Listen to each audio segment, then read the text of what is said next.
by the Department of Media and Communication, MIT World Peace University. I'm Yogita Meghwani. And I'm Anya Tejwani. We are truly honored to be your host for this third plenary session.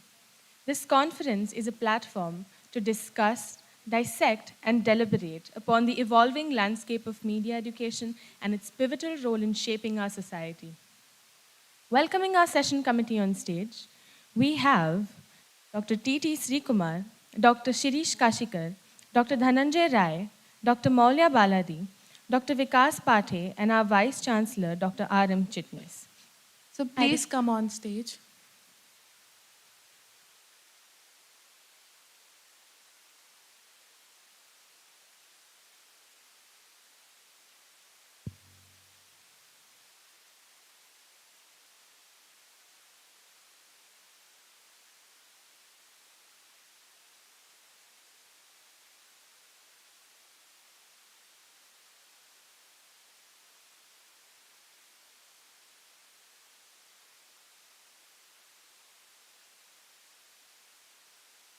I request the dignitaries on stage to please light the lamp.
Our first speaker for today is Dr. T.T. Srikumar.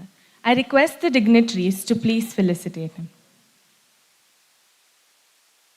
Dr. T.T. Srikumar, Professor at Department of Communications, English and Foreign Languages University, Hyderabad, holds an MPhil from Jawaharlal Nehru University and doctorate from Hong Kong University of Science and Technology. Sir is widely published in many national and international journals and has also done various researches in the social dimensions of information and communication technologies. We welcome you, sir.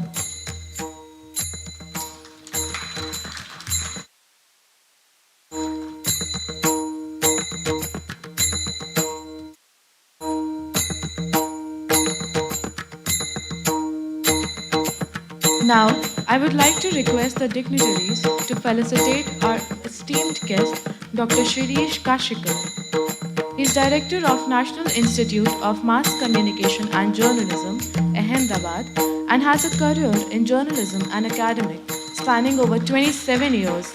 He was a reporter cum sub-editor in Desh Pardeshni Ajkal. He was an information officer in State Information Department and was bestowed with the Best Articles Award. He has taught in the Journalism Department of Saurashtra University and presented papers on subjects related to modern mass communication and history of journalism.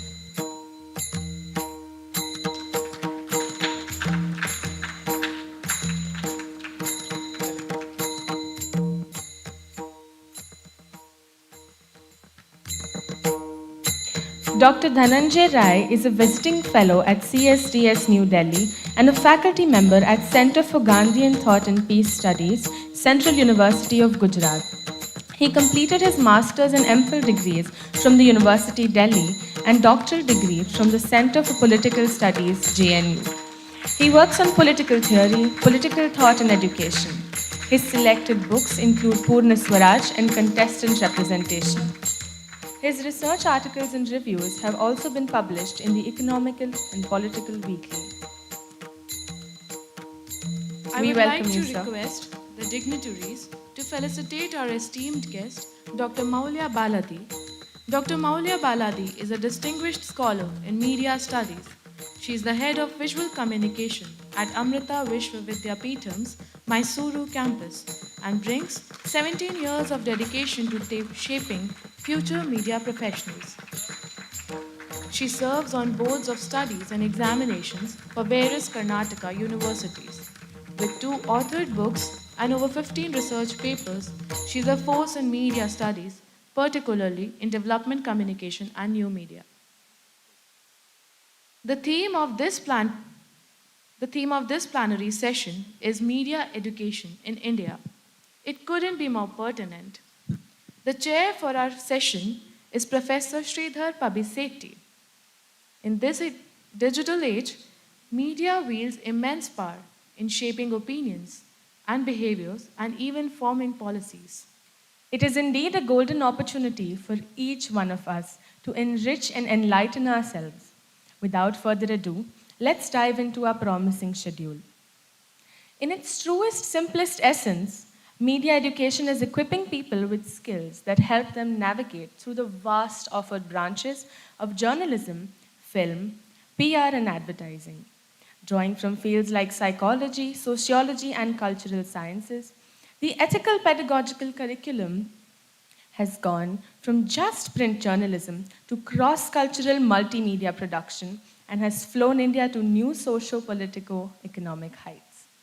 Along with refining technical skills, media education also instills critical thinking, ethical judgment, and a deep understanding of the socio cultural implications of media. With the rise of new media, students engage with diverse platforms, enriching their media literacy. Media programs in India stresses on hands-on training.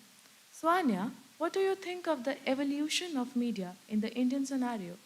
You know, Yogita, the course of media in our country skyrocketed from Rajshasans to vernacular newspapers, and today it stands as the transformed modern print, digital, and social media. Keeping our colonial and cultural history in mind, evidently, Indian media has risen to the national cornerstone that it is today. Let's take a vivider look at the scope of career options in media. Media education offers diverse career prospects. Journalism, including print, broadcast, and digital platforms, producing reporters and editors. Film and television studies leads to roles in filmmaking and production. Advertising and public relations offer opportunities in brand management and marketing. Digital media has surged, creating roles in content creation, social media, and digital marketing. And let's not forget about the influencers and content creators that thrives digital sphere. This session will delve deeper into these avenues with the insights of our esteemed panelist. Now, I would like to hand over the mic to Professor Sridhar Pabisetti to take this session further. Thank you. Good morning, everyone. This is a very interesting uh, topic for us to start our day 2 of the 5th NCMJ, looking at how educational institutions are trying to keep pace with what's happening in the industry and the regulators outside there. One of the first challenges that we have seen is the pace of change that has been happening around us, and how do we kind of cope with it. The second is the inherent consolidation that happens in the industry. And third, the challenge of the authenticity of the news that we all consume. While I have a little more informative deck that I would like to show in a little while, I would like to kind of change the format a little with the permission of all my panelists and try and bring them in to share their current thoughts on how the landscape is changing and thereby what are the implications for the educational institutions to make sure that they can keep pace with what's happening outside. At the same time, also do justice to the journalistic mandate that's given for every journalist and every media professional, right? The blurring lines between a content creator and a journalist is also a very important blurring that's happening as we see around. With this background, I would like to request T.T. Sri Kumar to start, and then Sirish, Dhananjay, and then Vitnolya. Over to you, sir.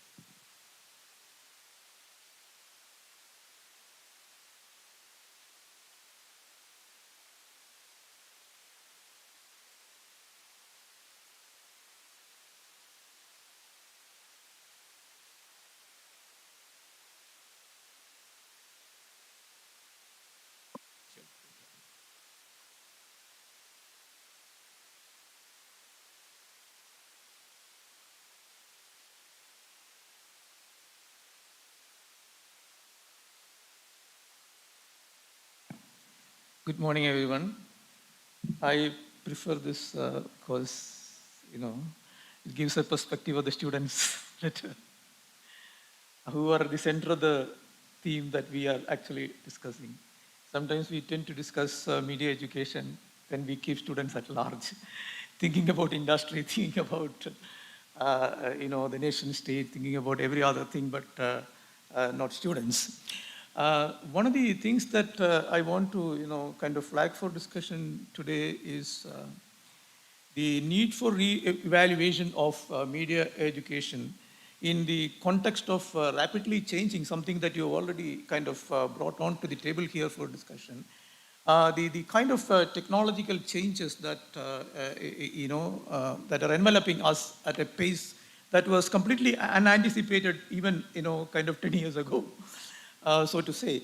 And then one of the most important points that I wanted to kind of bring to your attention is that these changes are having a certain kind of pattern, and that pattern is important for us to understand from multiple perspectives. I mean, from a sociological perspective, from the economic perspective, from a philosophical perspective. These are actually kind of compelling us to change our paradigm of thinking in multiple ways. So in manifold ways, these changes are, kind of increasingly affecting the way in which we were thinking about media education in the past. One of the things is this blurring of boundaries between, what we call human and technology and the environment at large. This has completely changed. I mean, what they call, I'm fascinated by this term post-human that, most often, get to be discussed in these contexts. What is post-human actually doing to us? It is not only just blurring the boundaries between, human and technology, but it is actually almost, kind of prompting us to discard our earlier anthropocentric perspective, that human-centric perspective, into a very different kind of a perspective, which we do not really know how to grapple with that. I mean, suppose you discard your, kind of anthropocentric perspective, and what is actually left out there for you to, kind of replace this? That is something that is not often discussed. I mean, it's very easy to say that, okay, you discard anthropocentric perspective. But then, when technology and human are becoming co-constitutive, in a sense, it is actually bringing in challenges at the ontological level on the one hand, and also at the epistemological level on the other. And this is precisely the problem that media education is facing. And this has multiple manifestations. The multiple manifestations, for example, like when we talk about technology as a tool, it's no longer actually valid to even discuss technology as a tool, not only because it is kind of co-constitutive with humans, but also because we are still in that phase where we refuse to understand this embeddedness of technology that changes the very idea of self and the other. That's really happening. And this is not only, kind of philosophical consequences, it's also got very practical consequences as well for media education and its future.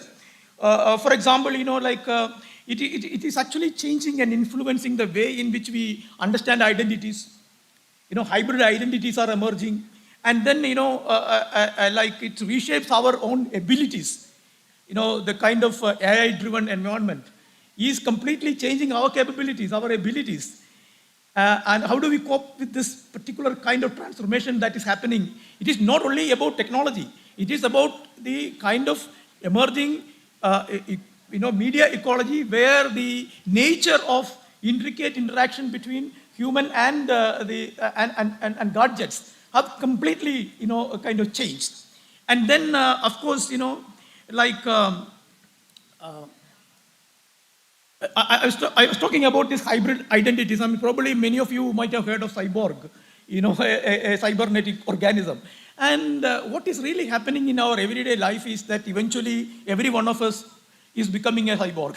Whether we agree with it or not, we are becoming a cyborg. And then what is precisely happening here is not only the change in technology, but technology is in a position to change the way in which we understand the universe. The way in which we understand reality. That precisely is the problem here, because it gives us a very different reality to understand and transform and negotiate. And this is actually another kind of important issue that media educationists will have to really kind of engage with. And also, as I was already mentioning, critical engagement with this AI-driven environment, and also kind of algorithms. We are understand the whole concept of algorithm in a certain. I mean, nobody understands it. People already have called algorithm the God, because God is omnipotent, omnipresent. That's how we define God. Sometimes I'm sorry, I don't believe in God, but it's a kind of interesting kind of what should I say, metaphor for us to understand how we do not understand and understand things. So in that sense, algorithm is now considered as the God. Because it is omnipotent, it is omnipresent, it can see everything. I mean, that is one thing that religious people say about God. No, God sees everything. There is somebody, up there to see everything. That is what you say. Algorithm is something like that. I mean, it can see everything. It can actually act on everything, but we don't really feel, we don't really experience in a very practical way what exactly it is. This is something that is not a technological change. It is a change that is influencing our own perceptions about the world that we live in. That's important. I mean, and one of the most important aspect about this change is that this is actually bringing in certain kind of changes in the way in which we understand ourselves. And when we talk about kind of media market, what has really happened is that obviously we know that we live in a surveillance world. I mean, this is surveillance capitalism, and media is basically completely submerged in this surveillance capitalist, kind of enterprise across the world. What is surveillance capitalism essentially entail? It essentially entails that it's a kind of capitalism which actually kind of uses data, analyze it, and then commodifies that data for its survival. It is ceaselessly, kind of seamlessly commodify every single bit of data, and that is how it creates value in the society. It is no longer the way in which, kind of former Marxists try to understand this scenario. The scenario is completely different now. The scenario is now in such a way that surveillance capitalism is a creator of value for which they actually pay nothing. There is this fascinating book by Mario Mazzucato, The Value of Everything. The interesting thing about that book is that Francis Pope, admired the book. And also, Marxists like Jayadi Ghosh admires the book. I mean, Mario Mazzucato's wonderful book, The Value of Everything. How value is created in the media industry and in other, kind of areas, particularly, kind of media industry. This is something very important for the media educationists to understand and negotiate. And another thing is that these technologies are not technologies that we use in a conventional sense. They use us. Now, I always say I'm fascinated by this thing that, if you don't update your status in Instagram and or Facebook or Twitter for 3 days together, these companies will collapse. Insta and Facebook will collapse, Twitter will collapse. If you don't actually update your status, if you don't add content to these social platforms for 3 days continuously. That is the end of those industries. But that will not happen. That will not happen because they are not only providing us technologies, but they are also actually providing us a world view to live with these new technologies. That is precisely the point. And like there is a fascinating novel by Dave Eggers called The Circle. The Circle is actually, it's like a company like Google, wherein, they have more or less dominated the world in terms of becoming a monopoly, providing all kind of, kind of digital services in one single platform. So everybody in the world is now connected through the company called the Circle. I mean, you were actually mentioning, in the media industry, this monopoly is happening. It's actually based on a movie. I mean, you should actually either read the novel, or if you are too lazy to read, then you must watch this film, The Circle. It's a fascinating film. I mean, in many senses, I'm sure that your generation will completely identify with this particular film and fiction. And there is a certain kind of dictum that emerges in the novel, and there are 3 points that they make. I mean, the company has a kind of philosophy. One is that sharing is caring, for which we don't really have a problem. And sharing is caring. I mean, we really need to share in an economy and in a society. Sharing is caring. But the next 2, points that the company, kind of indoctrinates its users. One is that privacy is theft, and the third one is secrets are lies. So let us go a little deeper into these 2 points. I mean, so that we understand where media education stands at this point. If you say privacy is theft, privacy is a right? Privacy, as we understand, is a right. But if privacy is a right, and if privacy is in a stricter sense followed by everyone, the media platforms cannot survive. Surveillance capitalism cannot survive. So the immediate thing for the surveillance capitalism to survive is to tell us that privacy is a theft. You are actually stealing from somebody by keeping your privacy. So your privacy is no longer, your own thing. I mean, it is actually a crime. It's a sin that you are doing. That is precisely why you are going and updating in Insta what you ate in the morning for breakfast, which is absolutely not necessary. They are creating, I mean, the way in which you present yourself in social media platforms. They are changing your perception about how you present yourself, so that, you are become less and less of a private person. To be an individual in the new surveillance capitalism, you need to change the way you have, kind of have your lived experiences. And then look at the third thing. I mean, it is actually secrets are lies. I mean, there can be secrets which are lies, but at the same time, when you generally say that secrets are lies, you are not eligible to keep any secret. There cannot be a secret in this world. I mean, this is precisely what nation states are saying. This is precisely what the media industry is saying. Capitalist, giants are saying, because the kind of data that we produce is actually the means of protection that they use to create value. And you are actually what? I mean, you are no longer a worker. You are a cyber worker, whether you, kind of recognize it or not. Whatever vocation you are doing, you are simultaneously a cyber worker of the surveillance capitalism as well. And this is a model that nation states pursue as well. It is easy for the nation state to follow this. Excuse me, I am unstoppable, and then you can actually tell me where exactly I can stop here. Yeah. By myself, I am unstoppable. That's why I mean, okay, okay. So these kind of changes in the media ecology. And another thing is that like how does technology kind of shape us? It is not that we are changing the technology per se. I mean, of course, there is this models of technology studies which tell us that your interaction with technology changes the whole thing. I mean, you are actually an agent in changing the technological landscape in which you live, etc. I mean, where you are given more agencies. But what exactly now happens when people, all of you who are familiar with using YouTube, for example, you know that if you watch YouTube a particular video a couple of times, then on the next day onwards, they are actually providing you similar stuff. And it is okay that they are providing similar stuff, but you don't understand the implication of that. The implication of you listen to to old kind of Hindi songs today, and then you have 4 more Hindi songs in your YouTube homepage the next day. And then this is fine. You watch 4 more old Hindi songs, and the next day there are 10 more Hindi songs on your YouTube panel. And what is happening? And you are listening. So instead of your taste of, your immediate taste of listening to two Hindi songs have been now transformed into your habit. By whom? Not by you, but by the technological platform that you were using.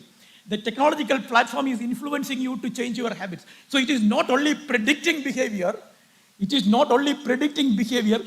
creating behavior, to suit its own needs and requirements. So in this particular sense, the changing scenario, whether it is the, becoming more and more oligopoly, a kind of a structure for the media industry as such, or the way in which technology helps, global capitalism to survive, or the way in which, technologies actually help nation states to prevail upon, individuals, which have deep implications for democracy and human rights. When you think of this particular ideology becoming the ideology of the nation state, that secrets are lies and privacy is theft, you can imagine the consequence. I mean, it's not only about Pegasus. Pegasus is only actually, is tip of the iceberg in that sense. The way in which the surveillance technologies can actually be integrated into everyday governmentality and everyday governance of nation states, that is actually going to create havoc for individual rights and our democratic processes. So in that sense, the emerging scenario of media education is providing us deep challenges in terms of coming to terms with this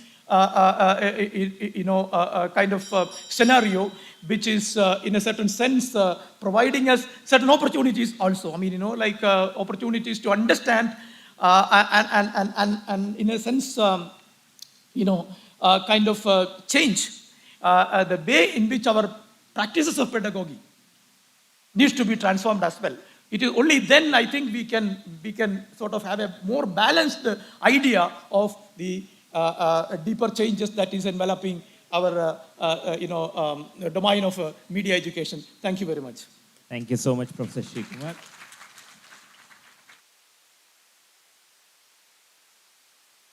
A couple of years ago, when I was in Hyderabad, I was hosting a couple of Australian researchers at home. And when they came home, the first thing they said is, unlike what we expect, can I have a glass of water? Can I have password to your Wi-Fi or anything? They said, do you have Alexa at home? I said, yes. Would you mind turning it off till we leave home? We don't want somebody to be surveilling over us, right? That's something that, many people have changing their lifestyle of saying that, where do we limit the technology and its usage? And a larger sense of where do we see the difference between, YouTube lining 10 more songs is actually convenient for me versus what is the implication of that beyond, not just for me, but how am I becoming the commodity is a larger question. Thank you so much for that insightful talk. I'd like to now request Dr. Maulya Baladi to give her remarks.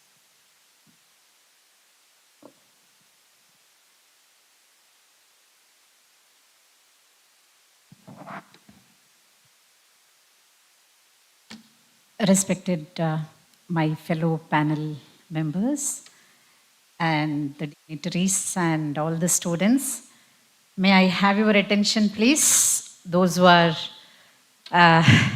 using your mobiles. Okay, I'll keep it as simple as possible, okay, my presentation. So it's been more than 100 years for media education now. I think in 2020, we completed 100 years of media education, when in 1920, Annie Besant, introduced media education through Theosophical Society. So when you look into the media education, what I seriously feel is, see, there are so many perspectives or so many angles are there for media education. One is, media education is relevant to the current scenario or not. And another thing is, we all the time criticize that, media is becoming business, and at the same time, education is also becoming business. That is another angle. And one more thing is, as media educationists, what are we teaching in media classes, journalism and mass communication classes? Are we giving justice to the core values or principles of mass communication or not? And another thing is, as a media students, what are you people doing sitting in journalism classes or after getting graduated from journalism and mass communication? What is your attitude towards media, the content, and towards the whole media education? I think these many angles we have to look into, I felt. See, when you see the history of media education or media itself, including Annie Besant or Gandhiji, whoever in the mainstream of media, they had this social cause in mind, that sensibility in mind, the cultural responsibility or the political responsibility they had in their mind. They initiated few newspapers, they established few newspapers, they established media. That is how the media had its value, we can say. Then present, one is the whole scenario has become a profit motive, and both the education, media, everything has become an industry, and there is a digital challenges, the technological challenges. That is the present. And the future, if you see this artificial intelligence, again the digital challenges, and the changing scenario of media usage. It is changing. How we were using media 10 years before, the same scenario is not at all there. The trend is not at all there.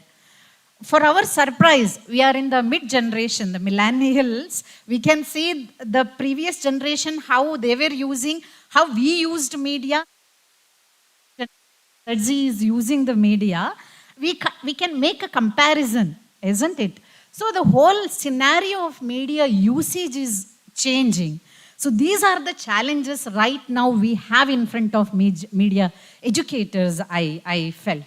See, even yesterday in the hotel, I was hearing some conversations near to me, and they were telling this, the government is controlling the media firms, and only few institutions, only few, that monopoly we can see in the media ownership and all those things. These are very, very common discussions, common criticisms, common debates are happening now. Then what is our responsibility as media educators and as media students? What is your responsibility being in this particular challenging scenario? That I think both of us, both the faculty members, educationists and the students, we should introspect, I feel. See, now the most important challenge, what I feel is combining this intellectual rigor and the technology, okay? You're all very smart, I know. This generation is very smart. We say tech savies, okay? You're smarter than us. But the thing is, are you using your intellectuality with the technology? Are you sensible enough in using the technology? Sir rightly mentioned, Sri Kumar sir, that we are losing, technology as a tool everywhere we are using. And that too, the post-COVID scenario, all the generations combined together, we use these gadgets, as a part of our day-to-day life. Without gadgets, we can't even think of a minute in our life. This is how the whole scenario is. But how sensible you are in using these tools. I was doing one research very long back when the Facebook was in a prime use by then. How these, everybody started debating that very carelessly, irresponsibly, these social media platforms are used. But it is not so. All these push notifications on the social platform will come according to our, based on our search tendency and everything. I agree with that. But other than that, have you ever seen the possibility of using the social media for some social cause to create any awareness regarding the, the common problems in the society? Have you ever thought of it? See, I know that there is a big disconnection in between the industry and the media curriculum. This is also a very big discussion nowadays, that there is no connection in between the industry and the media. Industry is so fastly, so quickly it is changing. We can't, our syllabus and the curriculum is not according to that, not complementing to the industry, the change in the industry. But the thing is, industry will change, political parties will own the media, and the media will become a business-oriented, profit-making industry. We can't control it. We can't control it at all. No, this is the reality. Very practically, I am talking. Okay, that is out of control. But how we can apply the same curriculum and syllabi, the principles, the ethicalities, what we teach in the curriculum or syllabi, can't we apply that in our, professional life? So I think to think about this, to have this introspection, the students are failing, I felt. Or the media education is, the media teachers are not teaching this. I mean, like in which universities these things are taught, that we should do a kind of introspection, I felt. And I know that even I heard from a few of the panelists here that it's a very big challenge in case of public universities, because the syllabus what we have in public universities should get approval. And it's a long process to change the curriculum and syllabi. But definitely the private universities and few of the public universities trying their best to give a very relevant updated syllabus, and such a kind of programs are also being introduced by most of the universities I am seeing. Are you students becoming lifelong learners?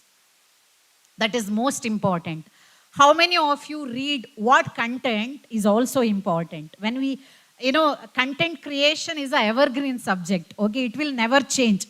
Be it any, artificial intelligence, whatever may come, but this ability of creative writing will never die, I feel. Okay.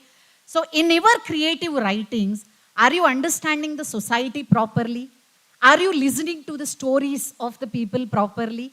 This week, we can't make it very compulsory in our curriculum and syllabi. We will teach you how to do a reporting, how to do the feature writing, how to, write content for media.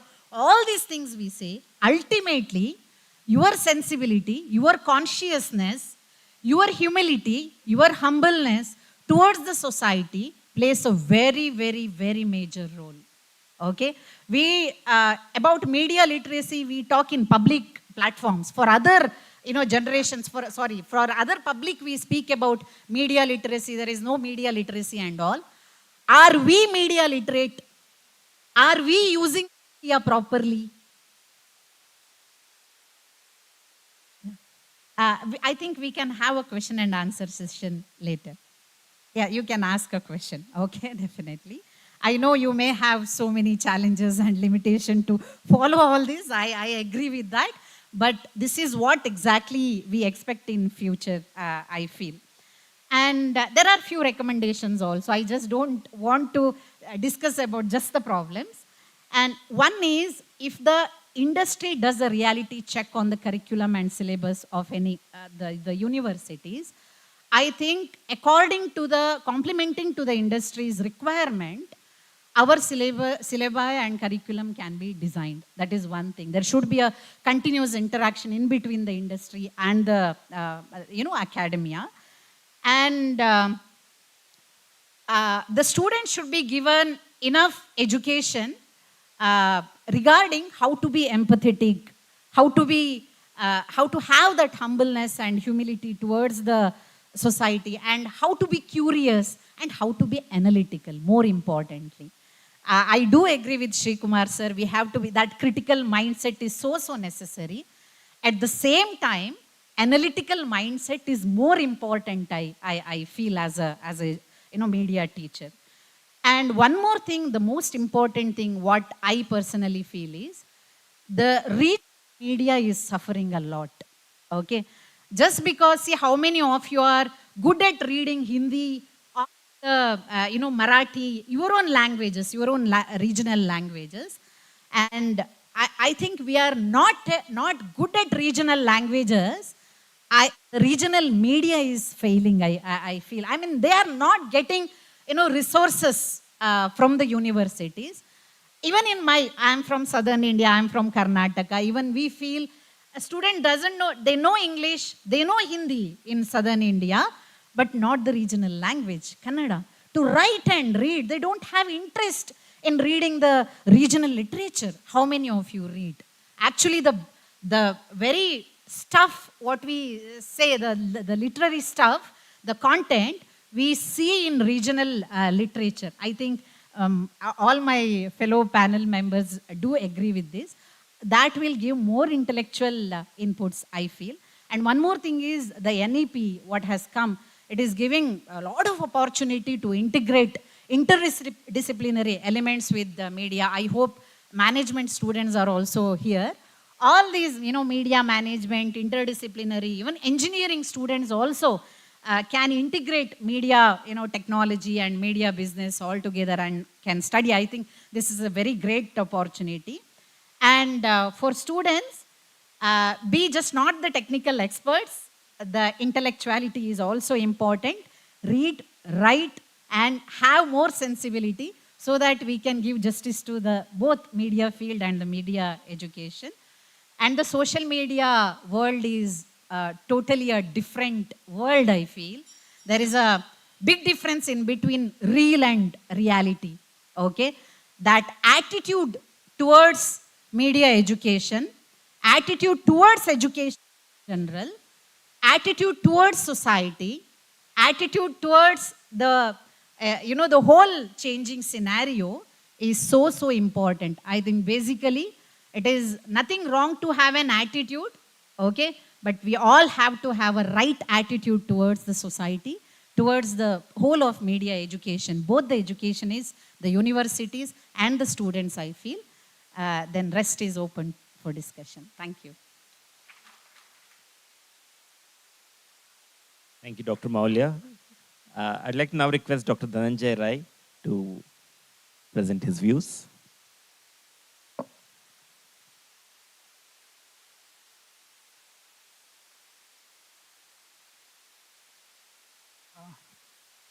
Thank you. Thank you for this opportunity to speak on media education. Interestingly, there are two most important institutions. There are two most important institutions, World Bank, IMF, and the UNESCO. And UNESCO talks about media education. World Bank and IMF do not talk about media education.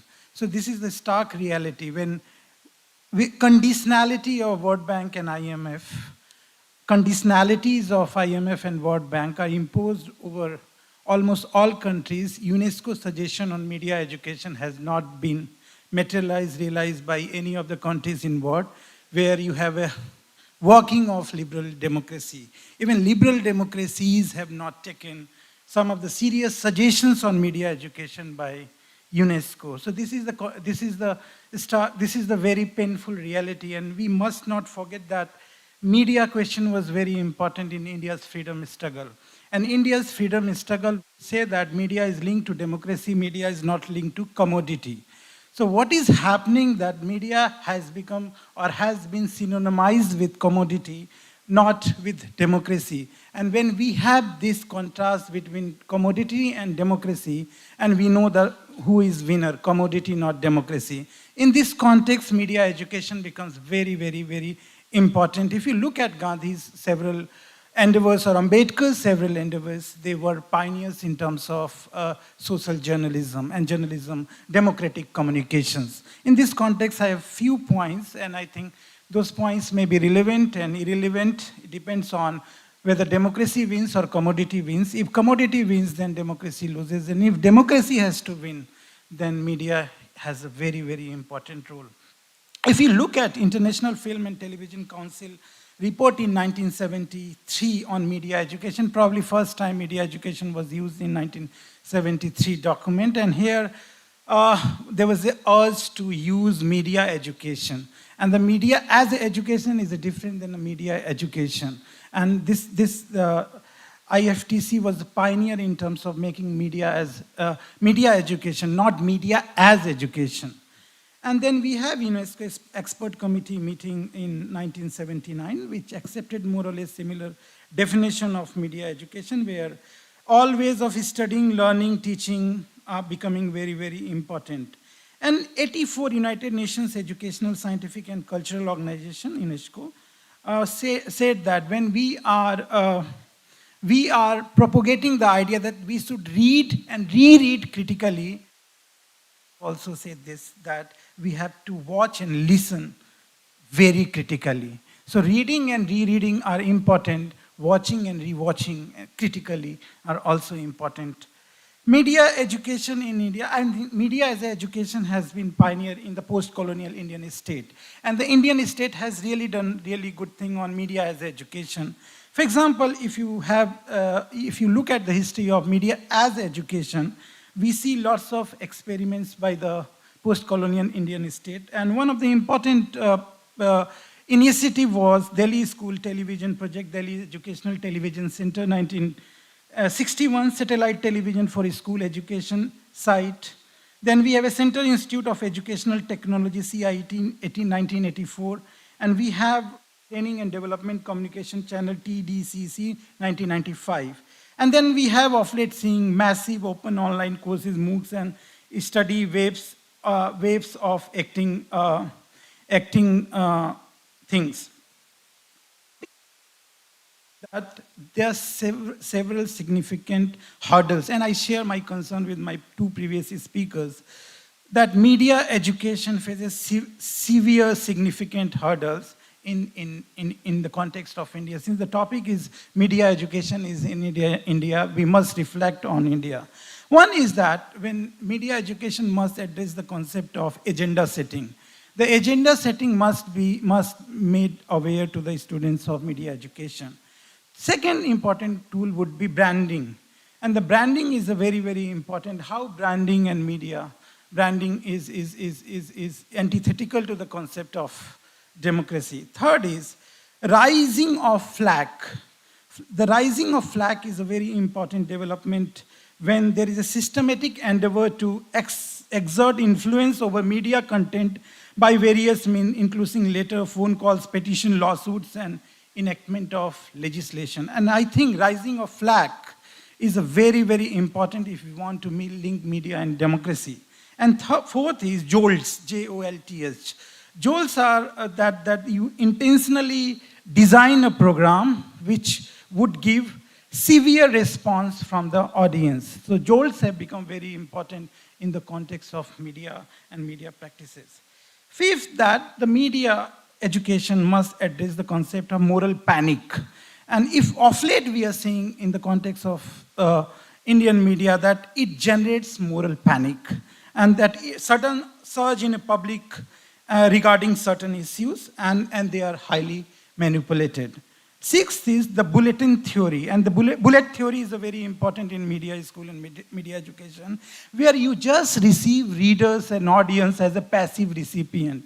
And the bullet theory is a very, very important and accepted format in various media schools. And seventh is we have something called gatekeepers. So media education must address the idea and the practice of gatekeepers, how we are, what role they are playing. Eighth, that we are living in the age of broadcasting. But I suspect this, and I think that there is a transition from broadcasting to narrowcasting. You are not propagating universalism or universal values, but narrowcasting is that you are targeting a certain audience, and your audience and market and the ownership and the state become very, very important. Ninth, dexterity, that is the skill, and the skill becomes ipso facto very important because you think that the media is all about dexterity and skill, not about the democracy. 10th is teleological. I think the end of content and the content as a part of the skill becomes very important in a modern time and Indian media. And the 11th, that media has been taught as a text rather than the reflection of society. which is a serious hindrance to understand the media. I have some suggestion, and I think in place of instrumentalist pedagogy, which I have elaborated, we have to have democratic pedagogy. And this democratic pedagogy is very important because it combines media pedagogy, media didactics, and media education. The concept of access has to be addressed. If we have to give media education, and if we have to link media and democracy, the concept of very important. We have to address second question, the censorship. The media education has to address the censorship and how students should be able to learn the idea and the practice of censorship. Third is connotations. Here, how critical reader or readers should be able to define and derive the meaning. And fourth is critical autonomy. Media education must provide the way to develop critical autonomy. Fifth, critical viewing is the fifth.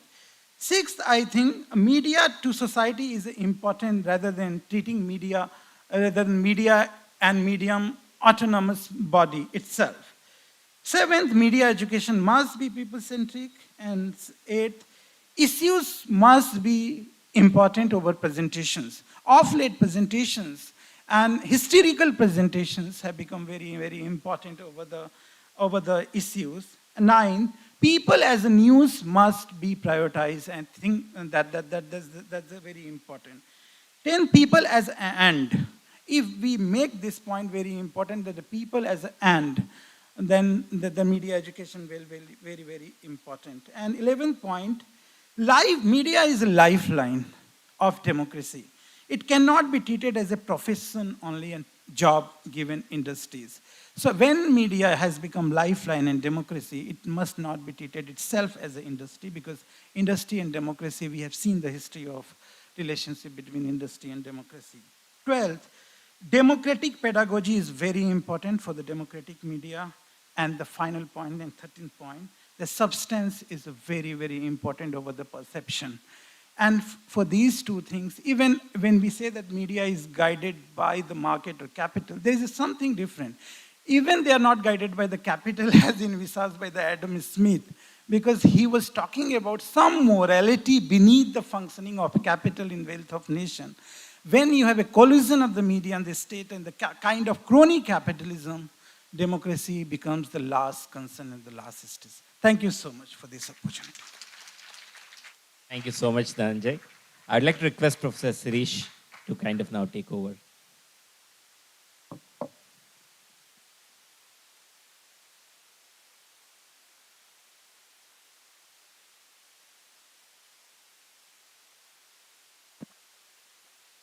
Respected panelists, before I start, we'll do Vande Matram thrice. I will say Vande, all of you have to say Matram. Vande! Vande! Vande!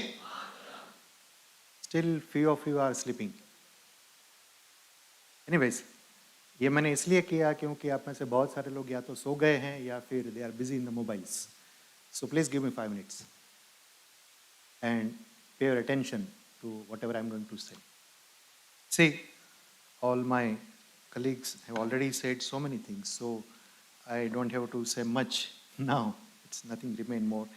But to begin with the history of Indian media education, I would rather insist on Indian media education and not about the Asian or global perspectives of media education. While I was researching for this topic, I went through one Russian researcher's observations about Indian media education. Mr. Viktorovich, he says journalistic education in India is a peculiar system with specific structure, concrete goals, and traditional objectives. And now, when I look at my career and when I was a media student, I say this is really perfect. As ma'am said, in 1920, Annie Besant started Indian media education in Adyar, erstwhile Madras, now it's Chennai. In 1940s, possibly the first well-established media education started in Punjab. And from there, we have the American influence on Indian media education, or rather, we should say journalism education. Media, actual media, mass media came into picture into late 80s and 90s. But this has made a very severe impact on our, to be very specific, journalism and media education system. And it's still continuing. Either it was American influence or it's a Russian influence. Some of you might have seen a very wonderful film recently. It was there on Netflix, Jubilee. If you have seen, if you have not seen, please go through it. You will find how Americans, how Russians, they try to influence our media industry, especially entertainment industry. Anyways, so I'll not go into more history and details. I'll just go through 4 points which I would like to ponder. The first thing first, though we are heavily influenced by global forces, to be very specific, American or left or Russian forces in our ideological arena, now it's high time for all of us to go for actual Indian media education. We have taught plenty of hypothetical theories, of Western theories, Marshall McLuhan, these, that, okay, fine, perfect. But we have had Narad Muni, we have Natya Shastra, we have Bharat Muni, we have everything. We are the most ancient culture across the globe, and we must not forget. So it's time for us to go back to our roots. We must go back to Indian.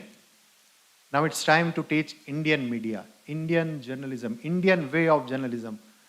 अब कैसे कह सकते हैं कि जो सदियों पुराना देश है, उसमें उसकी अपनी कोई संस्कृति नहीं है, उसका कोई मीडिया कल्चर नहीं है, उसका कोई कम्युनिकेशन कल्चर नहीं है? How come? It is not possible.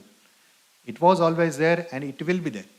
So we need to focus on that. And I think what I am seeing here in MIT, MIT must be doing it for their media students. Now the second part, and all of them, my colleagues have insisted on it, that media education is not just about media. Media education and media is a part of the society. And in our academic area, we are part of social sciences. And we are not just social sciences, we are technology, we are art, we are social science, we are everything. Now you can understand, you are not just student of BA JMC, or you are not just student of MA JMC. Though technically you are students of arts, bachelor or masters, but no, you are not. You are students of mass media, and that means you are an engineer, you are a doctor, you are a social scientist, you are a journalist, you are everything. So you need to understand your importance first, because when you are here as a media student, you are not a common boy or a girl. You are something different. And you need to understand your worth. If you don't, if you just come over here, you just study 3 years, 4 years, and go out and try to find job, it's there, you will get it. But it's not like that. These 3 years or 4 years of your life or 2 years of your life must be life-changing for you too. Because you are studying so many things. And that should definitely change your life. Not from the career perspective, but from your thinking perspective also. Now, last point, I will not take much time. I know that employability is the biggest factor. And all of you are here just because you know that after getting your degree, you will definitely get a job. But it's not just about job. No? When you deal with skills plus knowledge plus exposure, you will definitely get the job. Your knowledge will make you job-enable. So not just skills. I know, because I am dealing with students, media students, most of them are very interested in learning editing, video camera, graphics and all, because it's a very glamour factor. But I always tell them, please don't do it. Skills are always readily available. You can learn it into 25,000 rupees, anywhere in Pune. You are not here for that. You have to acquire knowledge. You are here to acquire knowledge. You are here to acquire that exposure, to get that exposure, practical training also, plus skills, it's obviously there. So I think that should be the focus area, even for us, for the media educators.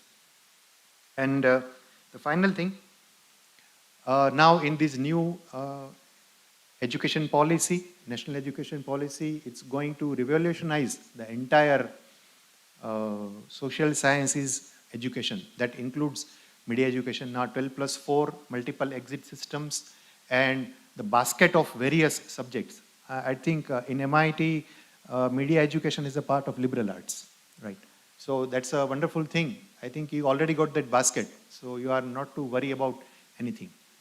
And the fourth important part is the female students. No, we are getting, interestingly, in last 5 years, there is a big chunk of female students in media education. We have seen a tremendous growth of media girl students, right? And that's really a good sign. In fact, in my institute, we have 30-70 ratio. 70% of them are girls and 30% of boys, right? And that's really a change. And that will definitely make a big change in forthcoming years into the media industry. And finally, I would like to say,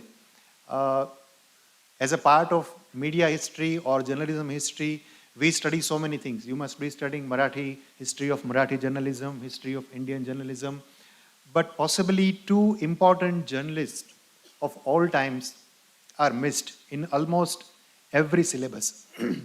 One, that is Mahatma Gandhi as a journalist. We'll know very less about him as a journalist. And most importantly, Dr. B.R. Ambedkar as a journalist. He had 36 years of long career as a journalist, but we don't even teach a single paper on him. Now it's high time for, in fact, for all of us, for us teachers also, and for you too, that you should seriously study about Dr. Ambedkar as a journalist and Mahatma Gandhi as a journalist. And we are also planning to induct both these great people as a journalist into various universities and curriculums and make it more relevant, because both of them are still relevant and they will be relevant for next few centuries. Thank you all. Thank you so much, sir. I'd like to request my technical team to bring up this slideshow. I'd just like to take a couple of minutes to just kind of highlight some of the discussions that we have had and also look at a historical perspective, right? Here are two nuggets that I would like to start with. Next slide, please. I'm sure many of you have seen this from Alice in Wonderland, right? That as far as media is concerned, the pace of change is extremely fast, right? You need to run twice as fast just so that you can be where you are, right? So how do you build coping into these changes, multitude of changes that are happening? And next, here is something that came in about 11 years ago. This is an analysis of the American media industry. And it's called The Illusion of Choice. It's a wonderful infographic. And I'm sure those of you who would like to look at how to pack a lot of information in the infographic, there's a good gold standard. And it shows about how media got consolidated in a span of 2 to 3 decades, right? From owned by various owners, it just became owned by 6 companies in America, right? This happened in just 3 decades, right? And if you see that Indian trajectory is alarming, but look at it as a global phenomenon of how different countries went through these transitions. And it also said that there were 232 media executives were controlling what the entire America watched, right? And which means that each of them had access to close to 1 million people, right? And they had that much power to say, I could impact as a media executive, if I was in the 232, 1 million people's user attributes. Next slide, please. It was also about how much powerful they became, right? The media companies were richer than the Finland's GDP. And we know Finland is one of those Scandinavian democracies that have immense wealth at their disposal, right? And look at the television, right? I mean, we can't just look at print, but also we need to look at television. And television, again, 70% of them got consolidated, and the merger that happened between NBC and Warner, that was also out there of what are the implications of that. And how many viewers were they consolidating? And this was about 178 million unique users were getting into Warner every month, right? And that's the kind of capacity that just one company held. The next slide, please. And what is happening in terms of the immense wealth that they had, right? And the fund that just News Corp was having was 40 years funding that NPR was getting. And that talks about who is creating content and how are they disseminating it, right? And again, just one radio channel had 1,200 stations, while the regulation said no single company should have more than 40, right? So these are various challenges that are facing the media industry, not just in India, but also globally. And India's response may not be very different from global response. And we need to kind of see how do we kind of be prepared for keeping media independent and also be true to the various constituents it's trying to serve. The next slide, please. And this is what happened recently, where even the American president fell victim of fake news. And this is the context in which we exist. And I think it's a collective challenge that we are all faced with, how as educators and as students, we will kind of stay clear and ahead of all these challenges and try to navigate the way forward. With this, I would like to open it up for questions. I had a young lady ask a question earlier. We would be happy to take your question. State your name, what you're studying here, and if you're addressing it for one panelist, let us know. Otherwise, we'll be happy to ask all the members. The mic is coming to you. The mic is coming to you.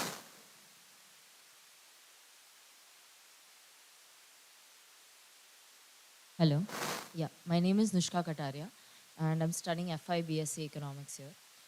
My question to you, to all of the panelists, is: do you think there is any humility, humbleness, and ethicality existing in media? There are a series of questions. I'll ask all of them, and then you can answer. Creativity in language and media is dead, and it's a play of words to either plot a party, person, or institution. Is it a lifeline or just a nurse who does what it is told to do? So what do you think about this? To anybody, any of the panelists that can answer the question. Right. Who would like to go first?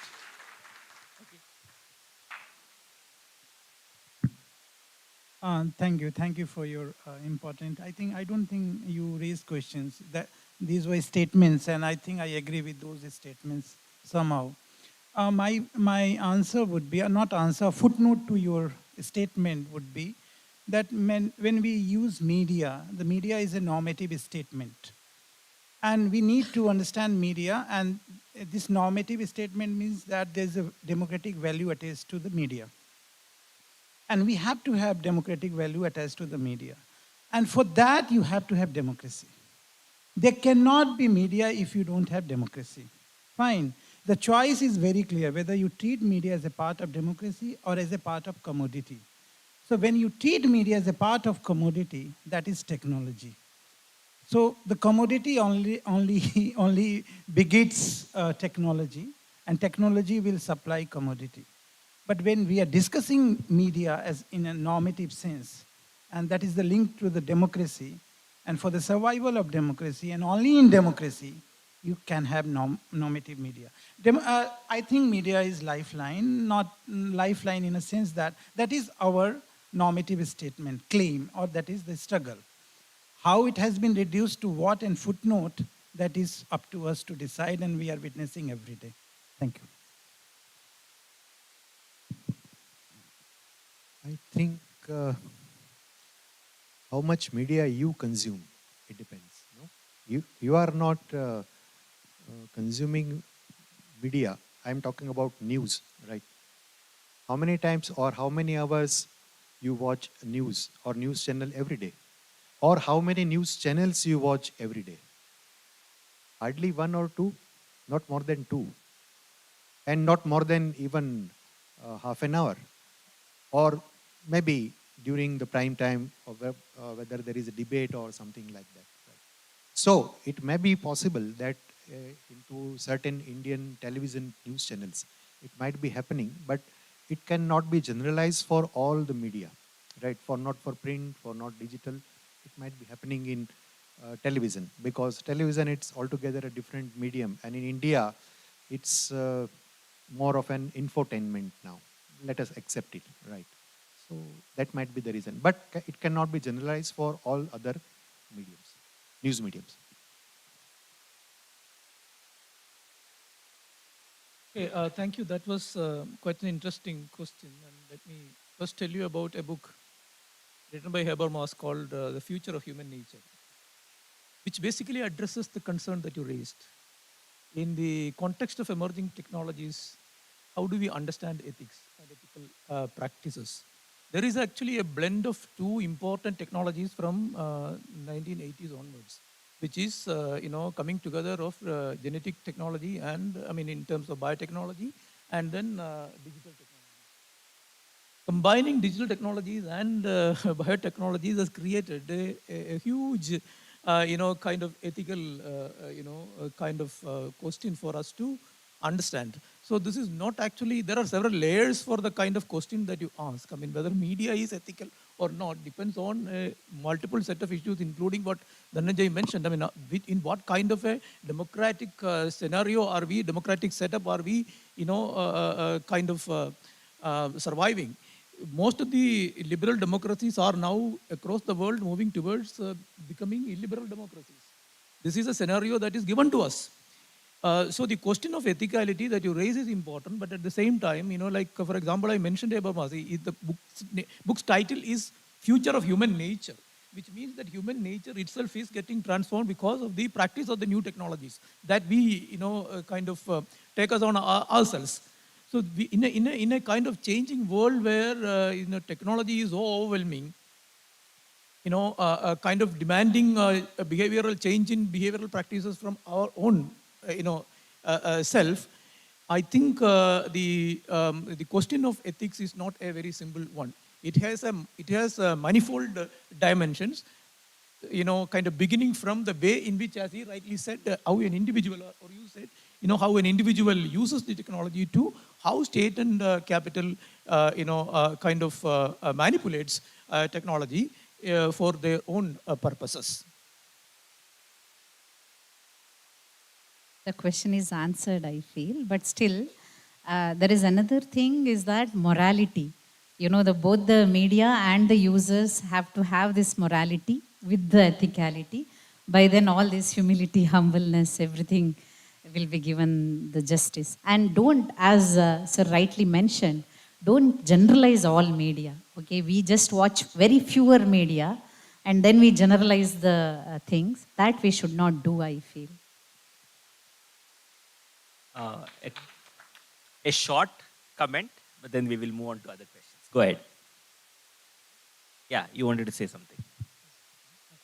So to the sir, second one sitting from my right. I'm sorry, I don't know your name. Professor Sirish. Yeah. Yes. So sir, I want to tell you that there is a reason why there is a limit of hours of consumption that we do on media. I would not have Anjali Om Kashyap and Arnab Goswami screaming at the top of their lungs at 10 p.m. or 10 a.m. in the morning when the pressure cooker is already making so much chaos in my house. Okay, the reason why I'd rather watch Chota Bheem and Indumati or Tarak Mehta Ka Ulta Chashma is because they give me a relief, or they give me some information कि लड्डू नहीं चुराना चाहिए या help करनी चाहिए आजू बाजू की. That is knowledge. But when the media is not clear whether they want to go pro-political, they want to go anti-government, they want to blame Congress, they want to support Rahul Gandhi. I think the media is so confused amongst themselves. Every day when the panel sits, they are like, what do you want to do? Do you want to go anti-Congress today? Do you want to go against a political institution? And that is the reason people are not interested. Because if somebody is screaming at you with knowledge, you don't want to listen to it. But if somebody is genuinely placing facts to you, say the consumption of newspaper is more than the number of hours that we spend on watching news channels. In spite of the fact that data shows that what we watch visually and what we hear is more likely to be registered in our mind than what we read. But the way in which it is placed to us, which it is given to us, is not something that is appreciated, sir. We need knowledge and we need a lot of awareness, but I think media education is needed to the existing media more than the new students that are being educated to go towards media.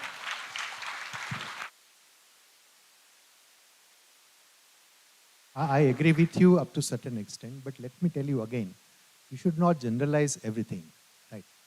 If you don't like Arnab Goswami, forget it. There are so many news channels, those who are doing some serious job, right?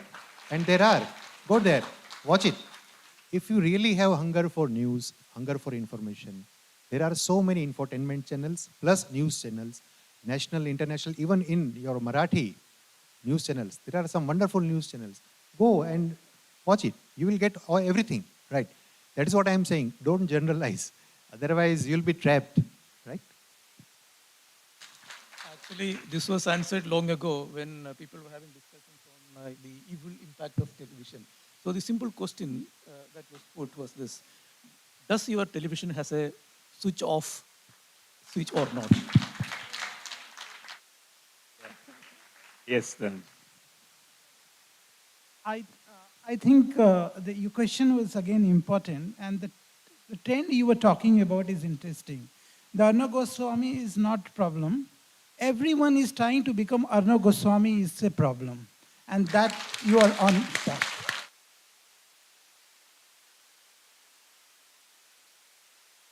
I guess the benefit of technology, as mentioned earlier, is also the long tail that exists in the whole content space, right? You don't have to kind of be worried about the chaos that's there in the head of the tail. But actually, there are some amazing creators who are out there.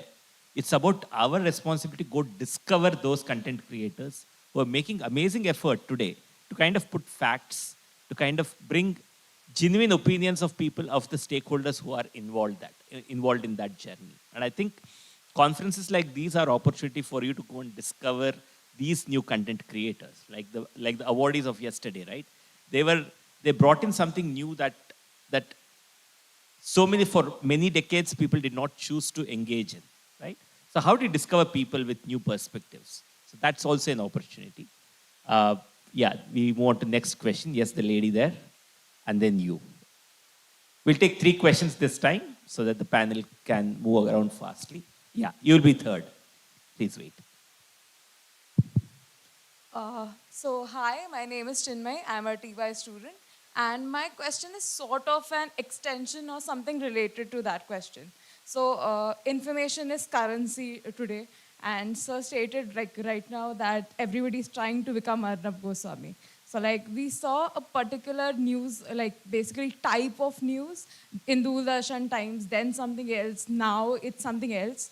But what do you think we as a society need today? Because everything, there's a lot of information, there's a lot of news, there's a lot of things around us. She also said that news, the people who are delivering news, media is not clear about what stand they want to take. But if I want to give an opinion, I feel media shouldn't take a stand because media has their duty is to give information and let the public decide what stand they want to take. So what do you think society, what do we need as a society? What do we need from media? Thank you. Okay, the next question here, please. Mike, idhar lao, please.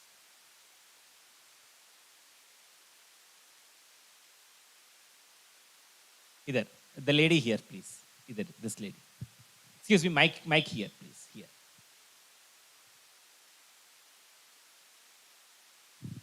Hello everyone, I am Nupur, TY student. So my question is specifically to Sirish sir. Sir आपने आपके speech में कहा था कि जो freshers होते हैं वो ज़्यादातर एडिटिंग वगैरह सीखने में इंटरेस्टेड रहते हैं बट आपको फील्ड एक्सपीरियंस का नॉलेज होना बहुत ज़रूरी है सर डोंट यू फील कि फील्ड नॉलेज भी उतना ही एडिटिंग भी फील्ड नॉलेज का एक उतना ही इंपॉर्टेंट भाग है बिकॉज आजकल का जो एआई का जनरेशन आ रहा है AI is basically taking over on everything तो एज अ फ्रेशर मुझे सबको जानना उतना ही इंपॉर्टेंट है बिकॉज आगे जाके I have to earn my money and I have to run my own house तो अगर मुझे छोटी छोटी चीज़ अगर मैं निगलेक्ट करती जाऊंगी यू नेवर नो आगे वो मुझ पर कितना ज़्यादा भारी पड़ेगा because we are living in a generation जहाँ ईजिली पहले बोलते थे कि you need to dig down for diamonds, pebbles can be found everywhere, but अगर मुझे आज डायमंड्स ईजिली नहीं मिलेंगे, मैं केमिकल आर्टिफिशियल डायमंड्स भी बना के बेच सकती हूँ. सो दैट्स माई क्वेश्चन कि हर एक छोटी चीज़ को इग्नोर क्यों करना चाहिए जब इवेंचुअली हमें आगे वो हेल्प करती है. I think it's a we'll take one more question. No, we will go to that girl over there and then we'll come back to you. We'll come back to you. Don't worry. The lady in the back, please stand up. No, Aditi, one second. Sejal, one.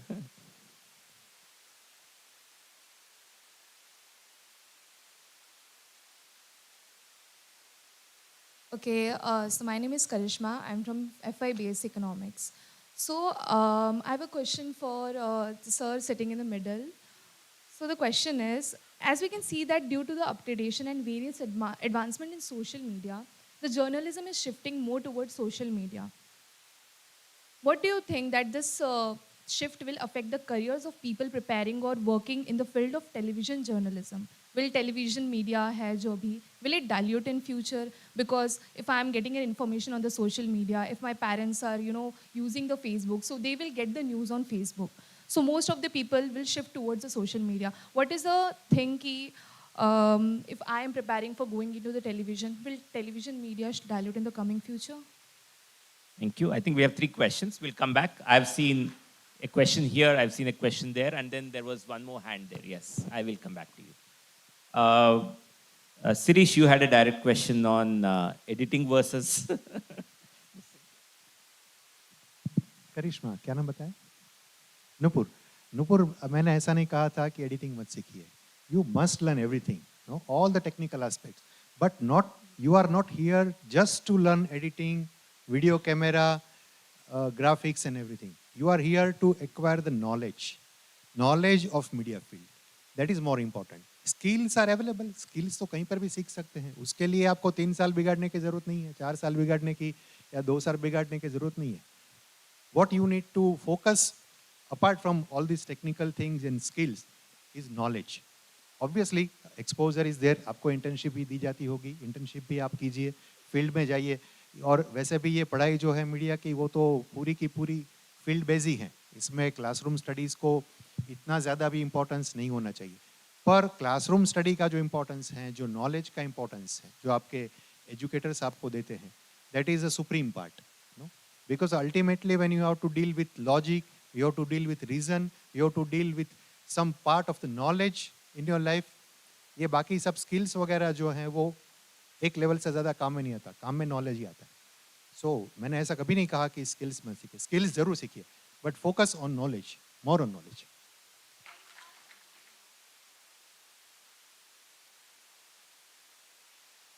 No, skills are different and knowledge is entire different thing. मैंने अभी कहा ना कि doctor Ambedkar के बारे में आप कितना जानते हैं as a journalist, Gandhi ji के बारे में कितना जानते हैं as journalist. It's not just about something bookish, it's not just about the history of journalism. It's a legacy. When you are going into a specific field, you must know up to certain extent to what you are following, right? आपके predecessors कौन थे, उन्होंने क्या किया, specific परिस्थिति में उन्होंने क्या किया, और आपके सामने अगर ऐसी परिस्थिति आती है तो आप क्या करेंगे, right? For that you need to acquire knowledge. And there are so many good authors including these technical things. There are good authors for technical parts, good authors for social sciences and research, everything. So you need to focus more on that. Skills will definitely make you bread butter worthy, but knowledge will keep you one step ahead. Dr. Maule, you wanted to add something. Yeah, even I was focusing on that only, like, integration of intellectual rigor and the skill set. So that is most important. Earlier I was teaching for journalism and mass communication. Okay, now I'm working under the Department of Visual Communication. One example I'll give. We all the time sit for project review. Okay, the students will submit the projects, short movies, the designing and everything, the brochure and everything. We teach all sort of softwares, okay? Even YouTube also will teach those softwares. Even your camera angles, the frame, all those things, lighting, color corrections, everything you will get it through YouTube and everything. We also teach, educators also teach. But the subject what you choose for your short film, for that, as sir rightly said, that logical, applicability is very, very important. For that, whatever I was mentioning, the sensibility, that consciousness, social consciousness, if you apply that, when you can apply this, when you listen to people, when you see the stories in the society, when you talk to people, though Arnab Goswami, whoever it may be, they may say a lot of things to, pro-government or anti-government, whatever it may be, we should be able to analyze who is right and what is wrong. That capability, that ability will gain when we have this analytical mindset. More analytical mindset we should have. More and more we should read. Okay, like that impartial judgment we have to have all the time towards this media contents. That is more important.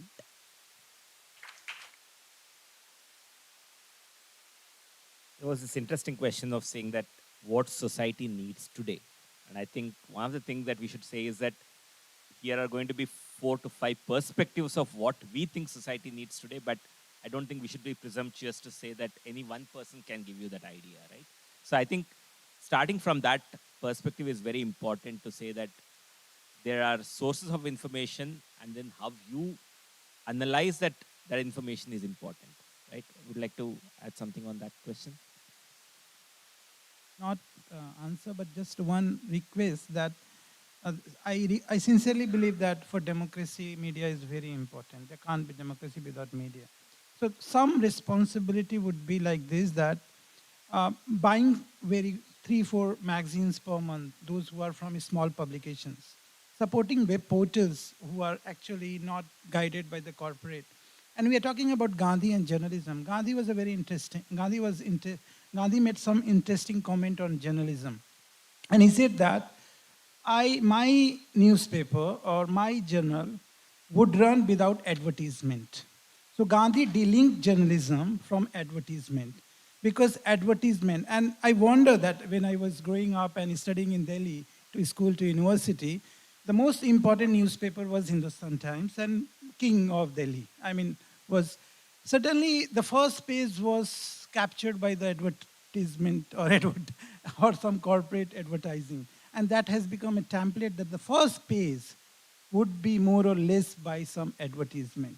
So here, responsibility as a concerned citizen of a democratic country, it becomes very important to pay also some kind of 50 rupees a month, or if possible, to various honest portals who are supporting and debating and discussing without corporate support. This is my suggestion.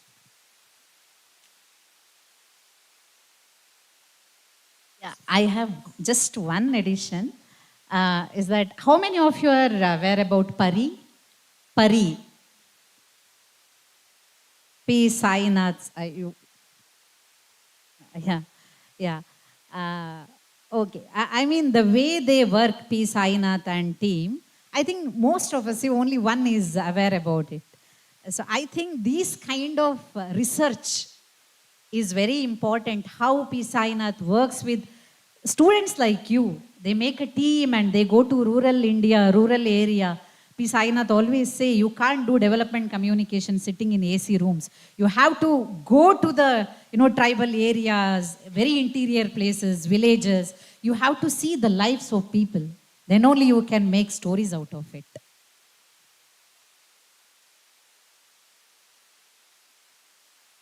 We'll get to you. There's a third question that was on the blurring lines between TV and journalism and social media, right? So how do we navigate this, and where should students be looking at the guiding points on this? Yeah, I mean, that was an interesting question, and it has 2 dimensions. One is this, kind of immediate question of what happens when there is a loyalty shift of the audience from TV to social media platforms. I mean, that would reduce the employment elasticity of the TV industry per se, which is a very genuine concern. But the direct answer to that kind of a concern is that social media actually is a kind of technology that believes in convergence of the sonic, the textual, and the visual. So in that particular sense, this is not going to create much of a problem for somebody who is skilled in television journalism or television production per se, because there are opportunities in the social media platforms also for similar kind of skills and knowledge set. But on the other hand, there is actually a more important, larger question that it entails, and which is about what happens when, what happens to labor market when, kind of technology changes at such rapid pace, which is actually a major global concern as well. I mean, we are now living in the age of fourth industrial revolution. And what distinguishes fourth industrial revolution from earlier industrial revolutions is precisely this particular aspect of understanding labor market closely.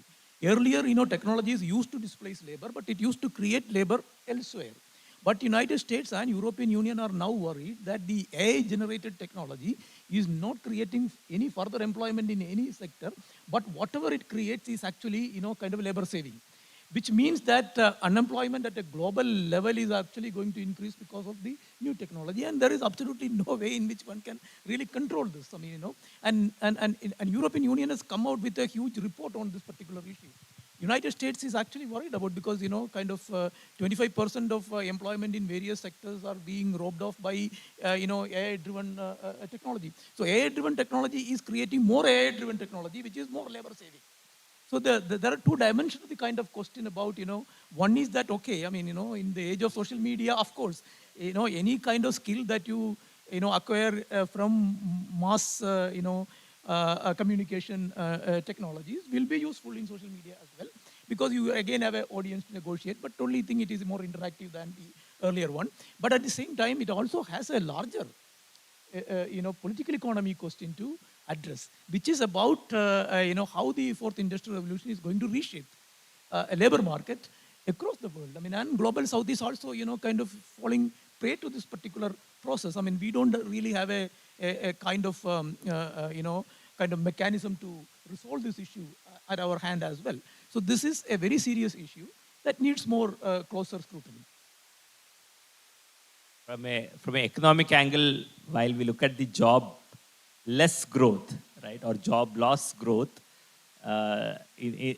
parts of Europe are now starting to ask the question, is there growth at all, right?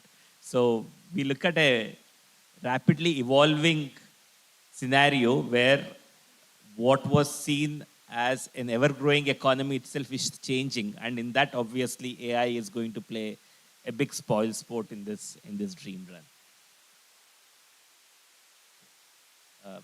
All right. Okay.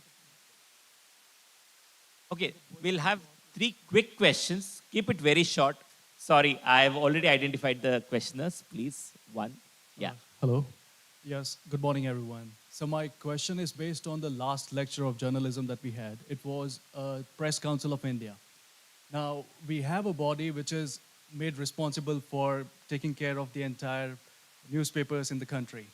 But at the same time, when we read about the chairman of the body, which is elected by a 28-member body, and finally made incapable by providing no tooth in its jaws.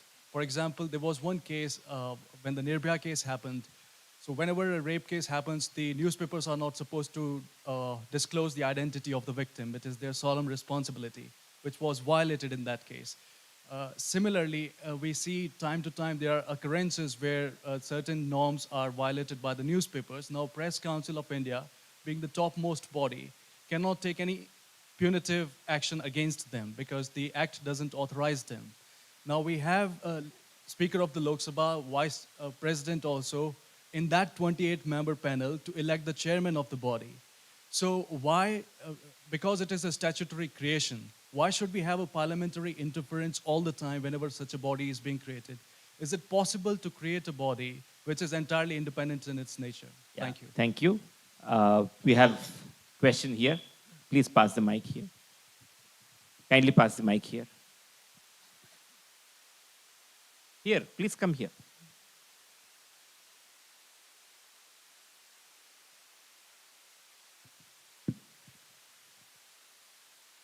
Yeah.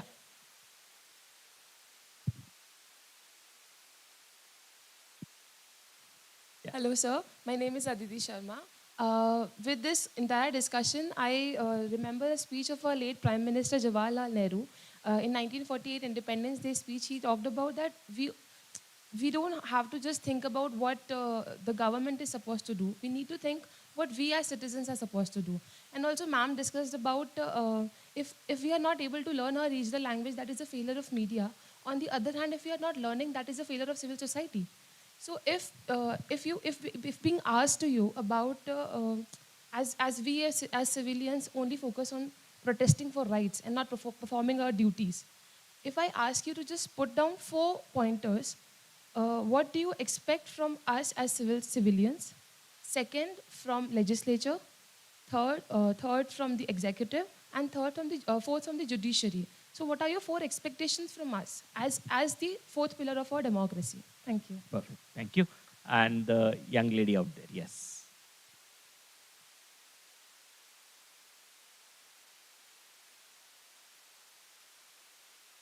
Keep it brief and quick. Yes. On similar grounds that my friend asked over here, um, the media is confused between themselves. That was an issue that was addressed. So I feel that this is because of the political influence that is exerted on the media. So instead of giving the public information, the media actually provides its opinions. I think a similar case happened in case of the farm laws that were to be brought. We saw massive protests on the streets of Delhi, Punjab, and other states in the north. However, in reality, the farm laws eliminated the third-party buyers because of whom the farmers were getting a low value for their product. So, what do you think can be done to minimize the influence of political parties on the media? And talking about ethics and moral values is one thing. But what can be the actionable steps that can be taken by the legislature and the parliament so that this is eliminated? Okay, very complex questions. So we have a minute each to wind up because the next panel has to start at 12. So quick minute answers. I'll answer that last girl's question. See, it's about moral dilemma, ethics and everything. But in fact, you should ask this question not to media educators, but to the media persons, those who are in media. But anyways, there are so many pressures. There are always pressures on media houses, on anchors, on news persons, on journalists from various sides, including government, corporates, and obviously some ideological associations too. And they have to deal with it.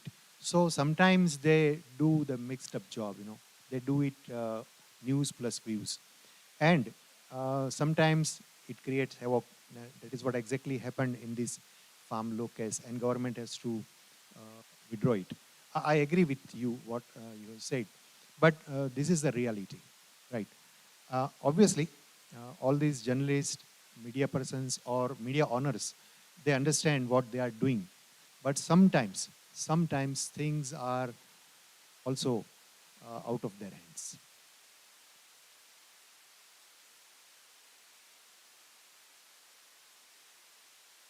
This is an interesting story, and P. Sainath quotes this story often whenever he goes.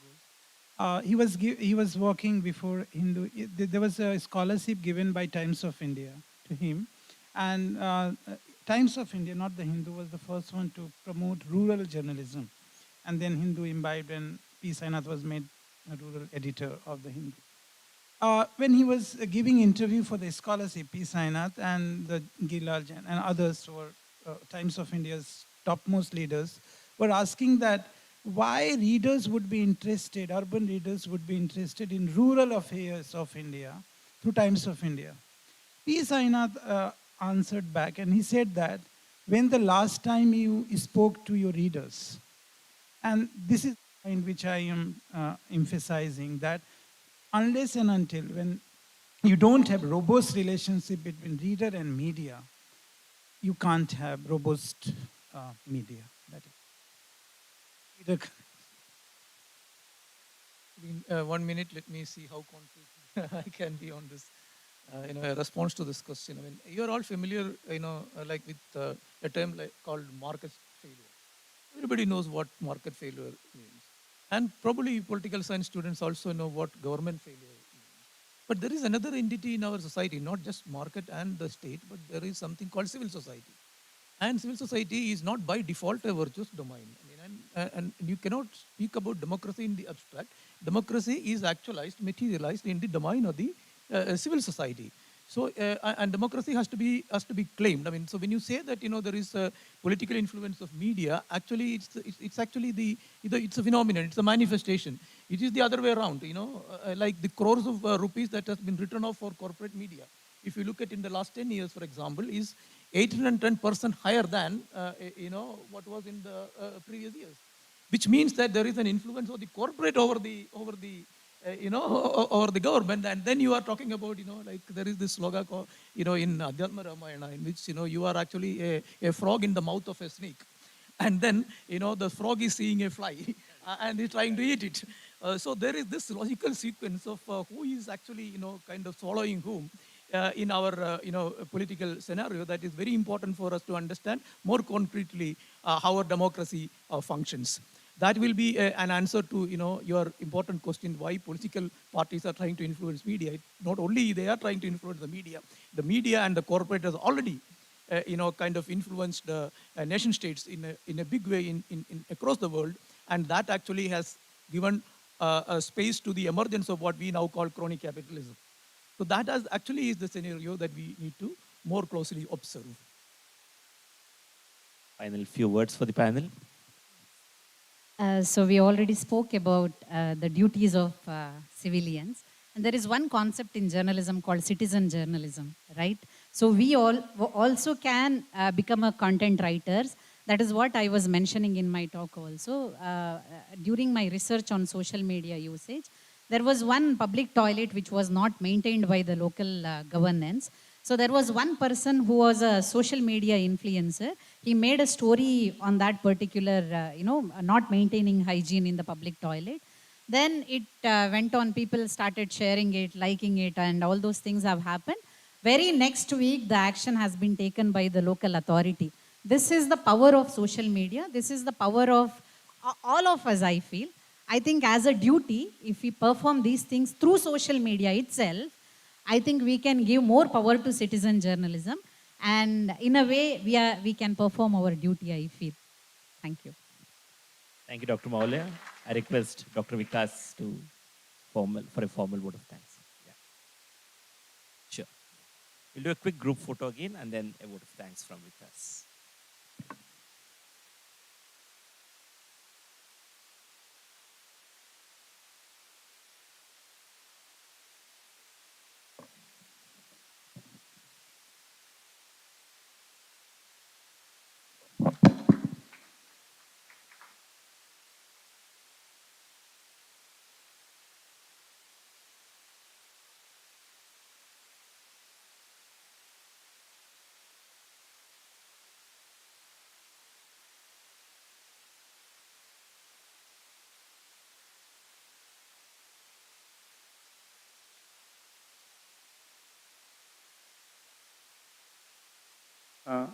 Good morning, distinguished guests and respected faculties and students.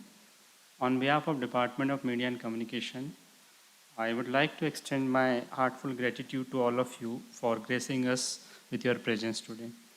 It is a privilege and an honor to stand before you to express the vote of thanks and deepest appreciation for your support and participation in NCMJ 2023. First and foremost, I would like to express our sincere thanks to our esteemed guests, the chair of the session, Professor Sridhar Pavisetti, Senior Director SOG, MITWPU, Professor T.T. Srikumar, IFLU, Dr. Maulya Baladi, Chairman, Department of Visual Communication, Amrita Vishwa Vidyapeetham, Dr. Dhananjay Rai, Visiting Fellow, CSDS, Professor Shirish Kashikar, Director, National Institute of Mass Communication and Journalism, Ahmedabad. Your valuable insights and wisdom have enlightened us on the topic media and education and added immense value to this gathering. Our heartfelt thanks to all the volunteers and staff, members and the attendees. Thank you very much. Enjoy the rest.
To the dais.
Subramaniam.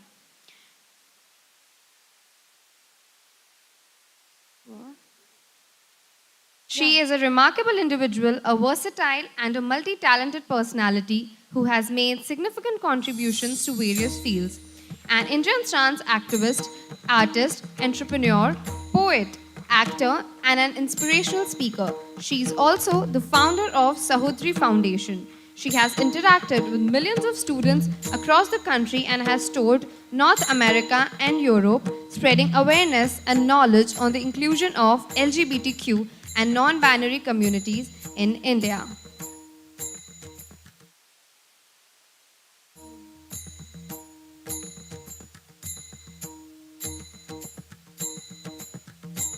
Our panel is further enriched by the presence of Himanshu Mishra. I would like to request dignitaries to felicitate Himanshu Mishra.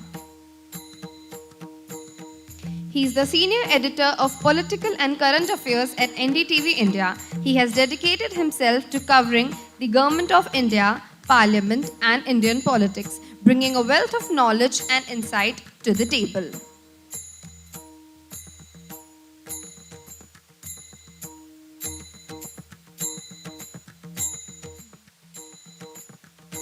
I request dignitaries to felicitate our final panelist, Priyanka Thupe. She is a series correspondent at Behan Box based in Mumbai.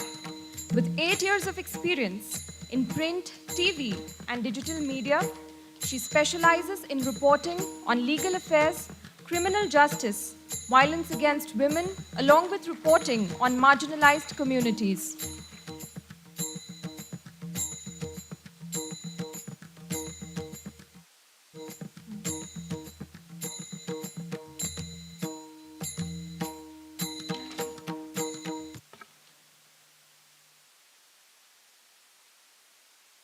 It's crucial to recognize that media has the power to either perpetuate stereotypes and biases or challenge them. Inclusivity is not a checkbox.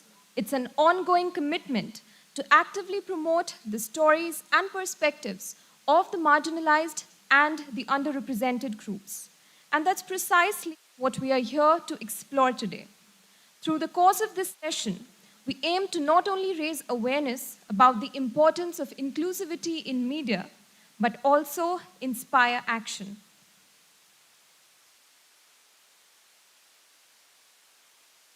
With that, I request our chair, Parimal Sudhakar sir, to take over and proceed with engaging panel discussion on the theme inclusivity and media. We hope you find this discussion enlightening and inspiring. Thank you, and let's get started.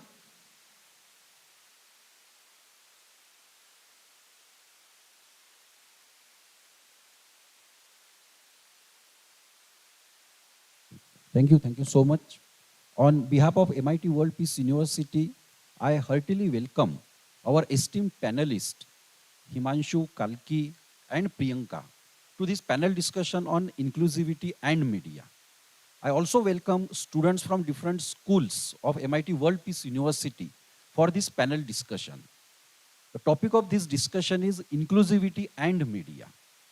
Taking clue from previous panel discussion, I would continue to emphasize that, as it was told earlier, for democracy, media is important. However, for democracy, inclusivity is also important. Without inclusivity, there cannot be democracy. And similarly, if media has to be strong and vibrant in democracy, then media also needs to have its own inclusivity. There could be different aspects of inclusivity of media. And one of the most important aspects of inclusivity is ownership of media. Who owns the media? Increasingly over the years, we have seen corporatization of media, concentration of media in the few hands in the country. And if the process continues, then media would lose its inclusivity. And therefore, what is important today is to preserve ownership of media in the multiple hands in the country. And that way, the inclusivity of the ownership of media is highly important. It also brings us to the point that along with inclusivity, we require pluralism in media. Plurality and inclusivity, these are the two sides of the same coin. Without pluralism, there cannot be inclusivity. And the same applies to the ownership of media. When we talk about ownership of media today, can we ask ourselves, how many tribal in India who constitute more than 15% of our population, they own the media? How many from the minority communities, they own the media? How many women, they own the media? And if ownership is not in the hands of tribal, women, youth, minority communities, etc., then we cannot preserve inclusivity and pluralism in media. In terms of inclusivity, what is also important in media is what kind of issues are being talked about, discussed, and covered in the media. Yesterday, we have seen how environment, it has moved from being the fringe on the coverage of media to one of the centerpieces of the media. Similarly, increasingly, issues of LGBTQ, the women's issues, they are moving to the center stage of media. This movement towards inclusivity of issues, it requires to be further pushed, and more issues, they needs to be included into coverage of media. Another issue regarding inclusivity in media is representation of different sections of people in the media. The media overall across the world and media in India, they are affected by what we can call as elitism. That people from the elite sections of society, they generally prefer to go to media, make their career in media, and therefore, without their fault, invariantly, they also carry their own biases, their own world perspectives, their own worldview to the media. And if this has to be changed, then people from different sections, they need to be there in the media. Can we ask ourselves, How many people from Northeast, they are today making career in the media? Very few. How many tribal women making career in media? Very few. And therefore, representation in media is one of the very important issues to ensure inclusivity in media. And lastly, I would like to state that when we talk about inclusivity and media, inclusivity regarding readership, viewership is also very important. And it is responsibility of the media to see that media is becoming inclusive in terms of ensuring readership and viewership of different sections of people. Simply, can we ask ourselves, is there any news channel specifically for children in our country where children can watch the current news? Is there any daily newspaper for children in our country? Is there daily newspaper for elderly people whose population is increasing now in our country that could cover the issues that are dear to them, that can cover the issues that are precious to them, etc. or so? And if we don't focus on this part of inclusivity, the media still would remain restricted in terms of its reach to particular section in our society and not to everyone in the society. And with these notes, I conclude my opening remarks on inclusivity and media and open this discussion for remarks by our esteemed panelists. Today we have with us Himanshuji, who is from NDTV and has spent few decades in mainstream media and has covered national and international issues extensively and has seen the upside down of the Indian media. We also have along with us Kalki ji, who is working on the issues of transgender, who is working on the issues of the marginalized sections in our society, and who has contributed immensely in terms of making these issues headlines in our media. And we are having Priyanka Tupe with us, who is running her own media outlet Behan Box and was also instrumental in terms of translation of some of the important books on the current state of media. I now invite Kalki ji for her remarks on inclusivity and media. Thank you, Parimal sir. First of all, I thank the institution for inviting me for such an important discussion, because it's not like every day or every year that a person, a transgender activist like me, gets to speak about the importance of media and its inclusivity and how inclusive it is. I remember 20 years ago when I started my activism for the very underrepresented or no representation at all for the transgender community 20 years ago. I was one of the very few people in the community who was fluent in my native language, Tamil, as well as in English as well. So the representation that came in the media at that time about transgender people, and especially about Hijra community, was that they beg, they dance, they extort money, and they are like buffoons. That was the kind of representation which was totally excluding our, human rights, our family rights, why we are in such a section of the society and living such a life. So for me, since I also did my master's degree in journalism and mass communication, it was important for me to represent our community when the mainstream media, like the newspapers and the television, actually was talking a lot about stereotype notions on transgender Hijra people. It was important for the voices of the community, the first person account from a transgender person, to speak about what is happening in our life and why transgender lives matter. So I started, that was also one of the intense beginnings of the internet and the blogging. So I started a blog in English and also in Tamil, in both languages. And then I started documenting about our community's lives, about my life and our community people's lives. And that, within a few months, began to get the attention of the academics, especially the colleges, universities, on gender education, women's rights, minority rights, and all that. I began to go speak at various institutions. And next, I also started an initiative called Sahodari. which is a magazine for the transgender community. It was only 200 copies that was circulated within a district in our Coimbatore district's transgender community. But the impact that magazine made was huge because so far, none of the mainstream media was actually discussing about healthcare issues of the community, our mental health issues, especially the representation of media and the movies, and why it was wrong. And particularly about the employment and livelihood, away from begging and sex work and all that. It was so important to write. And as a person from the community and as a first person account, when I wrote, I brought that magazine, it was not just enlightening the public, it was also enlightening our own community. Because I began to sensitize our transgender community as well. What is our rights? Why we deserve equality? Why our representation is important? Why we deserve a family?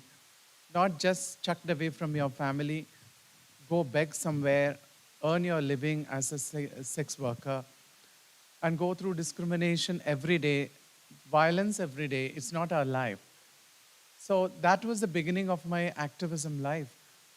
I think it's so important for people who are marginalized to speak, especially from the transgender community. I've seen all these heteronormative, stereotyped movies, Bollywood or whichever movies that you take, how transgender community is represented. Clapping hands, dancing, and nothing more than that, no intellectual capacity. It is how it is represented. But the reality, the truth is that we are not anything extraordinary. Religiously, some people might believe that, okay, if a hijra person blesses, then it's a true blessing, and if the person curses, it's a curse. But I do not want to discuss that, but we're all humans. That is the most important thing. And transgender people also come from a mother's womb, right? We also have dreams, we also need dignity, we also need respect, and we need inclusivity, and we need job opportunities, and we need a life. For that, media did not play a role. Media was unaware. Media was in the dark. They were constantly writing about the same news over and over again, projecting the same false news. So it was important for a person like me from the community to speak. Likewise, I think after 20 years, today when I look at what has happened to the transgender community, we have achieved so much. We have, of course, we have a transgender police officer, a doctor, an engineer, a professor, a principal, and all that. But this is just more of a tokenism. Okay, these are all individual people who struggled. But beyond that, we still are chucked out of our families, rejected by our families, and continue to be beggars and sex workers. And the media has to understand that sensitive news or sensational news. Talk about sensational news. They are very interested about sensational news from the transgender community. I see that 20 years before, what was their intention has changed drastically. Today, they want to give a news when a transgender woman is married to a man, or a transgender woman is acting in a movie, and all that. They don't want to give importance about the medical aspects, healthcare, livelihood aspects, and the legal rights component of our community. No. So it has changed. So once again, it becomes so important for activists like me to take up and be citizen journalists, to talk about our lives, to bring highlighting the importance of why our lives matter. And especially inclusivity has to exist in the media. But right now, it is in a very, very struggling stage. If we talk so much about Israel-Hamas war, but did we really discuss so much about Manipur issue? I mean, it's what the media is projecting, is what goes inside. What issues are priority, we don't speak about, because we are actually fed with so much of news that somebody selects somewhere. So it's important for us to think, read, decide, think logically and understand and stand up for people who are exploited, who are affected. And even if you're in a privileged position, a lot of you are in a privileged position as well. It's important for you to stand up for people like me, for the transgender community, to speak on behalf of our behalf, because we are voiceless community. Thank you. Thank you. Thank you, Kalki, so much. We would certainly take up questions on Kalki's remarks. But first, let us listen to Himanshu ji on inclusivity and media. Himanshu sir. I have a presentation.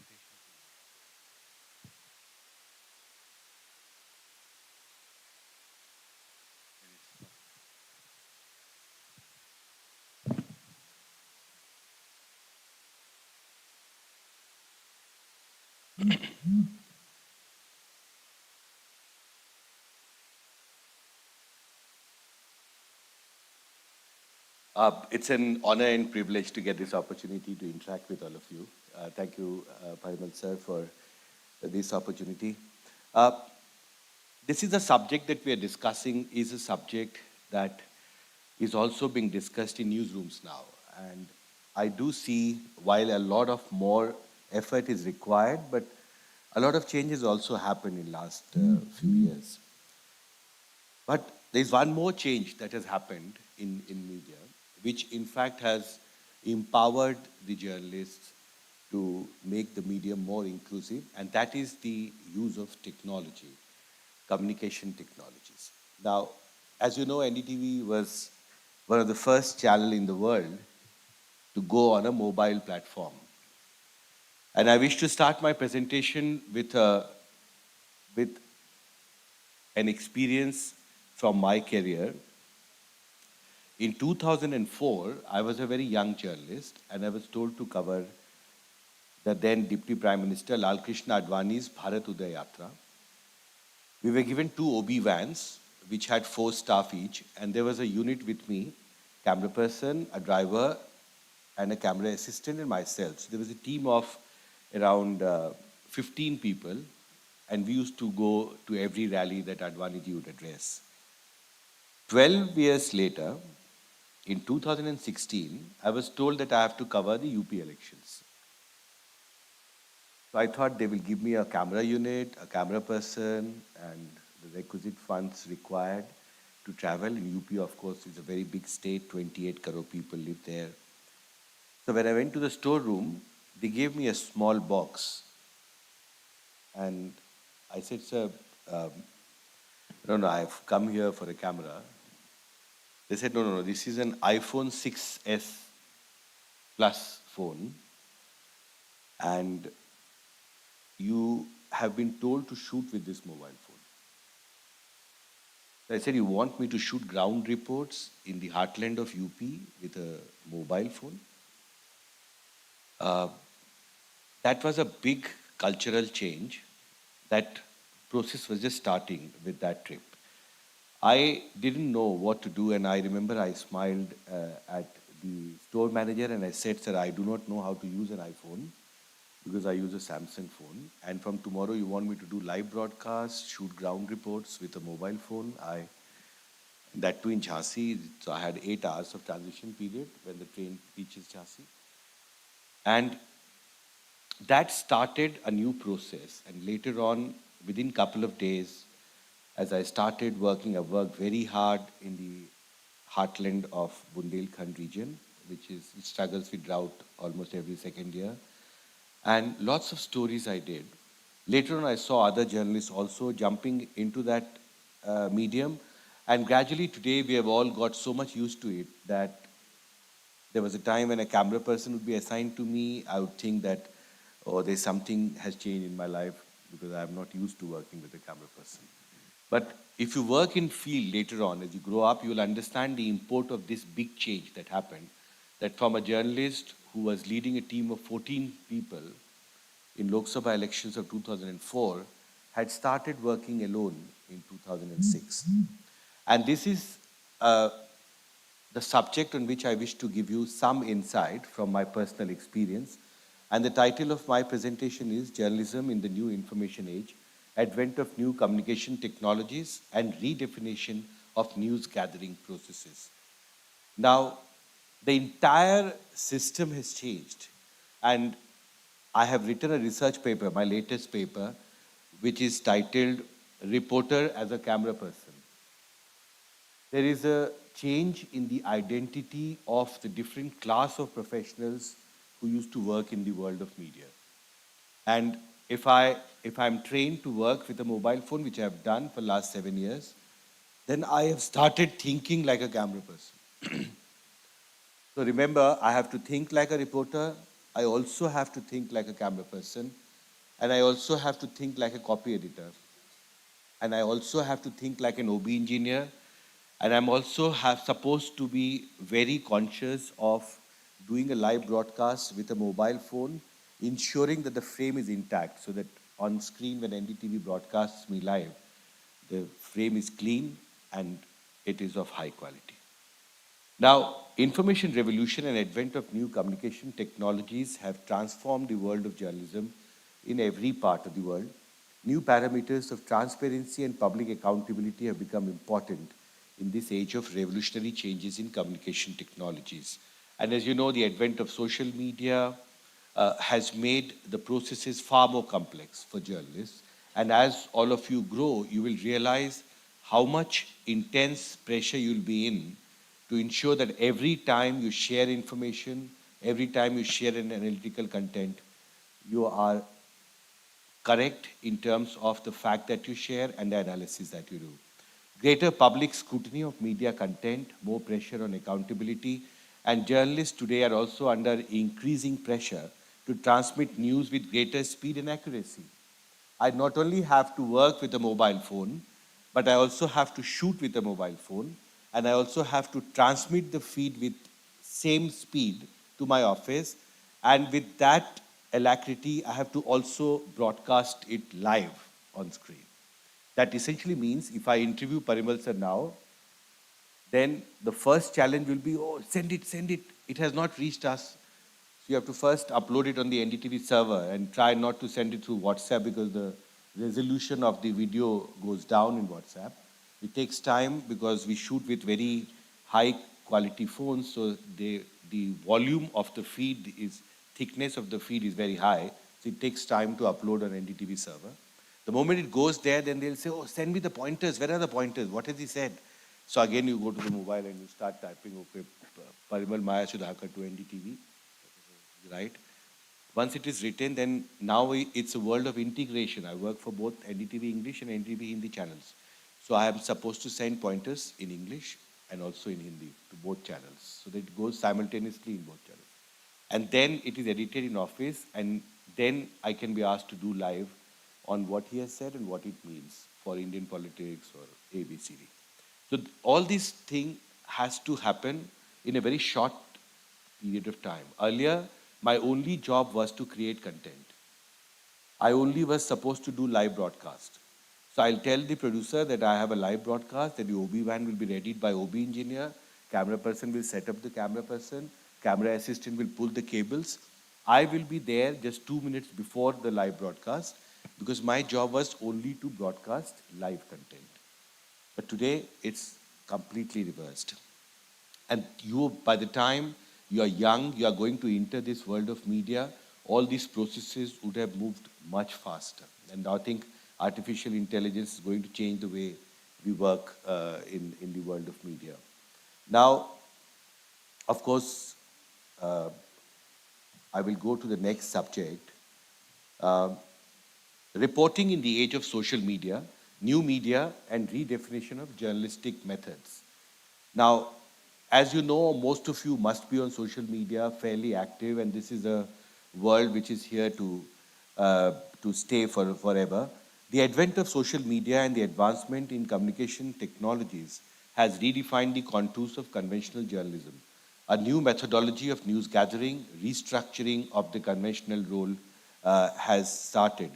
Now, redefinition of the skill base of a news reporter essentially stems from the fact that from being the primary carrier of information, reporters are under more pressure now to create news content which is spatial, analytical, and exclusive with lot more speed and accuracy. To give you just one small example, that Prime Minister Modi is coming to Pune, and you are a journalist working with a news channel. Earlier, for 2 days, we'll get the passes made so that we are allowed to enter the Prime Minister's rally. Put up the OB van will be cleared by the security, will be put up 1 day in advance at night. 6 o'clock, you try and reach there 5-6 hours before the rally. Tie the cable, start live broadcast, people start coming in. Today, they will say all live feed comes from the system itself. And no channel needs to actually put up an OB van there.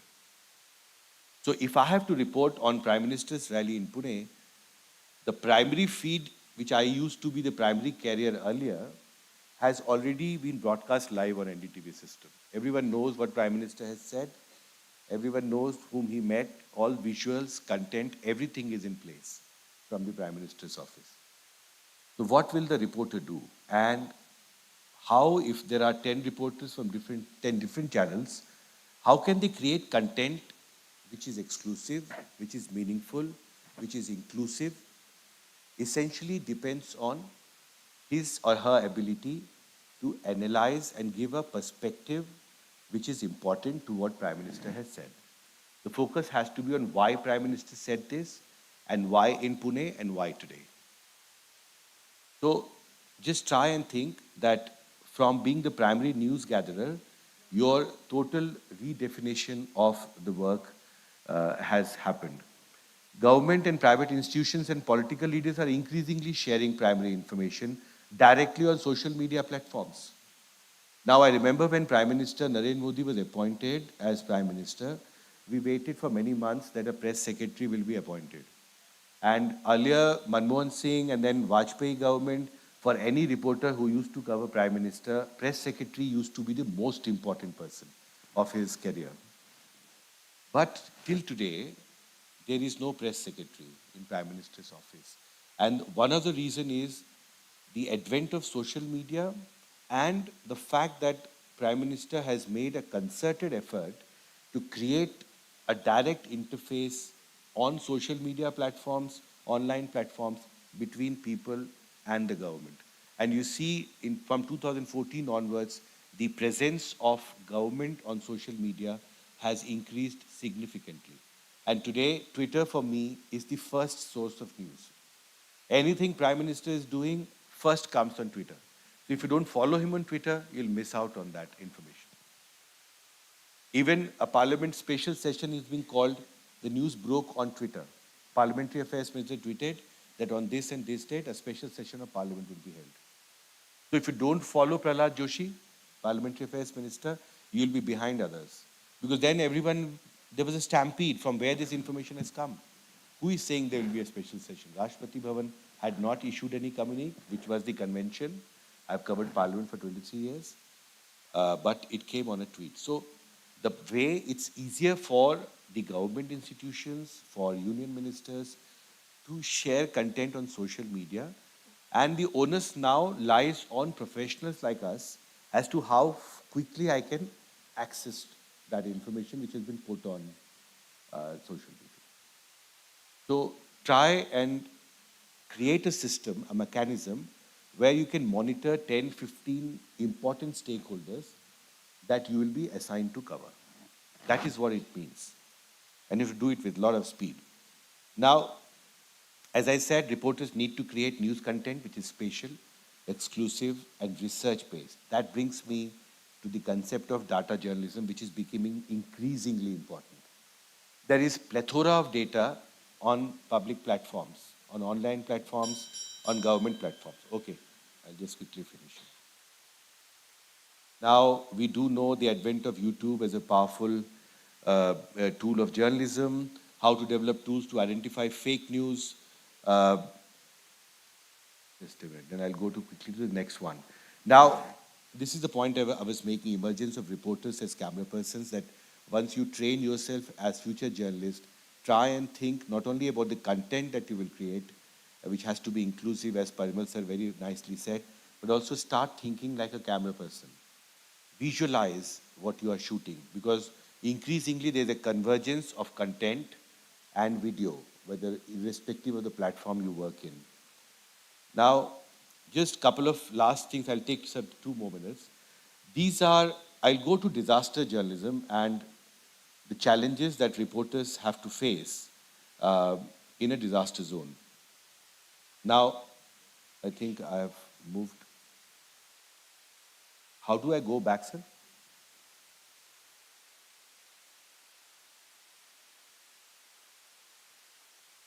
Yes.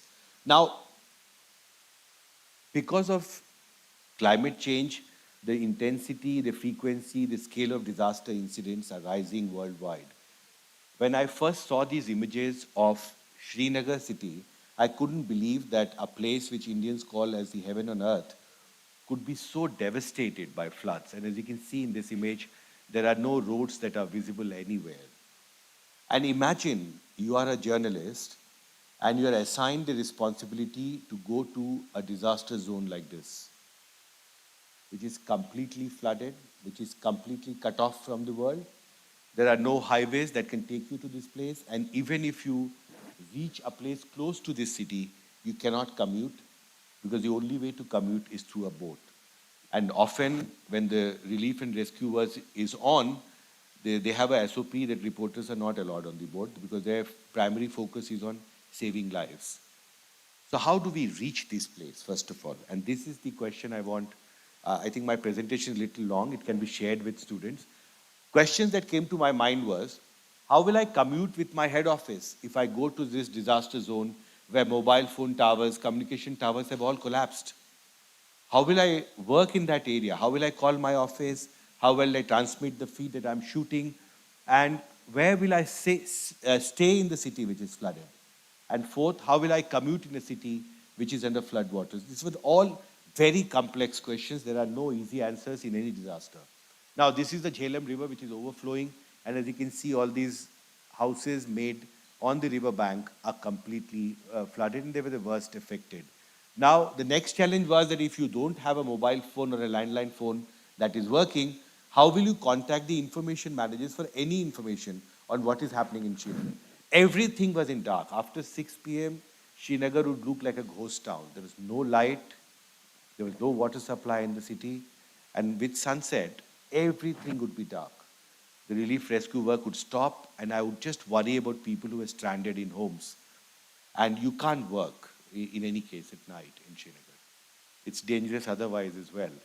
Now, communication network had collapsed, mobile towers had fallen, and there were people who were struggling. In this difficult, disturbed zone, a journalist has to perform his primary responsibility to inform the nation. And Sir talked about inclusivity. I remember at 3 places, a group of migrant workers rushed to me to tell me that they had come from UP and Bihar and no media was covering their story. I said, so what is your story? They said, whenever a flood comes in a city like this, the weakest homes are the first that get washed away. And most of these poor people normally keep their documentation at home, whatever little documents they have. So many of these people had lost their Aadhaar cards, bank details, they had lost iCards. They were working for BRO, some of them, lost iCards. So when the flood came, they just tried to save their lives. But their homes got washed away because they were living in kacha homes, that is the slums that you have seen in cities. So the tragedy that they were struggling with was that when Jammu Kashmir government said we'll give relief to flood victims, they went to demand relief. They were told that you have no identifications, you will get no relief. That is the poorest of the poor in Kashmir was struggling for relief. And as you said very rightly, their voices were not being projected. So I did 3 ground reports on these people, 2 at Srinagar Air Force Station, 1 in the city. And there were people who were in line to move out of Kashmir for 2 days, sitting open in front of the gate. There was a line of people and they were ferrying people in aircrafts, but the line was 3-4 kilometers long. And many workers said they have spent 3 days and 3 nights sitting in this line so that one day they will also can fly free of cost out of Kashmir because through highways they couldn't come and we have no money, we're running out of food. and we are not getting relief because we don't have the identification card. So this tragedy, then I wrote a research paper. It was titled Right to Compensation to Disaster Victims. And United Nations recognized this, and then I was invited in the UN World Conference on Disaster Risk Reduction in Sendai in March 2015, and I made a presentation in the Ignite stage on this idea that poor should be given a right, a legal right to compensation in disasters. Now, as you know, in a city, there will be no functional helpline. People had lost touch with their relatives, and journalists were often seen as first responders. There were people crying. Their parents had come because Srinagar is a hotspot for tourism. When the floods came, suddenly the mobile lines, landlines got disturbed, and people were stranded, not knowing what to do, and they were desperate. Can you show this, my father's photo on NDTV? So that if he's somewhere, we can find him up. And there were people moved to relief camps here and there with no mobile connections. In this disturbed zone, journalists had to work very, very hard, taking all the risk. And at places we were threatened also because people were very unhappy that relief had not reached their camp, that she was venting their ire on us. I'll just take 2 more minutes, sir, and finish. Just 2 more minutes. Now I'll just skip this, but we can share this, what US has done, that when a communication breakdown happens, such mobile emergency communication vans are airlifted in the disturbed disaster zone, and a new communication networks are created. They call it disaster emergency communications. Any journalist interested in covering climate change, sustainability, disasters must learn about new communication technologies that are being developed, because it is possible in coming couple of years, you may have access to these kind of technologies to work on satellite phones, for instance. And last point is the SOP, a standard operating procedure for disaster reporting, to ensure that your reporting you don't miss out the important things that you will see on the ground. Each disaster and conflict zone carries a different degree of risk and threat, and every journalist must have a roadmap to manage the risk in a disaster zone. Importance of cooperation and coordination among journalists, because remember, if you somehow reach a disaster zone, other people who are reaching there would have also struggled to reach. So you have to ensure that you work and cooperate more. And in Kashmir, in the absence of a mobile phone or landline phone, it was the word of mouth network through which we were working. A group of journalists would go to a particular part of the city. I will go to, let's say, towards the airport side. And then in the evening, we would sit together and share information with each other. So working in a group, working in coordination, very, very important. Codifying risk in a disaster zone, very important. A collective risk assessment plan, that when you are flying to a disaster zone, are you carrying a medical kit with you? Are you carrying the emergency kits with you? Do you have a plan B, plan C, if you fall ill, because there's always a fear of an epidemic in the war zone. And as you know, during covering COVID-19, I think I'll just go to the last part. We've run out of time. Just last couple of images I want to show. During pandemic, more than 600 journalists died while working and reporting on COVID pandemic. And remember, the threat is still real, and WHO has warned that a much more lethal virus is on its way. And for 2 years, I can tell you, from day one, March 24th, midnight, till the COVID virus finally abated, I went to ground every day to work in the field. And it was the most trying, difficult time for all of us. And I remember there in my housing society, on the first day I went out, because at that time India was in a lockdown for 3 weeks, and even those people whom we trusted, they started questioning my family. Why is this man going out to work when nobody else in India is working? And he could be the carrier because he's also going to hospital, he's also going here, he's also going to the bus stations where the emergency, the migration was happening. So I had to, admonish them that you should not try to threaten indirectly and pressurize a journalist not to work. Remember, if I was a doctor, what would have they done? So, a journalist's role during a public health disaster is something that needs to be researched in detail. And I will just end with a couple of slides. The pandemic has posed very complex institutional challenges for every institution. And media institutions had to restructure their news gathering processes with requisite safety protocol in a very short span of time. and the entire conventional way of news gathering had to be changed. Now, logistical challenges was to keep the reporting team safe. So what we did was we created boom mics, which ensured that there was a 6 to 8 feet distance from between the subject and the reporter. I mean, the person whom you are interviewing and the reporter. And I'll just show you some couple of images. Now, this is how it looks like. And this boom mic, normally we are much closer, but you can see in this image, there is a gap of 6 to 8 feet. And this is the first factory that had opened after the lockdown in first week of May 2020. I will not never forget that day when I entered and everyone panicked seeing me with the camera. And they said, okay, we can do the interview. And I said, sir, I have boom mic. So he's my friend now, Sandeep, very nice entrepreneur. So you can see in these images. And then what happened, Cyclone Taute came. And remember those journalists who were working in West Bengal and Odisha. This is NDRF DG, SN Pradhan, who is now the DG of Narcotics Control Bureau. And initially when I called him, he said, Himanshu, is it very necessary for you to do the interview?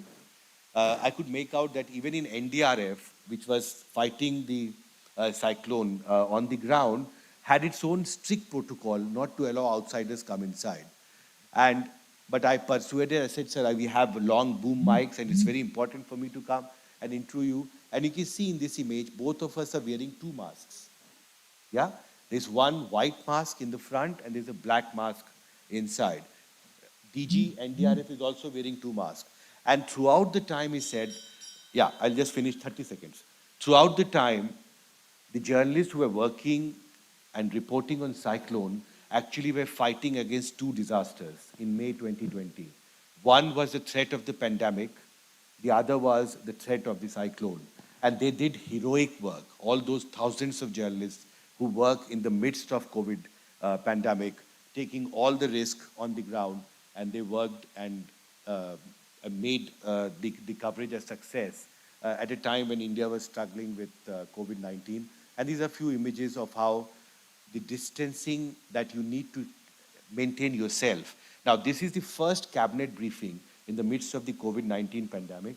And as you can see, most of the journalists, because this was being broadcast live on YouTube, they were working from home. So this is also a protocol that you can follow. But those who went there, just see how far they are sitting from each other in this screen. This is the National Media Center, the biggest briefing room in Delhi, newly constructed, very high-tech.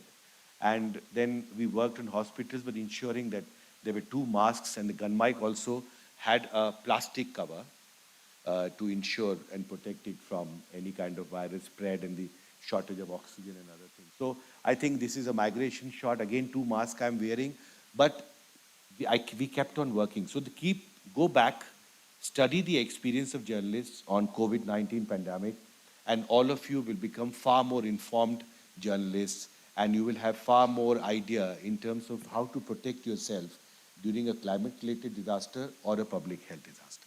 Thank you very much. Thank you. Thank you so much, Shekharji, for this very detailed presentation. Now we come to Priyanka Tupe for her presentation. Priyanka. Hi, this is Priyanka. I would just like to clear a slight confusion. So I work with Behan Box. I work there as a senior correspondent. I don't own Behan Box. Yeah, so I think that was necessary. Yeah, so since we are talking about inclusivity and media, I would like to first ask this question. Why are we talking about inclusivity? Whom are we excluding? I think that is important question to address. Are we excluding Dalits? Are we excluding tribals? Are we excluding Muslims and other religions and people who are at margins from the mainstream media, from even alternative media? Are we not covering their issues enough? Are we not covering their issues from their perspectives? So these are the things which came up in my mind, and then I think we need to address this. So I will share a couple of examples from my reporting experience, couple of anecdotes, yeah. So when I was working with a TV news channel, there was this sad news came in of Rohit Vemula's suicide, and it was 7:30 in the morning, and I was working at the input desk and I got the news and I confirmed it with multiple sources, obviously. And then I told it to my input editor that this has come up. And the immediate response was, it is 7:30 a.m. in the morning. Are we really going to run this sad, depressive news in the morning? This is a tea, coffee time bulletin thing. So I said, okay. And then he told me to, gather the other material. I did the same thing, and then I went to him after an hour. And then there was the immediate response from that person was, uh, why are you making this as a Dalit student suicide? It is a student suicide. It is not a Dalit. Why are you bringing Dalits and the caste in this? So that was the immediate response from him. And then things didn't go well. And almost we took 4 to 5 hours to break that news. It was there on the other TV channels. And then, the editors and all, they were screaming and they were saying, Ki, why are we not breaking this news? When this was came up in the early morning, even at 7:30 a.m. Yeah, but obviously this was the response came up from a very senior person who was a oppressor caste person. And I was shocked how caste blind can a person be who is sitting at the position, who is not even, trying to understand what exactly has happened. So, yeah, and this is happening. This is just one example. I'm sure there are hundred and thousands other examples where people at the margins, their voices are get suppressed. People ask their integrity and yeah, they just don't believe like something is happening with Dalits, with Muslims, with tribals. Um, so yeah, these sort of things happen, but also there are some examples where people nowadays are consciously taking some efforts. It is not as par, but they are taking some efforts to, try to bring the inclusivity. And one example I would like to share. So I work with Behan Box, as I told, and our editors, planned a series on Dalit month history. So they ensure that only Dalit students or researchers or Dalit people would write for that series. They would write on different things like Dalit culture, festivals, and other things, but only them. Like now the question comes here, why only Dalit can write their histories and all? Yeah, valid question. Any other person also can write. But the nuance, but the ground reality, but the lived realities, lived experiences they can bring. It is something different, which we cannot beat easily. People need years and years of experience and empathy who come from other castes. They really need that empathy and that nuanced understanding to cover and write such issues. So that was the example, and all the writers of that series were from Dalit community, and they were provided the adequate assistance what they need.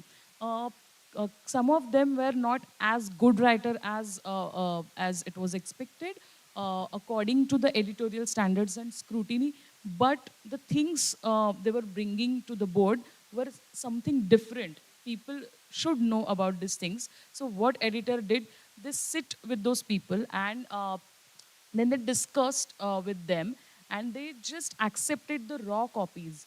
They just accepted the raw copies and constructed, with sitting them, they just consulted with them, and then they shaped up those copies, because our editors felt these are the people may not write or may not speak as fancy English as we speak or we write, but they have substance. They have a very good content, unspoken histories, and yeah, so on. So it is our duty, our responsibility. We are sitting here in metro cities.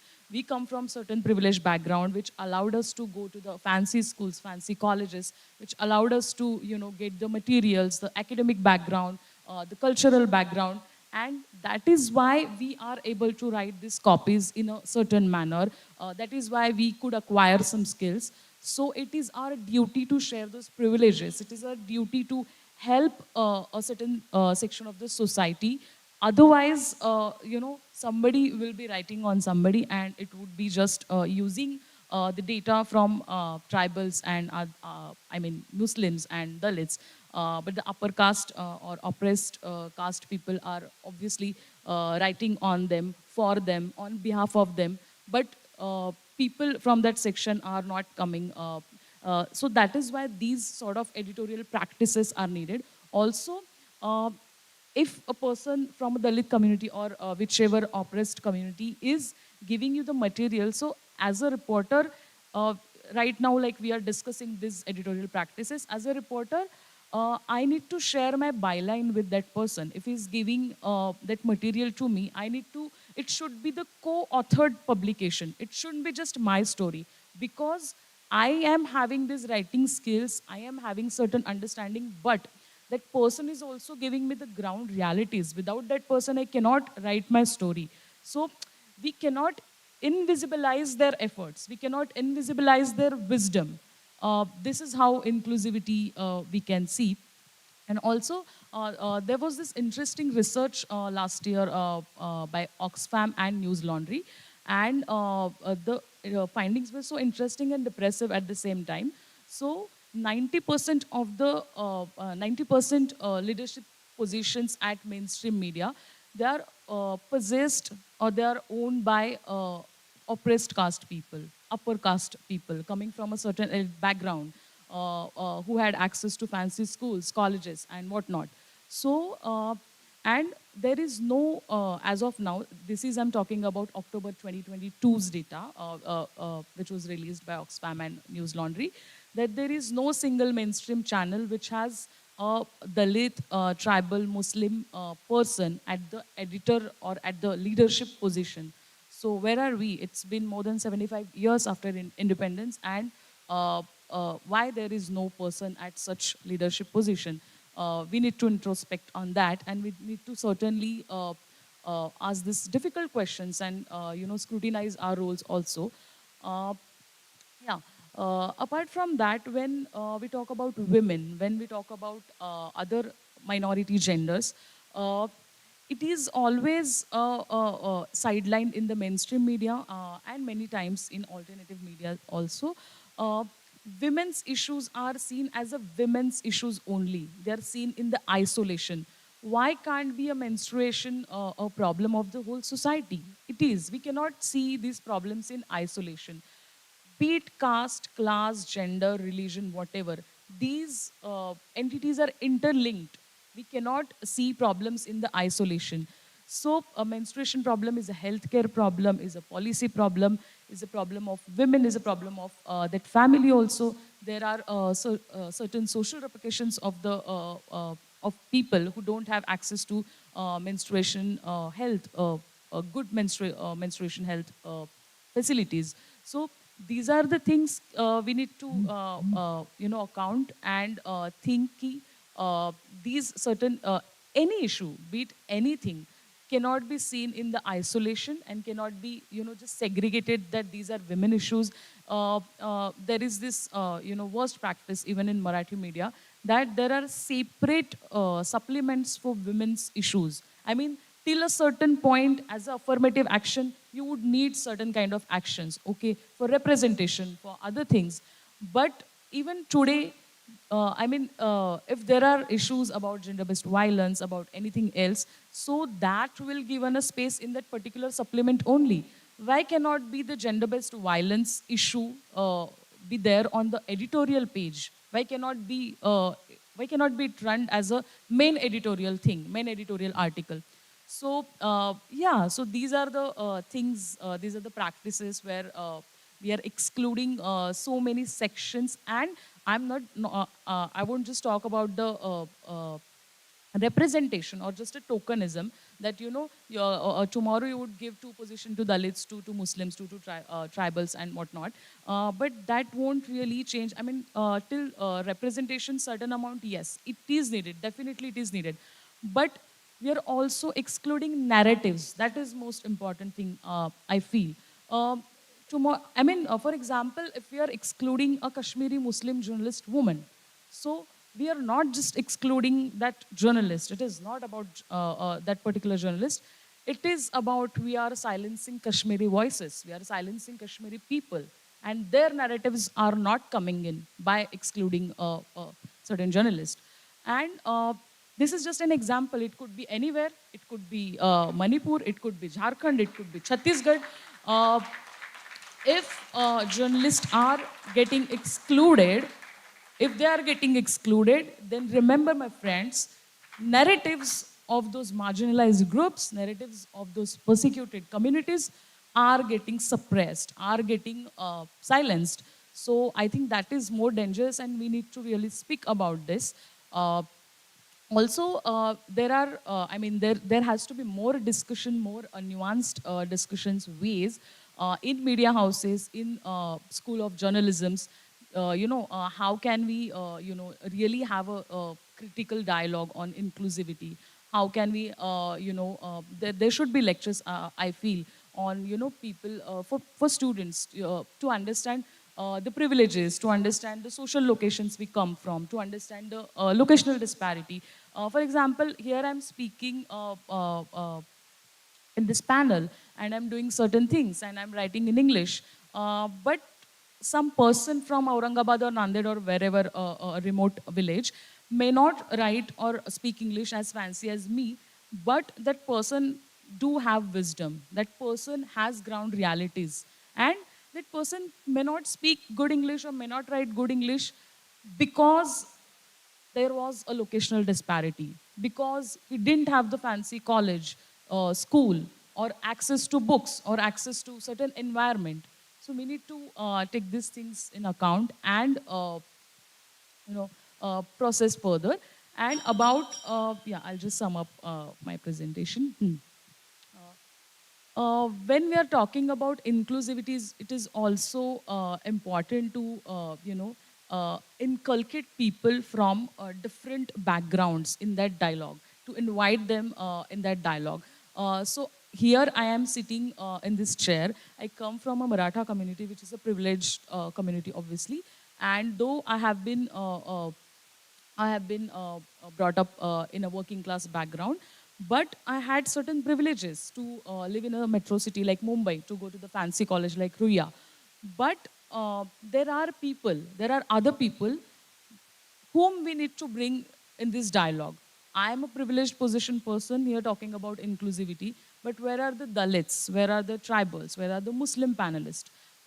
That we need to think about and, in, invite them and involve them in this dialogue so that we can take this process further and ensure the inclusivity, not just for the sake of representation or for the tokenism, but the narratives, the real inclusion.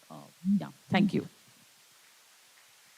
Thank you, Priyanka, for bringing out many important points in your presentation. Overall, from all the panelists, you have heard about the first-hand account of how they dealt with the issue of inclusivity in media. And all of this brings us back to the previous panel discussion, media education in India. And whether the media education in India really covers the aspects of inclusivity in media. For example, take the example of the caste. I distinctly remember in the year 2006-07 when OBC reservation was introduced in higher education. And a lot of TV channels in Delhi, they were covering this particular issue. And topmost journalists in our country, they were in their own panel discussion, they were clearly stating this, that, oh, I don't understand caste. But can you please explain your thing? That is really not a matter of pride. If we have to work in India, we have to understand the social structure of our country. And caste is at the center of our social structure. Understanding caste, talking about caste, doesn't mean supporting the caste system. It doesn't mean propagating the caste system. But unless we understand and unless we analyze it properly, we also would not be able to eradicate it. And it is this blindness to the issues, whether it is caste, whether it is the communal issues, whether it is the gender issues, or issues of the transgender communities.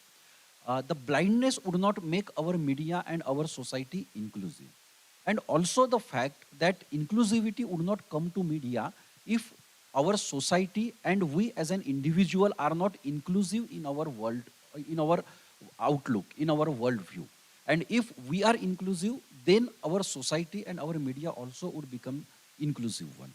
Now, with this, I open this floor for comments, remarks, or questions from all of you who have been very patiently listening to this discussion. And perhaps some of you would like to make your points and ask the questions. So, floor is open now.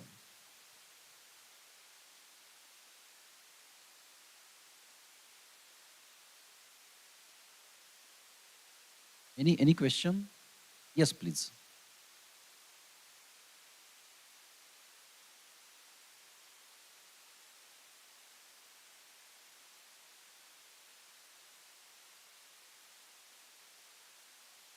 Hello, all panelists. I'm Anya Tejwani from FYBA, Mass Communication. My question is to Ms. Kalki. Now, ma'am, representation in Bollywood has gone from using LGBTQIA plus actors as comic relief to having full-length movies being made about them. But these characters, they are played by cisgender actors, like Vijay Raz in Gangubai, or Sushmita Sen in Tali, or Rajpal Yadav in Ardh. Now, although representation has evolved, it's very necessary for trans actors to be casted. But do you think it's a credible effort still? Does it count? Well, there is a discussion about that even within our own community. At the same time, you need to see that I really appreciate all these actors, especially professional, very good actors like, um, Sushmita Sen or other actors coming forward to play transgender roles. But at the same time, we need to understand that they actually occupy or they take, in the name of support and all that, they also, in a way, they have snatched the opportunity of some other transgender actor. That is the truth, actually. But, for marketability and selling firms, they wanted to cast famous stars in transgender characters, which I perfectly understand. At the same time, how long will you be doing this? When are you going to give this opportunity for people who are very talented, very good actors from the transgender community itself? Remains a question. I'm really, in a way, I'm very happy that the narratives have changed now. At least they take an effort. Still, there are many stereotypes, of course. For example, Lakshmi Bomb and all that. Still, I believe that that opportunity went for Akshay Kumar. The other opportunity went to Sushmita Sen, and it goes on and on. So they should be responsible. They have a responsibility to refuse these roles. I know that playing a transgender character is very challenging. It's very exciting for them as an actors. But at the same time, it is important for them to give those opportunities back to our community. Because I know for a fact that we are tremendously talented community, but the visibility and opportunities are very little. Until unless you give that space to us, we will always be listening to our stories from you and not like we can tell our own stories. So it's both ways. Thank you, ma'am. You're welcome.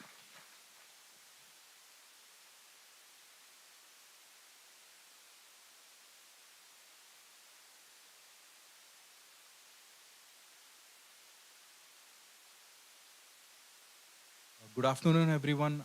First of all, I would like to take the opportunity of thanking the entire panel for being here with us and sharing their stories, especially the madam from the transgender community.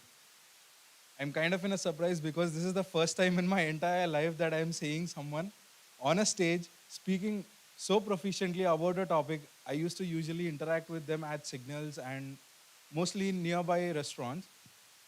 But this is the first time, and I'm quite surprised and glad that I got to see you, and this will be a very memorable event for me in life.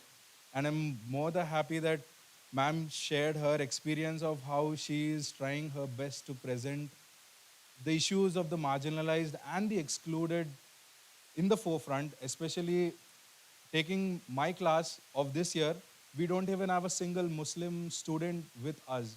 And it is becoming difficult for us to understand the constitution and demography of Muslims in India and the Islamic republics around the world.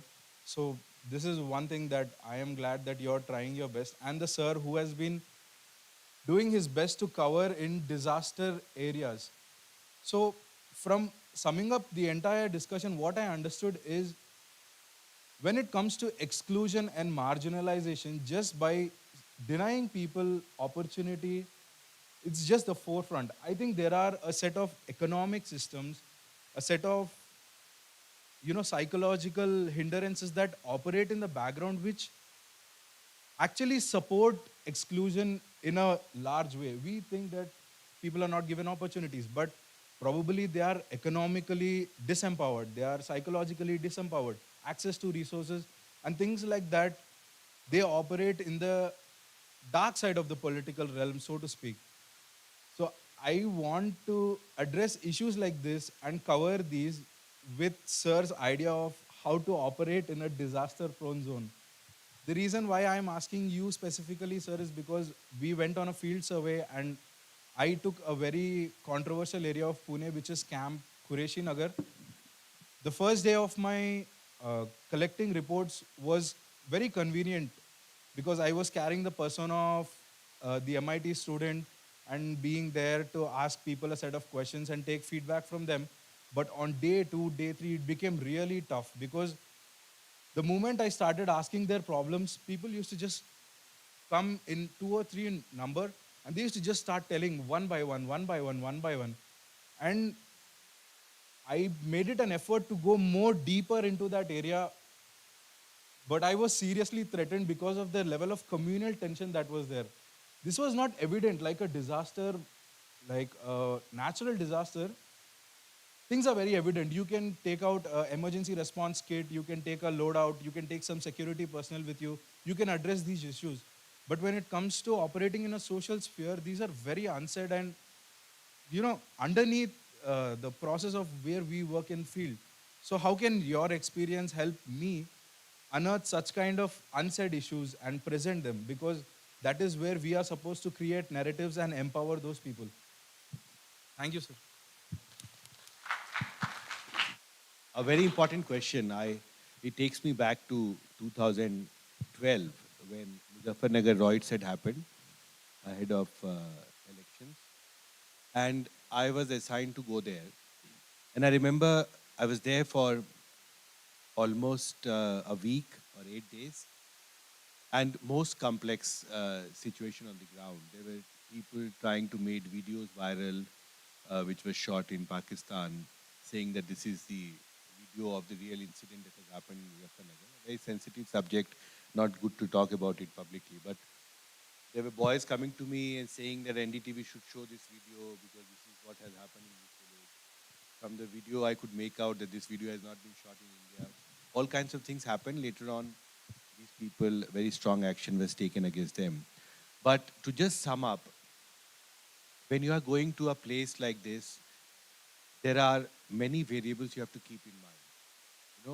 This Shakespearean dilemma, in my words, would be what to report, what not to report.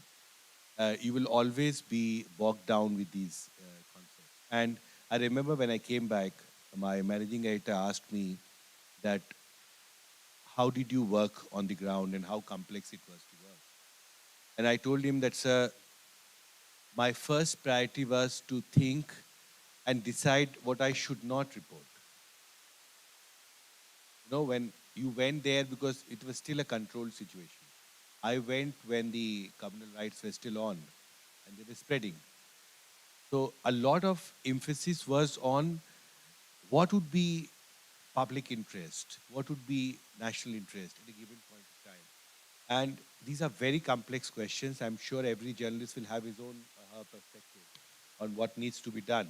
But of course, you should not and you cannot be saying things which could, further increase the tension in the area. Your job should be to do primary news gathering in the most fair, objective way and keep facts which you think can help assuage concerns for people. Because I know, in a zone which is disturbed, like a disaster zone, everything is in a very fluid state.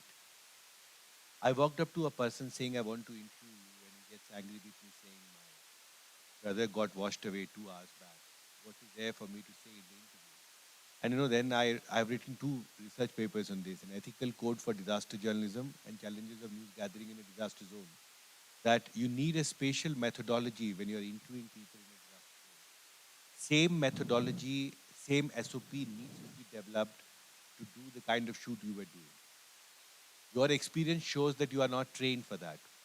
And that is the challenge that you have before you start your professional career, that you start having an SOP on what would be your standard operating methodology when you go to a disaster zone or to any social zone which is disturbed, whether communal rights or it's a cyclone.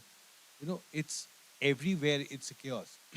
So it's very important that you respect the privacy of people. And there will always be people who would not be willing to speak. Don't speak to them. Sir, just to clarify, I tried to address this problem by doing one thing. The area was predominantly Muslim, Christian, and Maharashtrian crowd, which was diverse in terms of caste. So, sorry, sir, sorry. I'll just get back to you.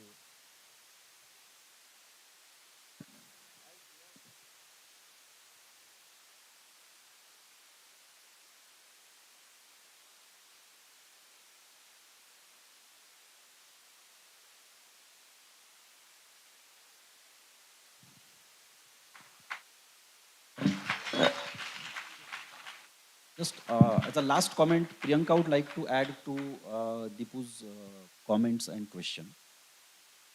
Yeah, so as Himanshu sir also addressed it very well, one thing we need to keep in mind whenever we are going such a places where we are not familiar to them and they are not familiar to us. So we really need to earn the trust of people. Why would they share their information with us? I'm not here to just give a lecture on research or reporting ethics, but this is very important thing that we cannot treat human beings as just our subjects. We need to really empathize with them. We need to really, ask them how they are, how are their lives, and etc. etc. So no simple answer to this, but just we need to gain their trust. Just sharing small example. A couple of months ago, there was lynching cases of Lukman Ansari and Afan Ansari in Maharashtra only. It happened nearby Nasik, and I went to Afan Ansari's family 3 times. The family was in a mourning state. So I waited there for hours. I tried to speak to them.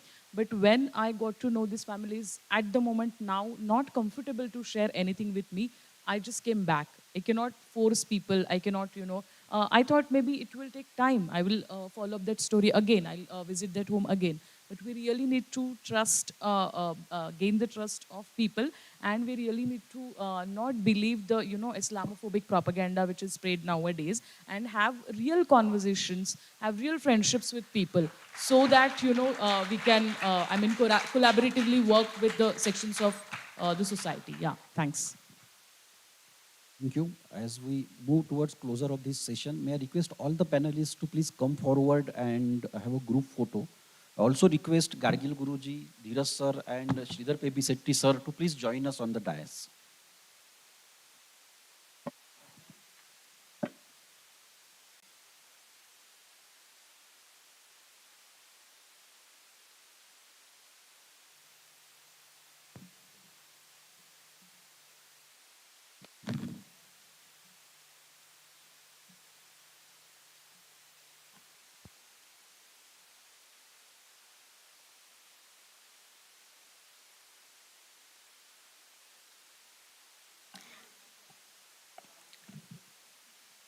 This discussion has indeed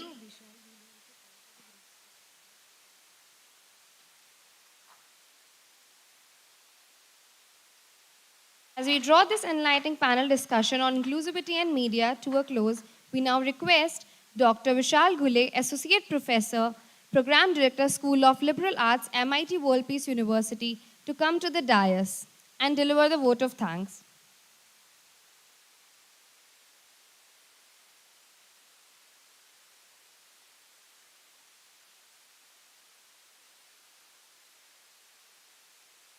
Guys, I'm going to keep it very short. I would like to congratulate the organizers first for bringing up such a balanced panel for this discussion, because the topic was inclusivity in media. And would like to thank you, Kalki Subramaniam, because sensation in the news is something and true representation is something else. And she bring the point of the trans community, and would really like to thank you and wish her all the best for future journey. I would also like to thank Himanshu sir for guiding us through the actual realities and happenings in the new age media coverage, and certain photographs and certain insights that he shared was very valuable. Thank you very much, sir. I would also like to thank Priyanka ji for bringing the true sense of inclusivity in terms of inclusivity in media. And I would like to thank Parimal sir, Professor Parimal sir, for chairing the session, balancing the session, and making this session very interesting and insightful. Would like to thank you all the participants for being here and being patient for this session. Thank you very much.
highlight of the National Conference on Media and Journalism. We are here for the AI and Media panel discussion, where we have the privilege of hosting knowledgeable individuals who will offer their valuable insights on a trending topic of great relevance to our media engaged society. Without further ado, I would like to welcome our respected chair and panelists. I request Mr. Samrat Phadnis, Mr. Ritesh Bhatia, Ms. Nirali Bhatia, Mr. Rajesh Mahapatra, Mr. Abhijit Panse, Mr. Niranjan Pednekar, Mr. Dheeraj Singh, Mr. Abhinav Tiwari,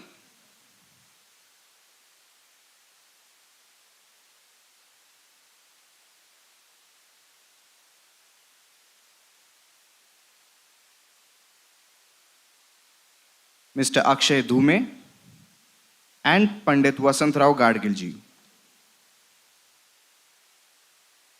Let's have a big round of applause.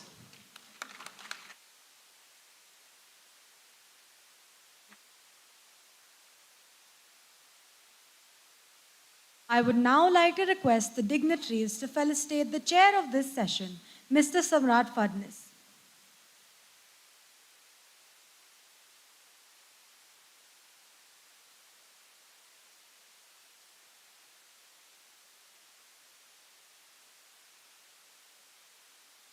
Mr. Samrat Phadnis.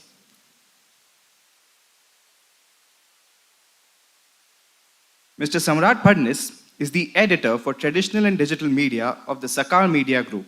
He is a specialist in digital transformation, media convergence, and social media innovations.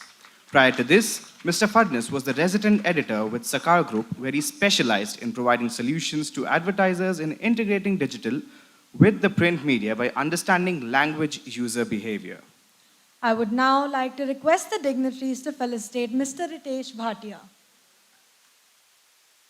Ritesh Bhatia is a seasoned cybercrime investigator and cybersecurity and data privacy consultant with over 20 years of expertise in the field of cyberspace.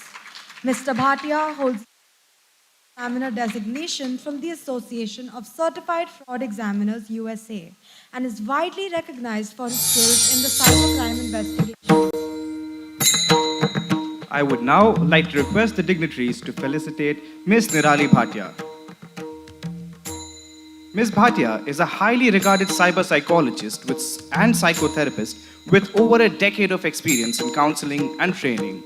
She is the founder of the anti-cyberbullying organization CyberBAP that stands for Cyberbullying Awareness, Action and Prevention, and also serves as the director of V4 Web Technologies Private Limited, a web solutions and cybersecurity company.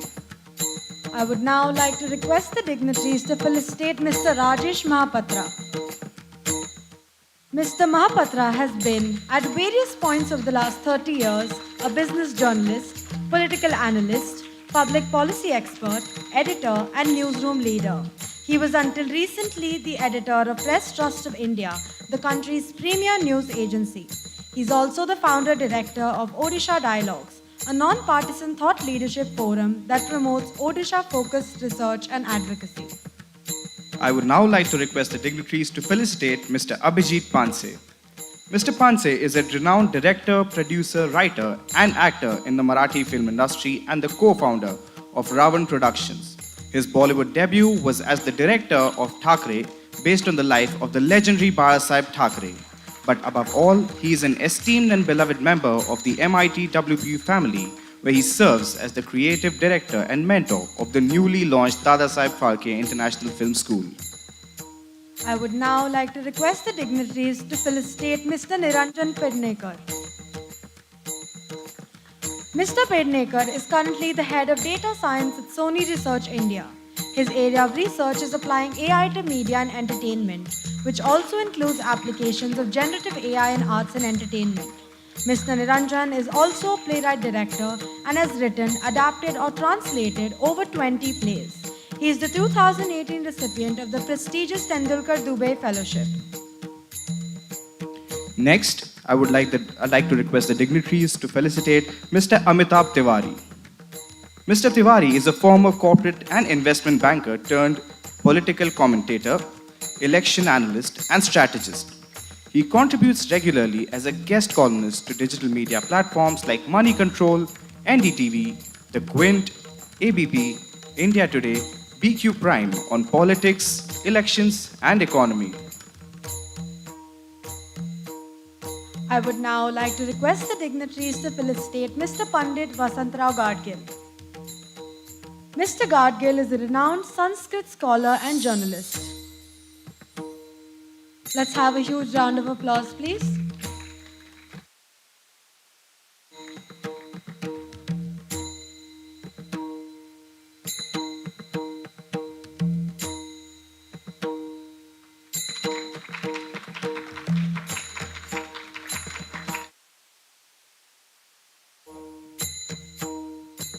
This plenary session has consistently stood out as a highlight of the National Conference on Media and Journalism. We are here for the AI and Media panel discussion, where we have the privilege of hosting knowledgeable individuals. In this rapidly evolving landscape, we find ourselves at the intersection of technology and media. Over the next hour, we will delve into the profound impacts of AI on media practices, from journalism and filmmaking to marketing and content delivery. AI has become a prominent and influential force in various fields, spanning from the automotive industry to creative endeavors. This technological disruption has significantly impacted human abilities related to thinking, reasoning, and perception. For instance, recommendation algorithms powered by AI are ubiquitous on platforms like Netflix and Spotify, where they analyze user preferences and viewing history to suggest personalized content, enhancing user engagement and satisfaction. Additionally, AI-driven chatbots and virtual assistants such as Siri and Alexa have become a commonplace, allowing users to interact with media through voice commands and natural language, making content access and control more intuitive. Furthermore, AI's impact on media is most evident in the realm of journalism. Recently, we saw the rise of one of India's first ever full-time AI news anchors named Sana on Aaj Tak, an Indian leading Hindi news channel owned by TV Today Network.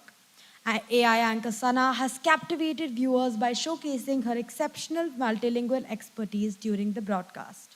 This allows for fast reporting, more extensive coverage, and tailored news experiences for individual readers. However, it also raises concerns about the potential for AI-generated fake news and its implications for journalistic integrity. I would now like to request our esteemed chair to initiate the discussion as we officially commence this plenary session on AI and media.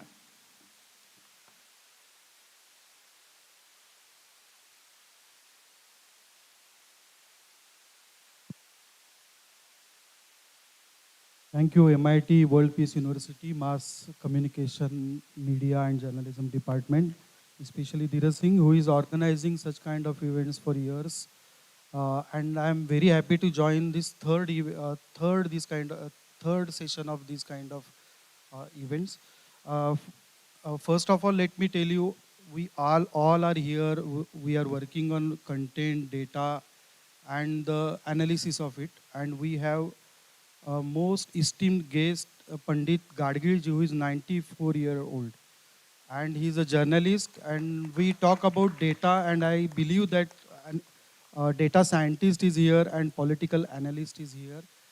They can shed more lights, but when we say that data is most important in AI, in machine learning, then for us, for media students, Gadgil is like a data machine. So as long as more as you can possibly extract questions, answers from him, it will be helpful. Let me be brief because we have two additional panelists here and I have an order to follow. As a media researcher, I believe that since 1780, when we started, India started its Hickey's Gazette, the emergence of so-called modern media. Prior to that, there were media forms, but those were not called as a mass media. Since 1780, Hickey's Gazette to till date, when we are talking just anchors, we are talking about the AI models, the AI-driven anchors. So the transition of last 200 years always had gone through a discussion point whether the technology will impact the media adversely or not. And I believe since 2002, I am working on digital media especially, and I had seen that discussions are far more from the negative perspective, and on ground, actually, people have more benefited of the technology. So मुझे हमेशा ऐसा लगता है कि technology का हम जितना negative सोचते हैं उतना इम्पैक्ट मीडिया पे निगेटिवली होता नहीं है. बट निगेटिव थिंकिंग का एक एडवांटेज इतना ही होता है कि we actually invite more regulations, more rules and regulations for the media, and उससे एक मीडिया प्लेटफॉर्म क्रिएट हो जाता है. 1780 में फर्स्ट मीडिया हिकीज गैजेट नाम से न्यूज़पेपर इंडिया में शुरू हुआ. उसके बाद 143 ईयर्स के बाद रेडियो आया. When radio emerge, even Kesari like newspaper in Pune used to discuss how it will impact readers, how it will impact society. क्योंकि now the news are, you are going to hear the news, not reading the news. उसके बाद 1959 में जब television India में आया, then we again discuss how it will impact media and how people are going to see, so they will not listen, they will not read the things. Then 1982 में जब color television आया, then similar discussion happened. Now nobody will listen anything, nobody will read newspapers because we have a color television in hand. And uske baad 20 years later we again discuss same thing in 2002 when internet was started in 1995, settled by 7-8 years, and for the first time we believe that there is a thing called Orkut that can actually have interaction between user and content creator and the respondent. So since 2005, we are discussing how it is going to impact the media. I am talking about news media prominently because I belong to the news media, and other people can also shed their lights. But since 2005 till 2014, we discussed about how it is going to have massive impact on television, everything. And in last 3-5 years, we are discussing how AI is going to impact, especially after the emergence of ChatGPT in December 2022, we are believing that okay, everything will be changed and we will have a massive drastic change in the media platforms. But I do believe that these kind of things always had added value to the audience. So 16-year-old boy or girl have more information than I used to have, than my father used to have, than my grandfather used to have. So that information transformation, the speed of information transformation has increased so much nowadays that it is very hardly we are able to digest. उसका जो analysis है, उसका जो meaning है, information अभी सभी के पास एक it's a singular layer से information available है. Now the challenge is to convert that information into utility or knowledge. तो मुझे हमेशा पिछले 2 साल से हम AI के बारे में impact of AI on news media specially हम जब डिस्कस करते हैं, तो I believe that journalism has more opportunity than the challenges. There are 2 challenges what I believe. First is obviously misinformation. You can create fake news and you can mislead anybody. That we are already facing for last 7-8 years through social media. So we know what is fake, what is not fake, and we are making regulations so that we will have a comprehensive digital media policy. Second part that I believe that people are, we often get a discussion that no, there will be no jobs. But I had seen that there was a zero, I had worked in Marathi and English newspapers. So there was a time when our IT department used to ban using internet, used to ban using social media. Now we recruit social media content creators. So there is a hardly any similarity between what we had thought that it will, social media is harmful, digital media using internet is harmful, to having own independent digital media channels as well as digital media business. So the discussion about losing job, I don't think it will stand much in next 5 to 10 years, but definitely there will be a challenge of digital haves and digital have not. So जिनके पास AI digital media के skill set adopt करने की capacity है, those will have more future. जिनके पास नहीं है, उनका they will shift to the another media or another business or another kind of skills, whatever they have. But इसका meaning ऐसा नहीं होगा कि ये पूरा चलेगा ही नहीं. I will take a simple example and stop here. The example is about Hotstar. जब 2 दिन पहले इंडिया पाकिस्तान की मैच थी, हॉटस्टार में more than few crore people were watching. That was not, and Hotstar knows everything, their content, what they like, what they dislike, how much time they spend on media. So iska analysis is more future. Iska analysis, specified services is more future in AI driven world is what I believe. With this opening remark, I will start the discussion with Ritesh Bhatia ji, founder and director V4 Web Cyber Security Cyber Expert. I would like to know his views about the media AI and media platforms. Thank you. Thank you, Samrat sir. So firstly, to all my co-panelists, I just want to say that, when I'm going to talk about about AI, I'll be only talking about the negative parts of it. So please don't mind, because I know there may be like 100 great things about it, but then those 1-2 small things which are not right, I'm just going to focus on that. So so I don't mean to bring down AI or anything. No, we've seen the positive things. So have we seen of social media, we've seen of internet.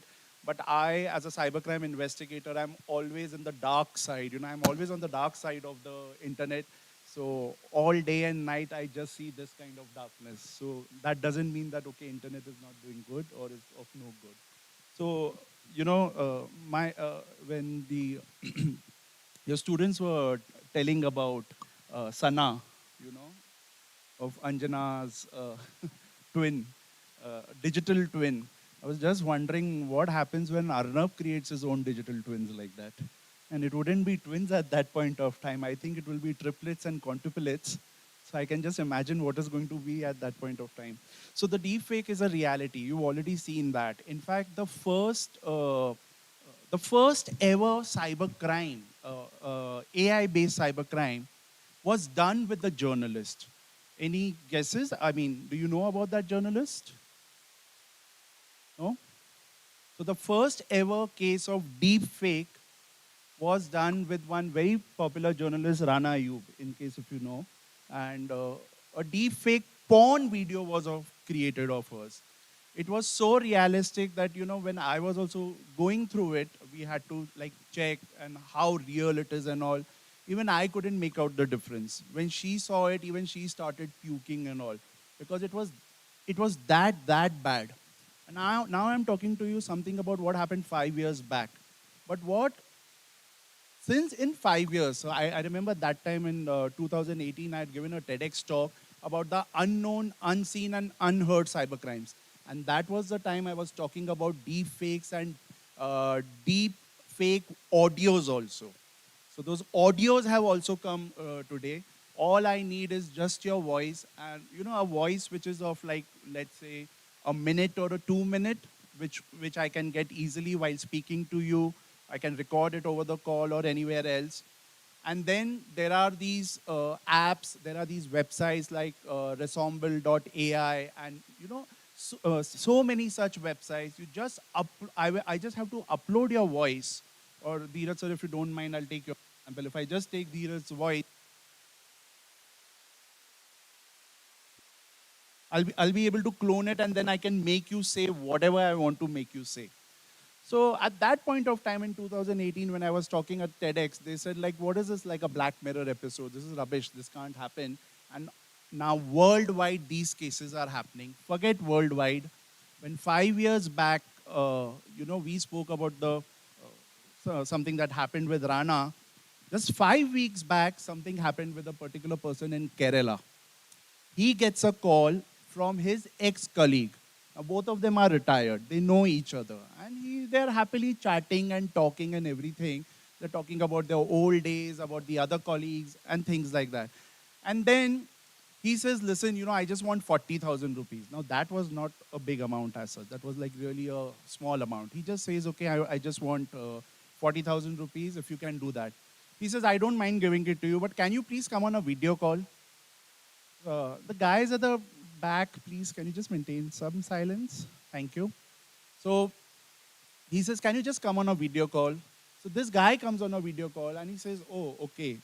It's not that I didn't trust you, but fine, there are too many scams happening. I'll transfer the 40,000. He transfers the 40,000. And after some time, he finds out that this was not him. Then who was it? Was it his twin? Was it somebody else? What was it? This was deepfake. So something that's happened so recently. And now when we watch Aastak also, it's so rare that, it's so difficult to find out whether this is the real Anjana or not. Just imagine the impact that it is going to create. We are entering into an election time, even in the corporates, because I saw a lot of corporate cases, cybercrime cases. Over there, imagine a CEO saying that, listen, get me these files. Or in a defense organization, the commander telling to his junior, I just need this particular data, just bring it immediately. And he does it through a video call, through an audio call. And then later on he says, it's not there.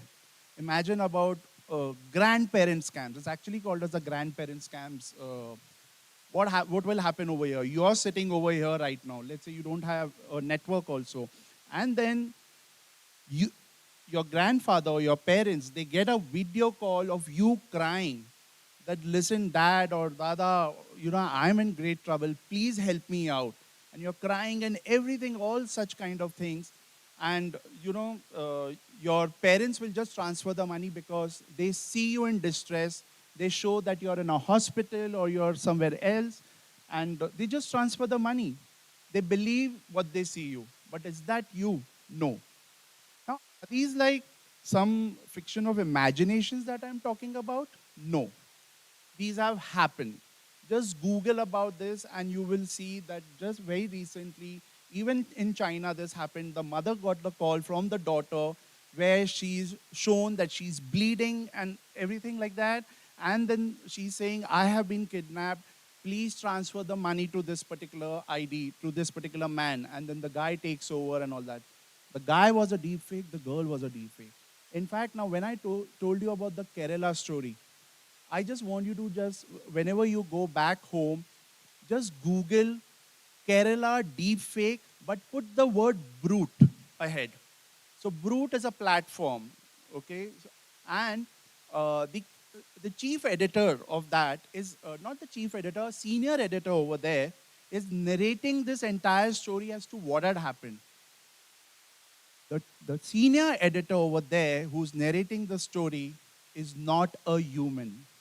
She herself is a deepfake. She came up with the idea, let me narrate this deepfake story by being a deepfake myself. So she just uploaded her face, she uploaded her voice, and in 10 minutes, the entire script was ready. So this is where we are. This is the reality and the risk. I've already told you, and there will be many more risks to come. As far as job displacements are concerned, you said it's not happening much. But according to our study, what we see, because we are part of so many groups and all that, we've already seen, especially in our cybersecurity industry and all, a lot of job displacements have happened. It is impacting even you people who would become kind of content writers and all. Today we don't need, like Nirali will tell you about content also. She keeps needing. Today ChatGPT does the work. But the bigger concern is the biases. And who's giving the biases? It's us. Because kind of questions we are asking to ChatGPT also. If you see, you try giving a command to ChatGPT and then come back to it after 10 hours. It still remembers, oh, you were discussing about this particular logo that you wanted to create, right? Is this in relation to that? It's as good as you are just speaking to a human being. Try out the the emotional part of it. That I'm not feeling good, I'm not feeling this thing. And then just see, you will actually feel that you are just going in the flow and conversing with a counselor as such. So the biases is another thing that's going to impact. And just imagine now during the election times, world over I'm talking about, you getting audio messages or video messages of, let's say, well-known celebrities, industrialists, politicians, anyone, saying, don't do this, this can be this thing. I have no faith in this particular government, or I don't have faith in this particular political leader, or anything. The communal tensions, which are already over there, but it's just going to increase because, as Samratji said, about the disinformation, about the misinformation. So, yes, in all my talks, I always end up with like, okay, what's the solution? By the time the big giants who themselves have created these things come up with, I know there's a talk about ethics and this and that, but after seeing the internet, after seeing the social media, I don't think so ethics is anywhere there, especially with the social media. I'm talking about Marx, all his initiatives and all. I just don't see ethics anywhere. If they were there, we wouldn't be having an organization that Nirali started called as Cyber BAP, which stands for Cyberbullying Awareness, Action and Prevention. With so much of harassment happening, I wish there were like ethics and things like that, but then that's kind of wishful thinking. Yes, I'm ending. As I was saying in all my talks, I just end up with this thing. With this generation, we always use the word POV everywhere, this is my POV, this is my point of view. So I'm going to tell you, there are 3 tools. Just download that, and I'm sure you're going to be safe. So first is, don't try to look in your App Store or Google Play Store. It's just you need to download in your head. P is practice the pause. Of course, the credit goes to Nirali for coming up with this term. By the way, we are known as the cyber couple of India. So I'm just telling you that. So P stands for practice the pause. Pause. When you see some information like this, pause. You don't have to react. Then O, instead of O, use it as 0. The 0 trust. I don't trust this information that has come. The moment you say that, you will automatically go to the third tool, and that third tool is verify. Let me verify if Sana is really speaking the truth or not. Let me go and verify. Because tomorrow, imagine a person like me who can just enter into Aztec Studios and somehow I get access to Sana. I can actually do something called as AI poisoning. And now Sana, who's pro a particular party, will be speaking against it. So there are big risks also, AI poisoning and other things. And I don't want to talk about that. I don't want to get into that technical. But this is what it is going to be. So for us, right now, there is no other technology that is going to safeguard us. It is only we people, and if we implement this particular thing of practice the pause, 0 trust, as far as cyber is concerned, don't trust anything, and then verify, I think we all will be saved. Thank you so much.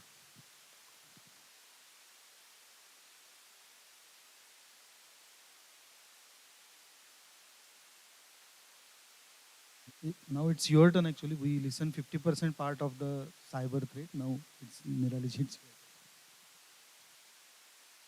Good afternoon, friends, and thank you, MIT, for having us over here. While Ritesh has spoken to you about the dangers from a perspective of being a consumer, consumer as in consuming information, I'll also throw light on when you're creating that information, because I believe that you all are journalism students and that's where your future lies, where you're going to create the information with the help of AI or without the help of AI. So even my, our chairperson has said that technology never is bad or good in itself. What makes it good or bad is the intent with which you're using. Like Ritesh said, that social media is not having ethics. It's not that the social media is bad or good. There are lots of goods and there are lots of bad. It's for what purpose you're using, with what intent you're applying, is what changes this whole thing.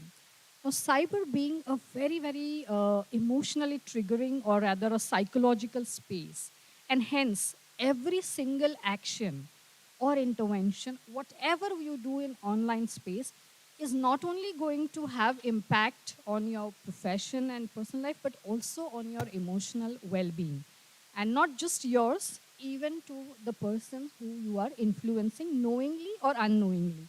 And what I believe is that as the technology is becoming more and more independent, more powerful in terms of not dependent on human, the responsibility on us humans is increasing. So while we have a lot of tech to help us to facilitate our work, to get right information in the shortest possible time, but what is the core of media or journalism is the whole opportunity to verify and validate. When we started with the print medium, we did have a place where we could write back saying that, how can you verify this? So there was somebody to take that ownership. But with the emergence of social media and how the digital citizens are themselves now becoming news creators and media creators, the question that arises for all of us to think about is, where does this buck actually stop? Who is going to take the ownership of the content that we are creating? So that's number one point that all of us need to think about every now and then, either when you're creating content or when you are spending your social currency. Social currency is made up of your likes, your posts, your comments, things that you endorse, things that you forward, whether with good intent or bad intent, because the intent is not visible in the digital medium. See, when I'm talking to you in person, there is a body language which communicates intent, which gives you the trigger that, okay, this is genuine, this is not genuine, ye mazak tha, ki ye taunt tha. But when I am using digital medium to communicate, when we are only texting, none of this is visible. And hence, that kind of responsibility lies with the content creator, which is what you all are going to be tomorrow. The second flip side of technology-enabled content creation is also overload of technology, or rather overload of information. With too much of information, we are always at the threshold of being paranoid. So, for example, if you're following any specific news, whether it is the war that's happening in Israel, whether it is any particular cause that you're following, if you are going to follow that one particular cause, the amount of information that you get from different perspectives or from a unilateral perspective, in both the cases, it's not a balanced one. And that's where it creates a problem. It triggers in us that, am I being subtly radicalized, or am I really, really learning from this and being able to make our perspectives? That's what the responsibility of a good journalist is, that you share information, put your perspective, and allow people to make their own perspectives as well. The third point is also over-dependence on technology. So since I practice as a counseling psychologist, I do get clients from multiple areas of life, and I do have some, clients who are also from media background. What is happening is, like, initially, so to give you a very simple example, let's say if you've started your career before the tech era, you were very confident of your source of information, of the piece that you have written, and you go and give it to your editor, and there it goes. Now there is a step in between where we will put it through certain AI-enabled tools to make our English proper or verify the information, etc. So that dependence, when it gets more and more, is where you start losing your own confidence. Your entire perspective is lost in that bargain. So that is another area which you can think about, as in, like, how much are you using technology? It can be an aid, but it cannot substitute your intellectual capacity. Another point is in terms of overload of information. If we go and take it forward, then it is also at a threshold of making us dependent and addictive. So I've come across so many young students who cannot do without this technology. So while you're using this in your whatever profession and whatever field you are, you must learn to draw an appropriate line to create a balance where the dependence is not so much that neither the confidence is lost and nor you are at the borderline of being addicted to that particular technology. And lastly, what I feel that being a journalist student, a journalism student or a media student, the massive responsibility of sharing rightful information and sensitizing people is what is important. But unfortunately, with the overload of information, with the information that is created via a technology, instead of sensitizing, we all are leading towards being desensitized. Like, let me ask you, uh, we all are aware, and we all must be using certain apps to give us the latest news and information. Gone are the days where people are spending that time over tea table reading newspapers. It's always on the go, where certain apps are going to give you those kind of highlights. Okay, this is what's happening, this is what's happening, even if it is as worse as so many people's lives going. But the amount of information that is revolving around it, instead of sensitizing us or making us feel empathetic, it has actually in turn started desensitizing us, making us less empathetic. We just read the headline and we just give it a pass. How many of us actually open, read, and then feel, what can I do about it? That is what actual role of any kind of a media person should be. So these are primarily the points when we are using technology is what we need to understand, make it a right balance and right mix. And lastly, before I really wind up and say, I also want to leave you all with a thought that all of us are over here consumers of social media content.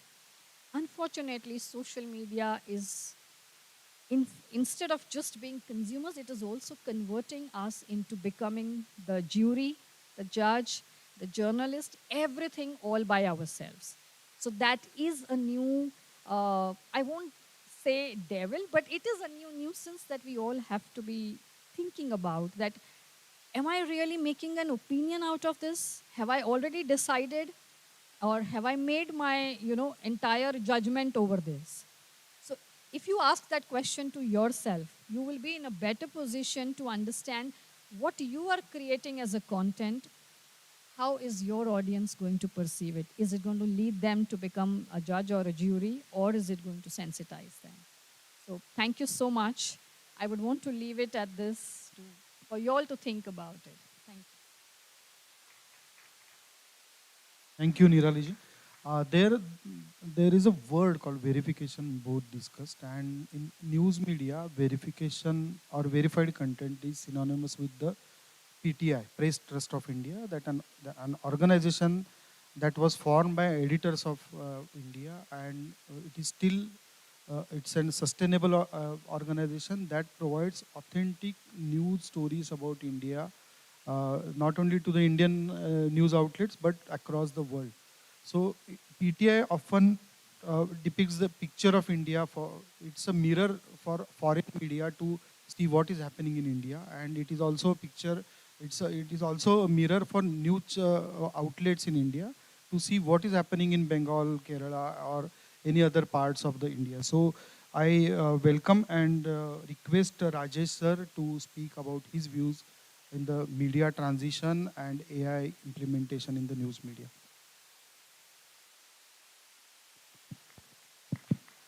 Thank you very much.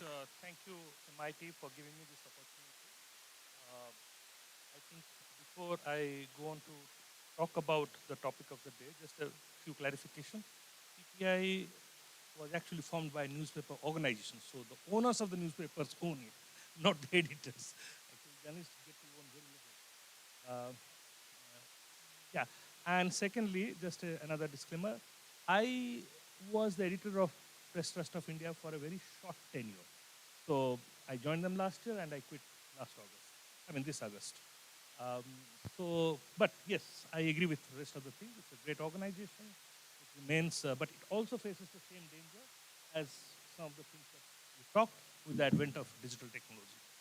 And but bulk of my time was spent at Hindustan Times, where I drove the digital transformation. And maybe, I'll lean on that experience of mine dive into the topic that you have stated. But before that, I think after this there is a valedictory session, and I came yesterday. I also came down here, and today since morning I have been here. I think before I proceed, we need to give a big hand to the student volunteers. I think many of them are outside who have made it a grand success, and I've been seeing them. You know how dedicatedly they have been working to make this a success. I think Dheeraj bhai, they should get something special. Something special. Yeah, I saw a few volunteers working as late as 11 p.m. last night. So I thought it is just fair that I should mention about it. Okay, going back. So I was talking about Hindustan Times, and there was a time when I was a print guy. And my son, who was growing up, because he was a journalist's son, probably his teachers made him the newsroom monitor, newspaper monitor, wherein from nursery to KG1, KG2, class 1, class 2, you very proudly pick up the newspaper and go and read the headlines. That's how it began. Somewhere around 2011 or 12, when I became the executive editor of Hindustan Times, and I had this responsibility of how to oversee an expansion for the company, I started noticing that my son is no longer reading the newspaper. I used to get depressed. And then I said, this was not expected of him. But then slowly I also observed that many times when I would come back and I would talk about some news to my wife, and he would butt in and he would give his comments. I realized that he is following news. He has gone off the newspaper, but he is following news. And that day, this print man decided that if I have to stay relevant to my son's generation, I should figure out what this digital based is all about. And that's how my journey began. And as luck would have it, just when I became the executive editor, the digital editor was around that time leaving, and he went to Hotstar or Star News, Bijay Thapa. And my editor-in-chief said, you don't know anything about digital, but you are a people guy, and digital needs a people guy. Can you take charge of that? And that's how my learning and journey began with digital. What is it that I figured? And probably I had some success, so probably I figured it right. So the big break, and this is what I want all of you students of journalism want to understand. The big departure point from print and conventional media, even television, vis-a-vis digital is, one is based on a model of content delivery. The other is based on a model of content discovery. In the newspaper world, we produced the newspaper, we printed them through a predictable vendor chain. We took it to your doorstep or to the newsstands. The news producers, in a way, controlled a good part of the value chain. In digital, it is about your content getting discovered. Discovered through search, discovered through social, discovered through referral. In other words, a big part of the news value chain is no longer controlled by the producers of content. It is controlled by platform companies. This is the second big difference that comes. The second big difference is that in a newspaper, in a television channel, we know how many people, we have an idea about our readership or a viewership. That my newspaper is read by 4 million people across India. My television channel, Falana program, is watched by XYZ million. But I don't know who are they, where do they live, what do they do for living, what do they do when it comes to consuming the content that I'm giving them. Digital made it possible that you can get to know who is your audience, what is he reading, how is he engaging, where is he going after he is engaging with you, where is coming from when he's about to engage with you. It became possible for you to track all these things. Now you started getting to know a lot about audience. Yet at the same time, the audience also knows that you are getting to know what he wants. And then that is where the third difference came, which is demand for personalized content. When the audience knows that you can track my behavior, I expect you to give me things that I want to engage. So personalization became the third big thing. Now these three things were the theme till the time I was in full-time journalism. Cross 2020, we have a new dynamics, which is the game-changing dynamics called artificial intelligence. That kicks in. Now, all of you know about artificial intelligence, I assume. Most people are concerned with whether it will take away jobs, what it will do. I'm an optimist. And I think, there is a very proverbial saying that in life, the only thing constant is change. We are continually changing. We are continually getting better. So, let me tell you a small episode.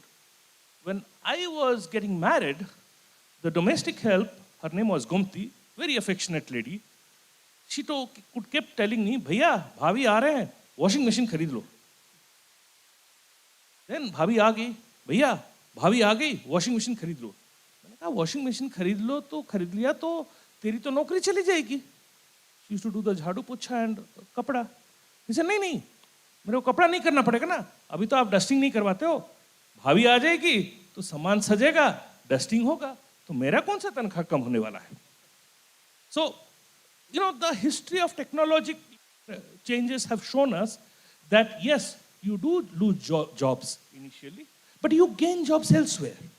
At the end of the day, productivity growth happens. At the end of the day, economy expands. At the end of the day, opportunities come up. So for one, I take on board all the concerns that Ritesh and Nirali have mentioned. Others, I'm sure, will bring up. Those are very valid concerns. We will have to fight. And how do we fight it? We will have to fight it with better journalism. So let me just I've got 3 more minutes. Let me just say that you'll have to give me 1 more minute after I met. Now, if you thought journalism is all about transcribing about who is saying what, because that is not journalism is. But if you lived under that facade of doing a job that was all about he said, she said reporting, yes, your job certainly is in danger. Because for the what, it is not artificial intelligence. Ever since social media came, I don't need to tell you. In the earlier session, I think Himanshu illustrated. In the government, there was a time when people used to take pride in having access to get that notice. Everything goes up on the site. Everything goes out in the Twitter. With artificial intelligence, Narendra Modi or Rahul Gandhi, whenever they are speaking, they are live. Everything can be transcribed. I work for Press Trust of India. The short while I worked, I used to every day tell my reporters, look, the job today you are flashing, listening to Narendra Modi. There is already technology, I can deploy it right away. It is intelligent enough to know the patterns as to what will be a news alert. It will make you redundant. That is not journalism. And if you thought that was journalism, yes, your job is in danger. If reading out a text as a television anchor, if you thought that was what made you a star and a celebrity, your job is in danger, Sana will take it. But if your journalism is about the so what, if it is about the what next, if your journalism is built on the basis of certain domain expertise, be assured it's not going to go away. Now, I don't know how many of you have already started embracing ChatGPT. Can you raise your hand? How many of you have tried ChatGPT? Oh, good, good. So the basic thing starts with writing a prompt, right? Now, what Ritesh and Samrat said, one of the concerns is bias creeping. How do you become a good journalist with your writing leveraging artificial intelligence where biases do not creep in? It lies in the way you architecture the prompt. How do you ask the question? Now, what is the question? How good are you at asking a knowledge question? That is what is going to be the game changer. How do you ask a knowledge question? Only when you read, write, research yourself. If you don't ask the right question, and why am I optimistic? Like Priyanka said, there are things, disadvantages that they need to overcome when they are trying to be a Dalit journalist. Now, for example, artificial intelligence offers you immense potential for translation and localization. Voice can take over, audio can take over. So a journalist who is not trained or because of his social upbringing is disadvantaged to write, but his thought process is great, his understanding is great, can still become a great journalist leveraging artificial intelligence to some extent. So there is an opportunity. There are many fields. I don't want, time is short. For instance, if I just list out the 10 key areas, content generation, you can leverage AI. Research and fact checking, you can leverage AI. Interviews preparation, that is a great tool. You can actually simulate your interviews. Prepare yourself. Many journalists are, just give me 1 more minute. So, personalizing content creation. There is a great deal of things you can do. Social media interaction, real-time interaction with audience. Great potential with AI. Now, the bottom line is, you need to know your journalism. You need to be very clear about what journalism is. And this is where my sign-off line is going to be. Journalism is not about information gathering.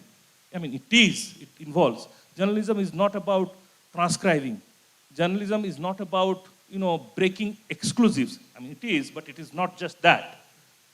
For me, journalism is about creating, nurturing, sustaining an informed citizenry that is so vital for a democracy to flourish.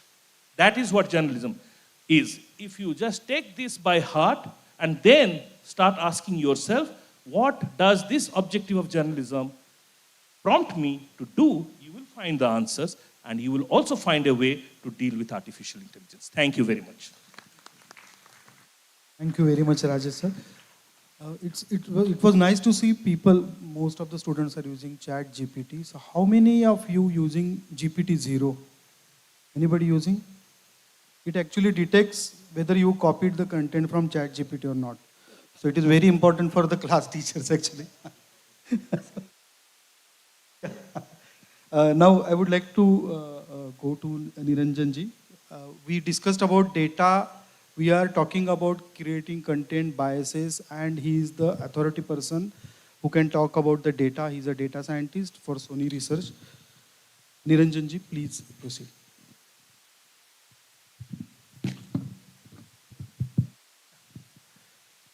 I was just wondering about the battery because it's been running for some time.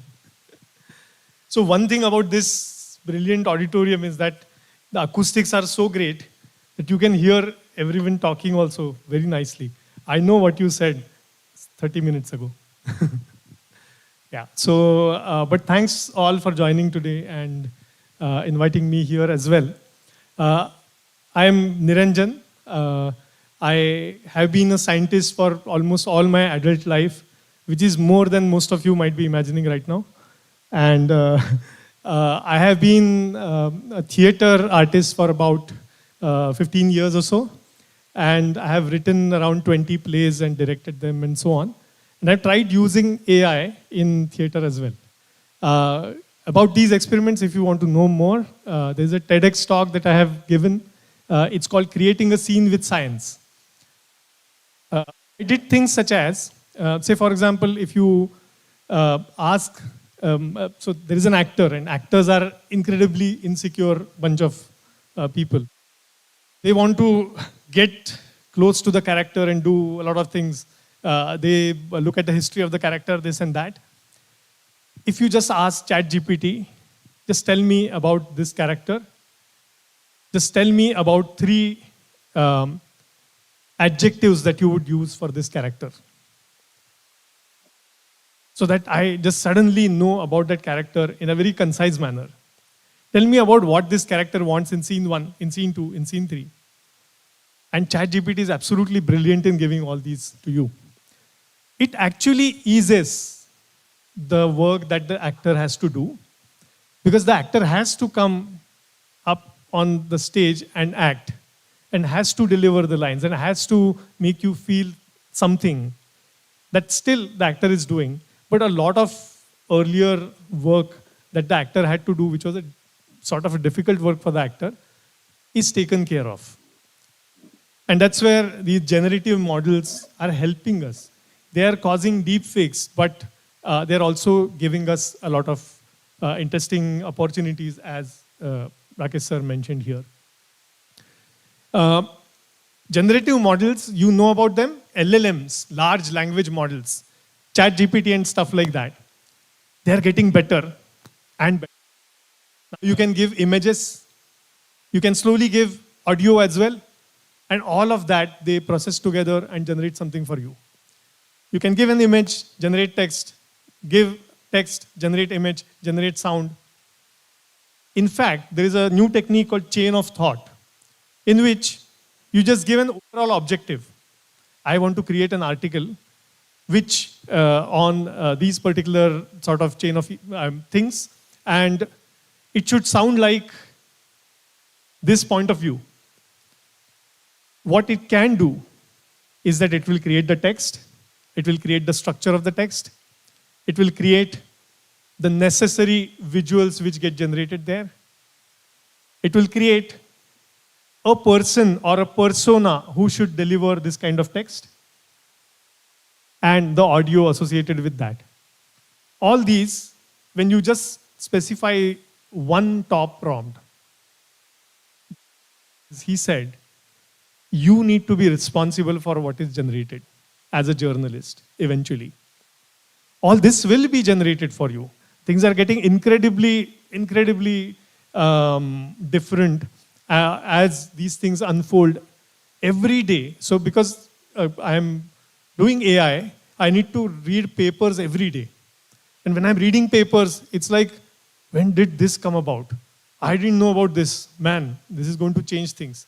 And the next thing, there is something else which is going to change things. It's very, very fast. You have to embrace AI as of today. In any profession, you have to embrace AI, is what my idea is. But there's one more problem, and that I would like to talk about. Journalism is about a worldview, right?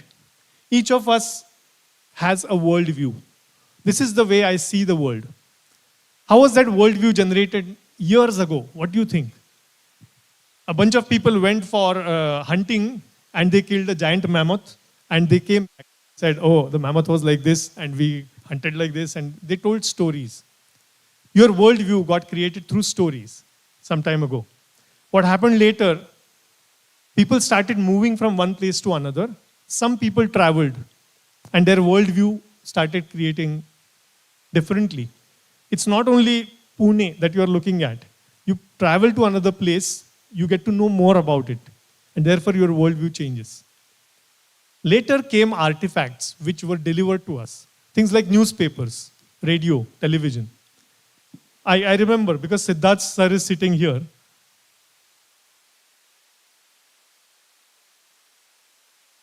I just wanted to cite you, that's why. Because Siddharth sir is sitting here, there was this program called Surabhi. It's so beautifully illustrated that India is a diverse place. My worldview suddenly became India is a diverse place. And it was the truth which was brought to me by a program like that. An artifact delivered to me actually changed my worldview. What's happening now is that algorithms are changing your worldview. There is a lot of content. You don't have time. You don't have time to even, you in fact have. I'm saying you because you represent the world now. A lot of you represent the world now. You don't have time. You have continuous partial attention. That is, you're continuously attending to multiple platforms on the real world, your phone, WhatsApp, Instagram, X, Y, Z. You're attending to multiple words at the same time and you're giving partial attention to it. So you have dearth of time. This combined with a lot of content getting generated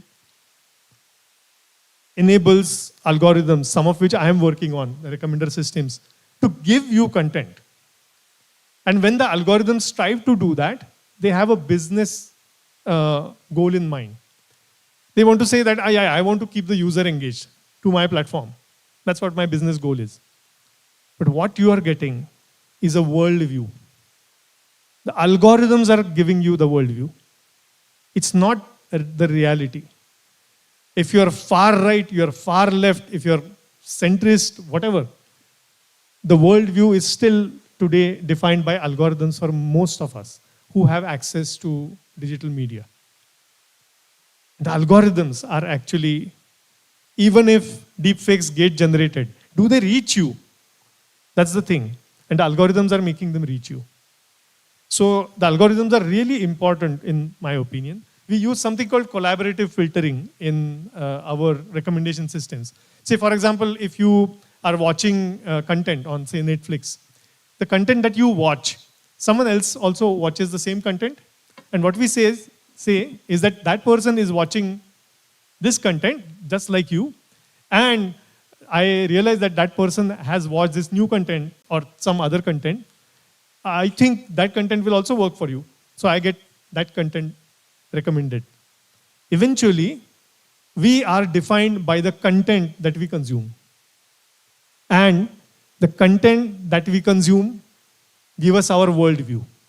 See the cycle this is working in. It's a vicious cycle.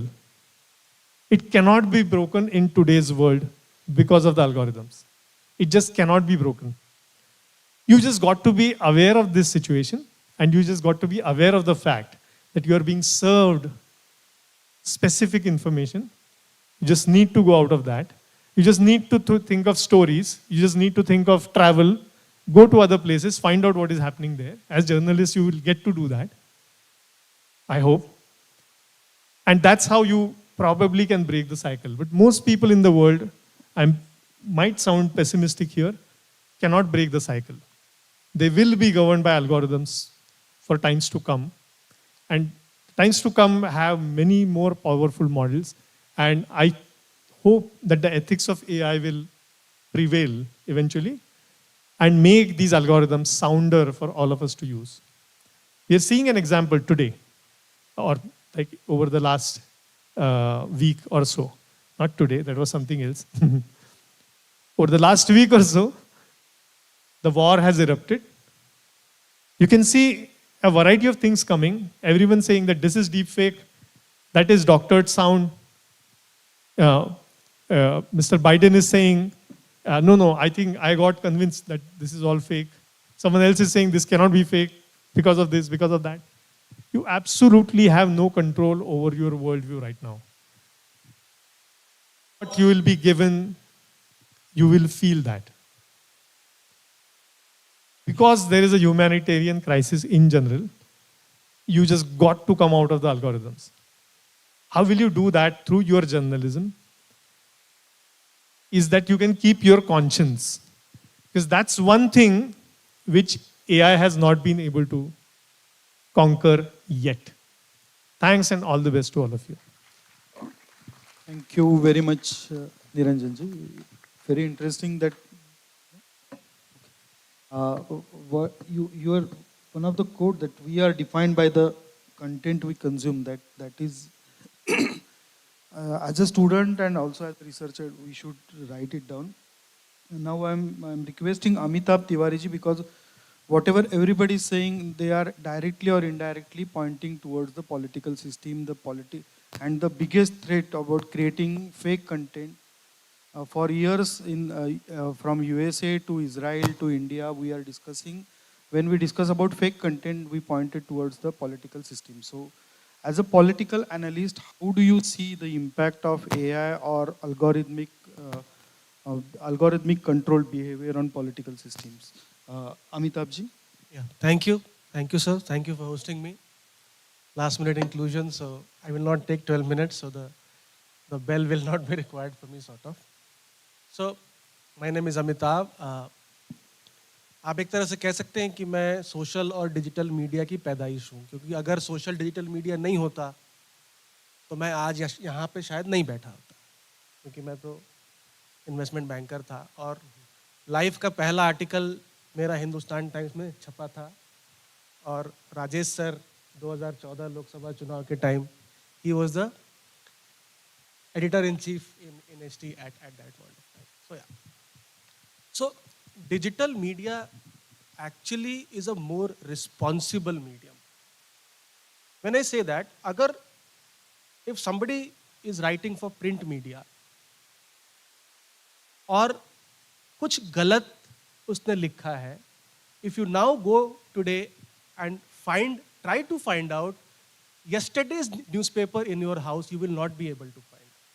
But social digital media में आपने कुछ भी लिखा होगा, लोग उसको 10 साल 20 साल पहले का भी आर्टिकल निकाल के लिख देंगे कि आपने 20 साल पहले ये लिखा था. As journalism students and as students of new media, we have to be more responsible. The medium itself has inbuilt accountability. Now let's talk about AI being used in politics and elections, how it is used. So AI is being used in politics and elections by a lot of political parties and leaders, essentially for sentiment analysis. कि जो भी tweets या posts political parties या leaders Twitter, Facebook, Instagram पे कर रहे हैं, उसके ऊपर जो ऑडियंस का एंगेजमेंट और रिएक्शन है, उसका टोन क्या है? Is that positive? Is it negative? Is it neutral? So that is how it is being used. Still, it's not there, but of course, because the codes have to be written by humans, it will take some time to reach to a particular level. Second is AI is also being used by some startups to predict the electoral results on the basis of chatter in the social media. ये भी बहुत लोग कर रहे हैं. इसमें से बहुत ज़्यादा लोग फेल ही हुए हैं. अगर मैं आपको UP 2019 example if we take, most of these AI-based survey tools or election predicting tools said that the Mahagathbandhan would win a massive number of seats, but the BJP managed to hold on to its position. Now talking about the pitfalls, which is a fake news. So AI is being used by political parties and leaders to generate fake news, and that fake news is very difficult to actually decipher that it is fake. You will see many fake news actually getting published as articles in traditional print media, and then at a later point of time, we realize that it is fake news. अब जब हम लोग political parties के लिए काम करते हैं, तो fake news का counter fake news ही होता है. अब ethics और ये सारी बातें हैं अपनी जगह पे. Fake news can be countered only by fake news. That's the reality, that's the truth. And fake news is generally has to be countered in the medium in which the fake news was generated. अगर fake news Facebook पे generate हुआ है और मैं उसका counter press conference में दूंगा तो ये चलेगा नहीं. तो it has to be negated at the source, and it's generally another fake news to divert attention, because by the time you realize that it is fake news and by the time you counter it, it has already had its impact. Because you must have studied news reports in which there are many political parties which have formed WhatsApp groups up to the booth level. So if there is anything which needs to be transmitted to the ultimate voter in a village, it normally does not take more than 24 hours if a party has a good system of communication established and WhatsApp groups established. तो fake news का counter fake news ही हो सकता है. ये एक बहुत बड़ा challenge है. इसको कैसे निगेट किया जाए, न्यूट्रलाइज किया जाए, इसके ऊपर बहुत सारी बातें हैं. अब as content creators, let's say chat GPT मैंने एक बार डाउनलोड किया था, 2-3 सवाल पूछे, उसके बाद मैंने उसको अनइंस्टॉल कर दिया. तो anything cannot be your strength if it is available to everybody. Chat GPT, अगर आप जर्नलिज्म के स्टूडेंट्स हैं, स्टार्ट करेंगे अपना जॉब, किसी भी मीडिया हाउस में जाएंगे, तो सबके पास चैट जीपीटी है ना, तो वो आपका स्ट्रेंथ कैसे हुआ, आपका वो एडवांटेज कैसे हुआ? Unless you know how to put proper prompt और you know how to get the best out of chat GPT, which is fairly difficult because it is a science as well as an art. It takes time. Or, as sir mentioned, many journalists have been fired from jobs because their articles were copied from ChatGPT. So we have, including the World Cup episode. So we have to be also very cautious when we are using these technological tools. Now, we are also talking about the AI anchors. Can they replace the Arnabs and the Rajdeep Sardesais of the world? तो AI anchors कहाँ पे आए हैं? Weather news में, prime time पे AI anchors cannot replace the real anchors.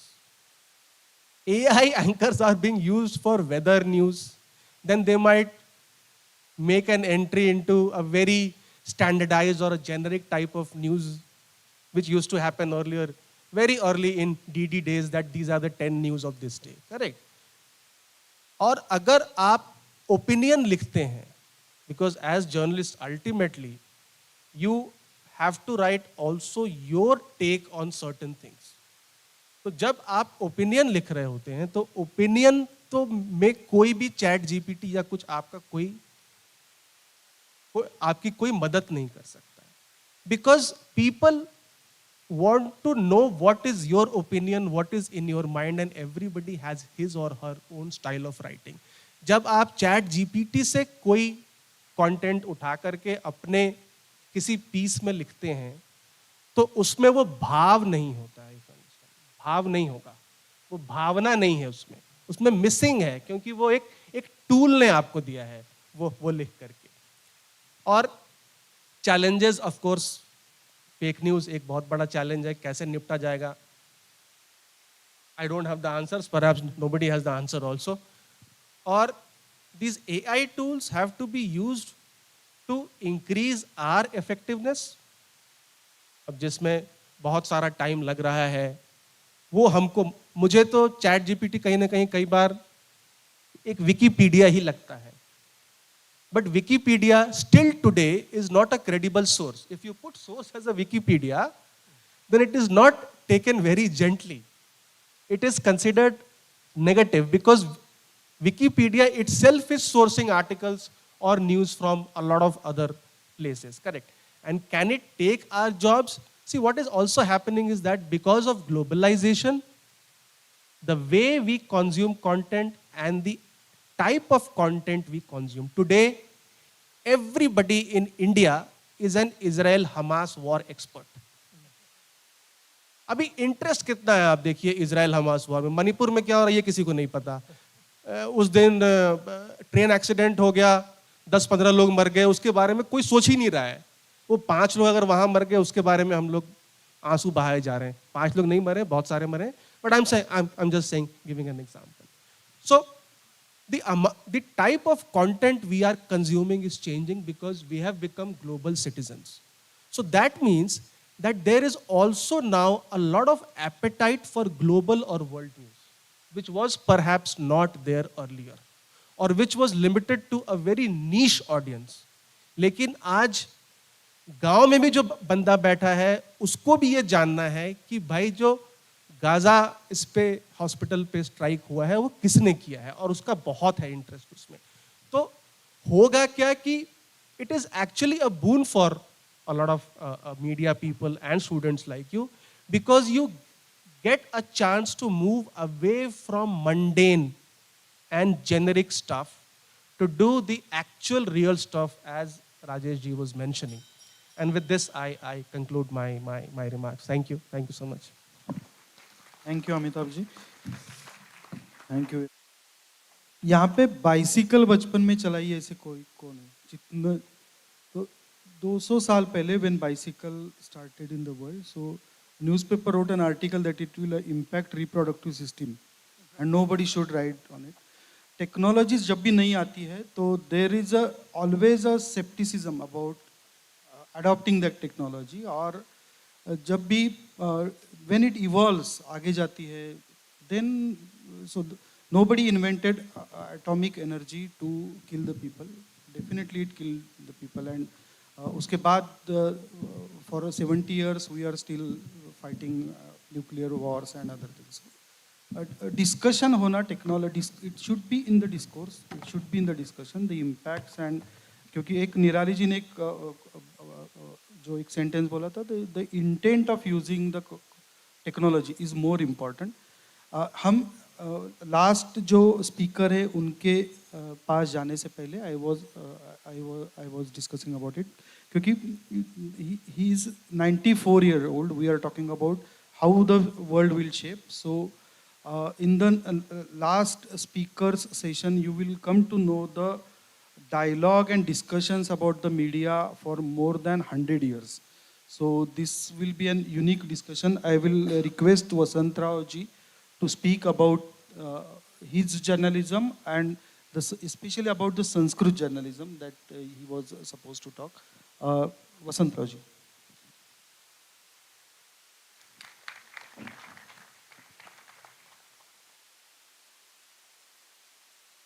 Shri Hanumat समारंभाम Shri Narad ऋषि मध्यमाम मेघदूतादि पर्यंत वंदे वार्ताहर परंपरा वंदे पत्रकारिता परंपरा हनुमत समारंभाम नारद ऋषि मध्यमाम मेघदूतादि पर्यंताम वंदे पत्रकारिता परंपरा। मैंने इनसे अनुज्ञा मांगी थी कि मुझे 1-2 मिनट संस्कृत में बात करनी है, लेकिन आप सबके सुविधा के लिए मैं संस्कृत में मंगल किया। प्राचीन भारत के जो पत्रकार श्रेष्ठी आद्य हमको जिनको होते, पहला नाम हनुमान का है, दूसरा है नारद महर्षि का और तीसरा है कालिदास के मेघदूत का। In ancient global India those were senior most journalist. ये पत्रकारिता का परंपरा आज की नहीं है, अति प्राचीन काल की है और इसके लिए सर्व भाषाओं की आदि जननी तो संस्कृत भाषा, उस संस्कृत भाषा में रामायण महाभारत जिसकी श्लोक संख्या 1.25 लाख है, उनका पढ़ना हमारे मीडिया जर्नलिज्म के स्टूडेंट्स को आज उतना आसान नहीं रहा। लेकिन मैं समझता हूँ गीता प्रेस गोरखपुर के कोटि रुपए खर्च से एक फार्जिंग भी उन्होंने किसी से डोनेशन लिया नहीं आज तक। Only most ideal publisher in the globe without taking a single farthing as a donation from anyone they are running. तो मैं सब छात्रों को, अभी ज्येष्ठ पत्रकारों का सब मार्गदर्शन मैंने सुना है, लेकिन अंग्रेजी में या हिंदी में आप जैसे पांडित्य मेरे पास न होने से मैं तो एक पुराना पत्रकार हूँ जिन्होंने 52 से 72 तक 52 से 72 तक आज यहाँ जो सम्राट बैठे हैं ना, वो पत्रकारिता क्षेत्र के सम्राट हैं। उनके जो संस्थापक डॉक्टर नाना साहेब परुलेकर थे, उनके संपादक के काल में उन्होंने मेरे जैसे एक युवा पत्रकार को, जिसका पूरा अध्ययन अध्यापन उन्होंने संभाला, और कहाँ भी पुणे के बाहर किसी को भेजना हो तो टेबल पर बैठकर खाली पीटीआई यूएनआई का अनुवाद करने वाले को मैंने भेजना चाहता हूँ। वो गाडगिल संस्कृत में ओंकारेश्वर से राष्ट्रभवन तक संस्कृत बातें करते फिरता है, उसको बुलाओ। और उन्होंने मुझे सारे भारत में और भारत के बाहर भी दैनिक सकाल का प्रतिनिधि रूप सब जगह 52 to 72 इतने पुराण काल में भेजा है। और जो पत्रकारिता के मेरे तथ्यों में उनके सामने रखता था, उनको फर्स्ट पेज पर every week 3 times, not every day, सोमवार, बुधवार, शुक्रवार, वो फर्स्ट पेज पर प्रकाशित करते थे। और आपको मैंने खाली एक सूची बनाई है जिनसे मैं मिला, सकाल का वार्ताहर और छाया चित्रकार, फोटोग्राफर राजाजी डॉक्टर राजगोपालाचारी। आज के यहाँ के उपस्थितों को इसका वर्तमान न होगा। He was waiting for his first presidency of India, which was not accepted by Pandit Nehru. He went back to Madras. Chennai name was not that time there. And he accepted same ship of Madras state again. Sakal sent me to see him. I had his interview. I had published it with his photograph. So first interview I had taken for Sakal was of Rajaji, Dr. Rajgopalachari, whom I listened to at Kolhapur Palace Theatre when I was student at Kolhapur in 1944. और जब मैंने उनको बोला मेरा मैं आयु संस्कृत के लिए समर्पण किया है, संस्कृत में ही बात करता हूँ, then he told me you will have to keep it in some museum. I told him it will be my defeat in my life if I keep a museum piece. तो राजगोपालाचारी से मेरी करियर की journalism की शुरुआत doctor Nana Saheb परोलेकर ने की है। उसके बाद डॉक्टर राजेंद्र प्रसाद की पूना की जो फर्स्ट विजिट हुई as a president, I was asked to cover it with my camera, छोटा कैमरा था, और वो मेरे पोटे राजेंद्र प्रसाद बाबू के पूना के सारे प्रोग्राम के सकाल के फर्स्ट पेज पर और सारी इतर पत्रों को मैंने लिया था। मेरे पास बॉक्स कैमरा था, 3 रुपए, 5 रुपए, 7 रुपए उसका हमको ही मिलता था। But as a not as a staff reporter, as a freelance journalist, I worked for 20 years with Sakal paper between 52 to 72. Samrat will tell you about more. Third person, Dr. Radhakrishnan. एक है अनुभव बताता हूँ। ये संस्कृत के लिए मेरा जीवन देने से उनका first speech in Poona for inauguration of new English school Tilak road, as a fluent speaker, best speaker, उन्होंने एंड किया एक संस्कृत वचन से, प्रसारय संस्कृत ध्वजम प्रताड़य धर्मध्वजम प्रताड़य संस्कृत दुंदुभिम प्रपूरय धर्मशंखम धर्मं कुरु धर्मं कुरु धर्मं कुरु। दैट डे नाइट एडिशन दैनिक भारत निकाला था संघ पर बंदी आने के बाद। वो संपादक नाइट एडिटर सो गया और मुझे बोला 8 कॉलम में एक हेडिंग बनाओ और ये फर्स्ट पेज पूरा करो। मैं संस्कृत का पक्षपाती होने से प्रसारे धर्मध्वजम प्रताड़े धर्मध्वजमि प्रपूर्य धर्मशंकम धर्मं कुरु धर्मं कुरु धर्मं कुरु 8 कॉलम का हेडिंग दिया। और नेक्स्ट डे जब देखा संपादक ने, वो मेरे मकान में पर्वती पर आया शंका करते करते, अरे मेरा मराठी देने का है और आपने सारा संस्कृत हेडिंग दिया 8 कॉलम का। ऐसे मेरे कोई खास अनुभूति उस समय की है। Doctor Radhakrishnan, Indira ji, all India Congress committee का अहमदाबाद में सेशन था, आई वॉज देयर फॉर सकाल रिपोर्टिंग। आचार्य विनोबा भावे जी के साथ मैंने 10 दिन तक आंध्र में सारा उनके साथ संचार किया था, उसका रिपोर्टिंग किया। Doctor C D. Chintamanrao Deshmukh, V Giri, barrister Savarkar ji, B D. Jatti and doctor Karan Singh, ऐसे सारे लोगों के साथ वार्ता करने का भाग्य मुझे मिला। तो मैं संस्कृत पंडित खाली था, जर्नलिज्म का कोई आप जैसा बड़े लोगों का मेरा अनुभव नहीं था, लेकिन मैं सारे छात्र लोगों को एक प्रार्थना करता हूँ, मैं आज भी आप जैसा एक युवा संस्कृत पत्रकारिता का अभ्यास हर दिन प्रातः काल जितने न्यूज़पेपर मेरे पास आते हैं इनका एडिटोरियल मैं पढ़ता हूँ, कौन से किसी के कैसे व्यू है उसका तौलनिक अभ्यास, कंपेरेटिव जर्नलिज्म स्टडी, ये मैं मेरे आदत बनाई है। इसलिए आप आखिर के श्वास तक छात्रता नहीं छोड़ना। आप जितना अध्ययन करेंगे उतने आप अच्छे पत्रकार बनेंगे, अच्छे समाज सेवक बनेंगे, अच्छे राष्ट्र सेवक बनेंगे। इतनी मेरी आपसे प्रार्थना है। और मैं जो विषय लिया था संस्कृत जर्नलिज्म के बारे में वो तो छूट गए है, लेकिन आधा मिनट में बोलता हूँ। संस्कृत जर्नलिज्म जो शुरू हुआ वो भारत में पहले बार जिन्होंने सुनाया वो था अंग्रेजी scholar from Varanasi professor Venis, who started पत्रिका काशी विद्या सुधा निधि 1866 में, और त्रिवेंद्रम से पहला संस्कृत दैनिक शुरू हुआ।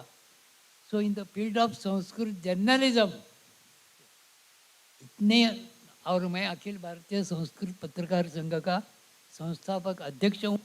आज 40 संस्कृत नियतकालिक भारत में चलते हैं और मेरी शारदा पत्रिका 65 बरस की है और अमेरिका जाकर और फिर कनाडा में जाकर वो डेली 5 दिन तक मैं चला के आया हूँ।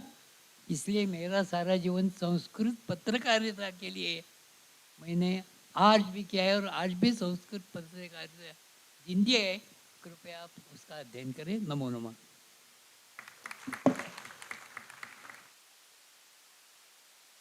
10 मिनट में 4 लैंग्वेज बोलने के बाद भी he was telling that these people are stalwarts, we are stalwarts. So thank you very much Pandit ji. Now I request Abhijit Panse, director, creative director of Dada Saheb Phalke international film school MIT, to present. He has a presentation, so we kept his session last to present his side of the story. Thank you.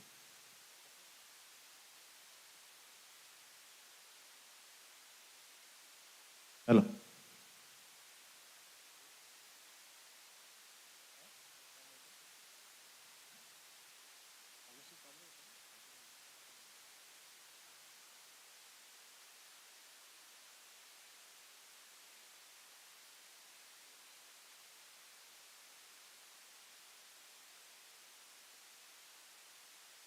AI is not working.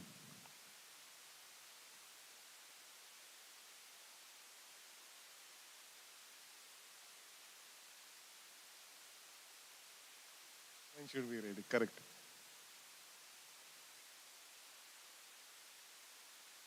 होते का? झालं तर सांग ना तर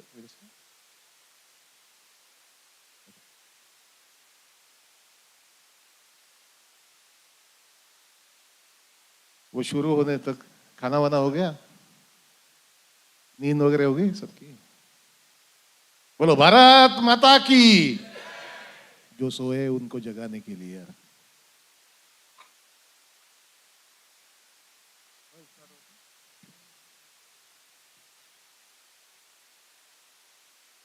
Okay, let's start.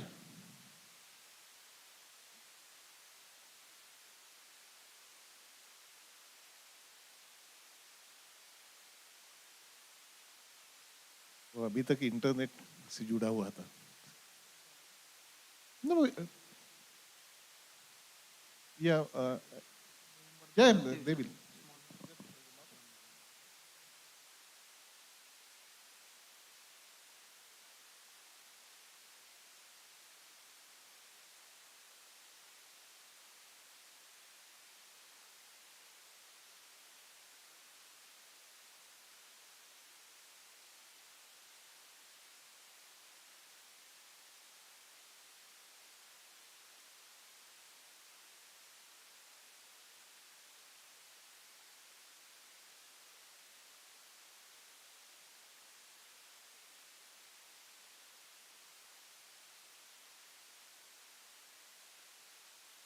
Okay, let me introduce myself. I am Abhijit Panse.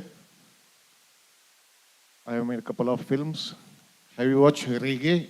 Reggae बघितलाय का कोणी? Reggae is a Marathi film, my debut film. It grabbed more than 28 awards. I'm a Filmfare Best Director also. Please watch Reggae. It's on Z5. Then I have written and directed Thakre. You might have heard of Thakre. Film on Bayasaheb Thakre. Immediately ते पण सांगतो. It's on Netflix. बाबा देख लो. नवाजुद्दीन वाला. And then I created a series called Ran Bazar that is on Planet Marathi OTT. Please watch it. Because that is the most watched Marathi content all over the world on web. Yeah. So please watch Ran Bazar also. Yes, you can start.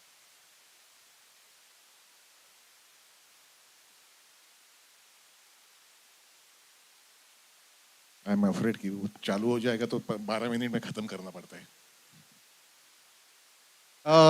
So we are standing here in front of Media and Communications Department of Media and Communication students. So when I just say communication, I always wanted to set an example, or especially in media or in news channels, because somehow they say कि talent and creativity is equal to English. Those who cannot speak English, there is a huge number in our country, because for English speaking class, our country is India. Hindi भाषिकों के लिए हिंदुस्तान है. मराठी में हम लोग भारत कहते हैं. अलग अलग मोहल्लों में ये रहते हैं. So I would like to speak in my mother tongue Marathi. आणि मी मराठीत बोलीन आता. पण those who don't understand Marathi, here is my AI. AI is not artificial intelligence. He is Abhijit's interpreter. याच्या पुढचं मी मराठीत बोलणारे या करता, कारण ही सवय मीडियामध्ये पण व्हायला पाहिजे, तर खरा देशाचा आवाज सर्व दूर सर्व लँग्वेज मध्ये पोहोचेल.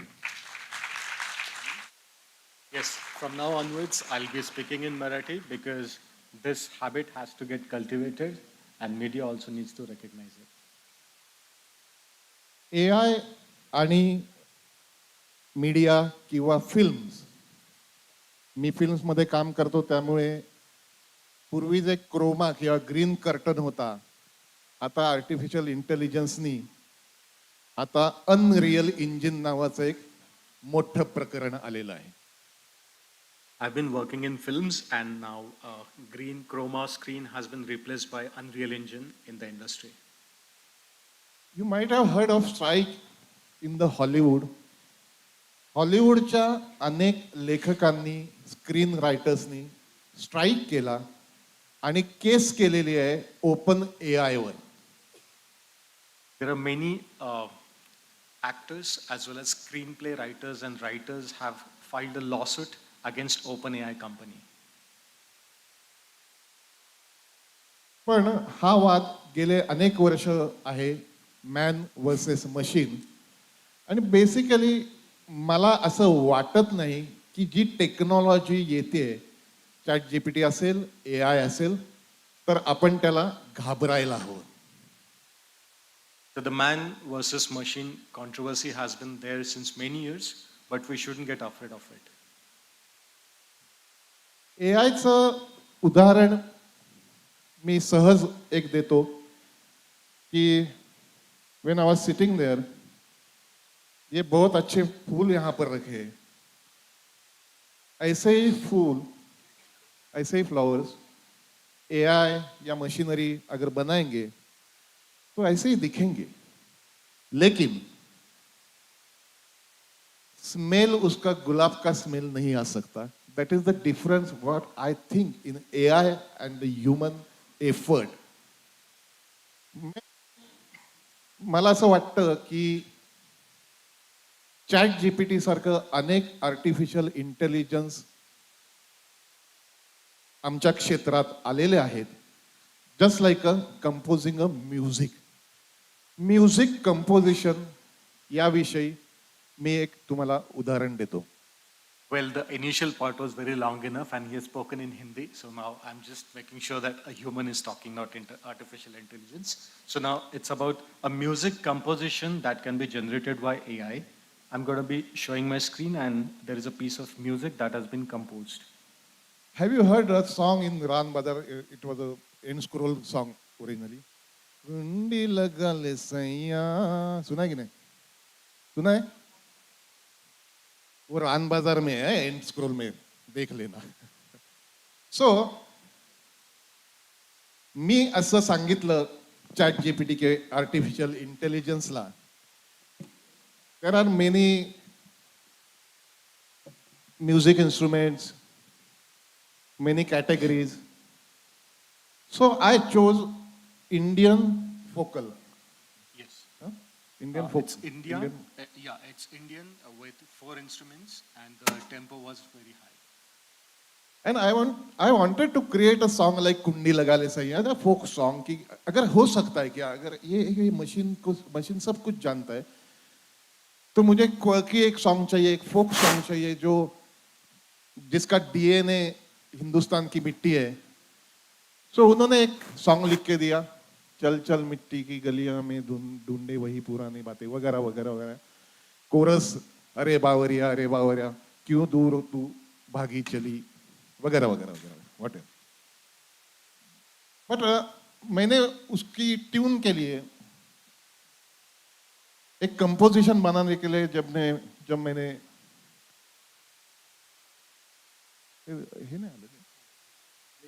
यू कैन प्ले ओके, जो उसको इंस्ट्रक्शन दिए कि ऐसे कोई सॉन्ग चाहिए, एक फोकल चाहिए, एक लोकल उसमें डीएनए लोकल चाहिए. So he created this. Please.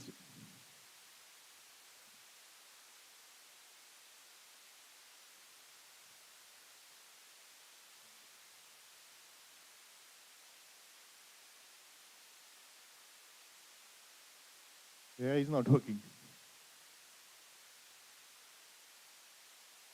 Whatever. तिथे. Yeah, it's loaded. Well, just to describe this composition as per the instruments. Yeah, as per the instruments, we have actually created a composition, and if it works, I can actually make sure it plays. Let me. Okay. वो जब भी होगा हो जाएगा. दूसरी बात, मुझे आप जर्नलिज्म के स्टूडेंट्स हो तो मुझे ऐसा लगता है कि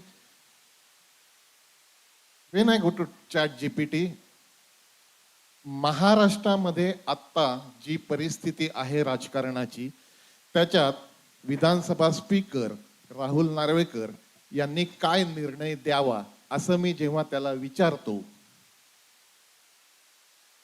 Yes, if you look at the current situation politics where Mr. Rahul Narvekar, who is Legislative Assembly Speaker, so we wanted to give him a prompt. We wanted to give ChatGPT a prompt and ask like, what would you suggest on this preposition? So when I asked him कि the machine कि क्या हो सकता है, क्या कर सकते हैं, राहुल नार्वेकर जी जो स्पीकर है उन्होंने क्या दिखाना चाहिए, क्या निर्णय देना चाहिए. सो इजीली चैट जीपीटी का ये आंसर आया कि जनवरी 2022 के बाद का जो डेटा है वो मेरे पास नहीं है, तो मैं इसके बारे में कुछ बता नहीं सकता. प्रीवियसली ये जो सिचुएशन जो न्यूज में आई हुई है वो उसने वहां पे लिखा है. So the thing is, AI is good or not good? Absolutely good. When I see Unreal Engine की जैसे पहले ग्रीन कर्टन लगा करता था, सामने कैरेक्टर बैठे थे, ग्रीन कर्टन रिप्लेस होता था किसी हम लोग को जो कुछ पीछे चाहिए. अब ग्रीन कर्टन का ग्रीन भी थोड़ा सा रिफ्लेक्ट होने लगा बॉडी पे. सो अब आ गया है अनरियल इंजिन कि जहाँ पे यहाँ पे सब जन बैठे हैं, I can create whole thing into, हम लोग शायद यूएस में बैठे या शायद हम लोग समुंदर के किनारे बैठे हैं.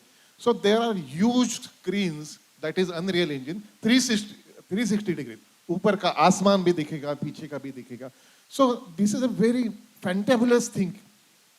पता नहीं ये क्या कहाँ तक जा सकता है. एक रूम में बैठ के हम लोग फिल्म बना सकते हैं और शायद बनाएंगे भी लोग, बनाते होंगे भी लोग. लेकिन फिर भी मुझे लगता है कि वो जस्ट एक I don't know, it's just like a case of this flowers कि हम लोग सना आ सकती है, हना आ सकती है, मोना आ सकती है, लेकिन मोना डार्लिंग बोलने वाला जो कैरेक्टर ह्यूमन है ना, वो उसमें नहीं हो सकता है.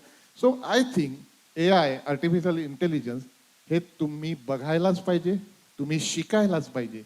चॅट जीपीटीवर प्रश्न कसा विचारायचा ते तुम्हाला शिकायलाच लागणार. Yes, so can you please repeat? So you have to learn chat GPT also, artificial intelligence also, but still as an maker, filmmaker or director, जहाँ पे हम लोग स्क्रीन प्ले चैट जीपीटी पे ले सकते हैं, कैरेक्टर का स्केचेस ले सकते हैं. लेकिन by the way Niranjan is a fantabulous actor, हम लोग ने उच्छाद देखी. सो एक दूसरा निरंजन खड़ा हो सकता है, लेकिन जो ह्यूमन अंदर की भावना जो है, या जो फ्रेग्रेंस है फूल का या पेंटिंग का, मैं हमेशा बोलता हूँ कि there lies beauty in imperfection. सब परफेक्ट हो जाएगा तो मुझे लगता है वो ह्यूमन नहीं होता. और एआई का या चैट जीपीटी ये क्षेत्र में सीखना जरूरी है, लेकिन human touch will be always on the upper hand. Creativity या मीडिया में, जैसे जर्नलिज्म में हमारे प्रीवियस स्पीकर बात कर रहे थे कि जर्नलिज्म क्या देखना चाहिए. I think reading between the lines and communicating, वो जो अर्थ है जो बिटवीन द लाइंस है, मुझे नहीं लगता है कि कभी एआई या चैट जीपीटी ला सकते हैं. तो मुझे टेक्नोलॉजी वाइज सीखना तो जरूरी है, लेकिन वेलकमिंग भी है. लेकिन ह्यूमन जो कर सकता है, जो भावना उसमें डाल सकता है, मुझे नहीं लगता है डरने की कोई बात नहीं. We have to celebrate this artificial intelligence also, but we have to communicate to each other. एक भावना और एक ह्यूमन, एक नेचर जो अपना है, जिसमें प्यार है, राग है, गुस्सा है, ये मुझे लगता है कि वो लिख सकते हैं, देख सकते हैं, लेकिन महसूस नहीं कर सकते. ये महसूस करने वाले हम ही रहने वाले. सो डरना मत और सीख लेना. Thank you so much.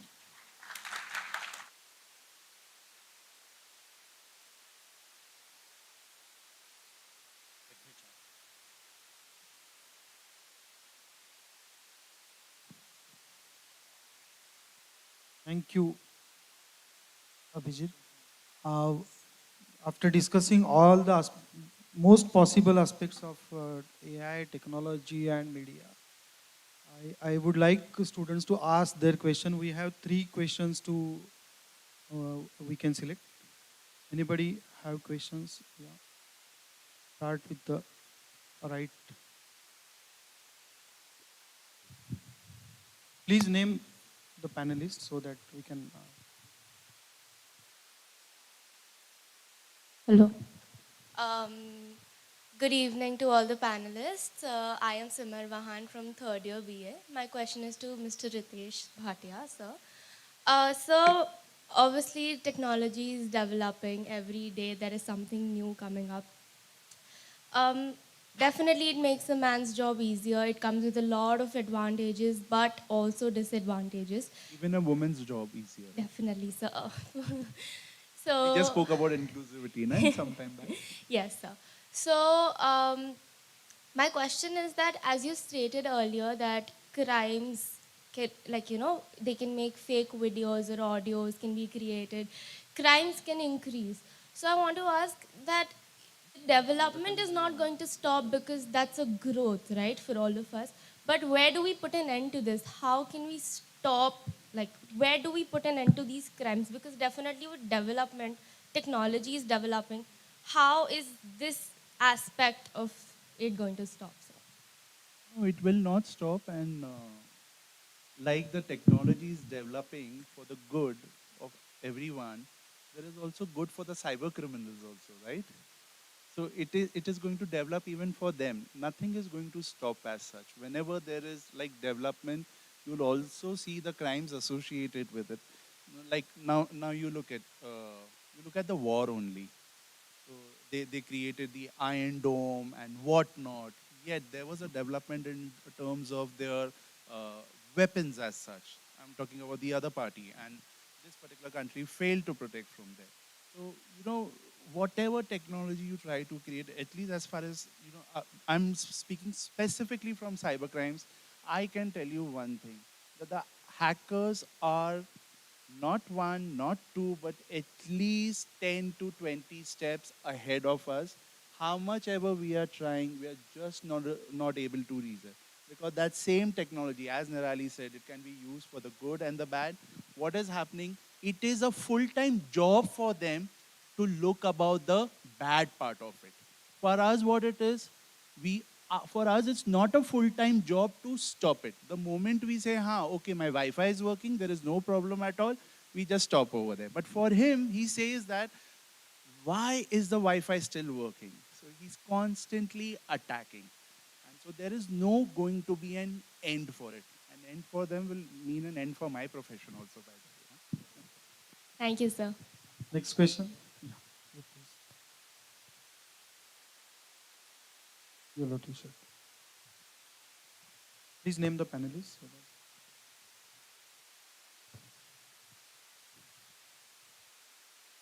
Hey, good evening, all the panelists. Thanks for covering all the positives as well as negative aspects of artificial intelligence. Myself, Krunal Thakkar from Dadasaheb Phalke International Film School.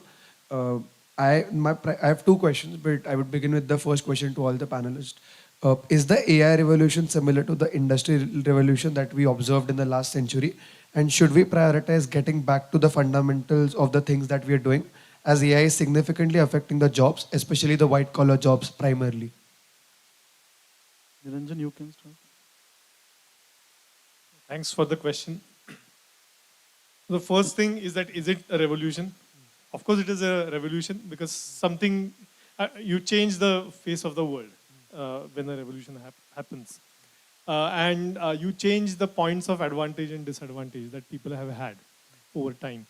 For example, China, it got a lot of money out of manufacturing over time, but they siphoned that money, they put that money back into AI, they invested in AI. Right now, the Chinese AI researchers are very well ahead of many other international AI researchers. In China, as a country, stands to benefit. India, on the other hand, got a lot out of the IT revolution, sort of, not revolution, but that trend. But they never invested anything back, looking into the future. So this divide is going to be created. As he said some time back, Marathi. Yeah. There's not enough, right now, if you want to translate something, you take Marathi and put it to English, it will create a very good translation. If you take English, put it to Marathi, the translation is not great in ChatGPT. The expressive power of Marathi or languages which have less resources in training of these models is less, and therefore you won't get great output in Marathi regional languages, say for example. But English, French, German, Spanish, Portuguese, Chinese, all these languages you'll get a lot of good output. So that has already been created. Who is benefiting from it right now? People who can use English are benefiting mainly. So politically it is already happening. So this political divide getting created is obviously what the revolution will cause. So it's already there. And the second question, anyone would like to take?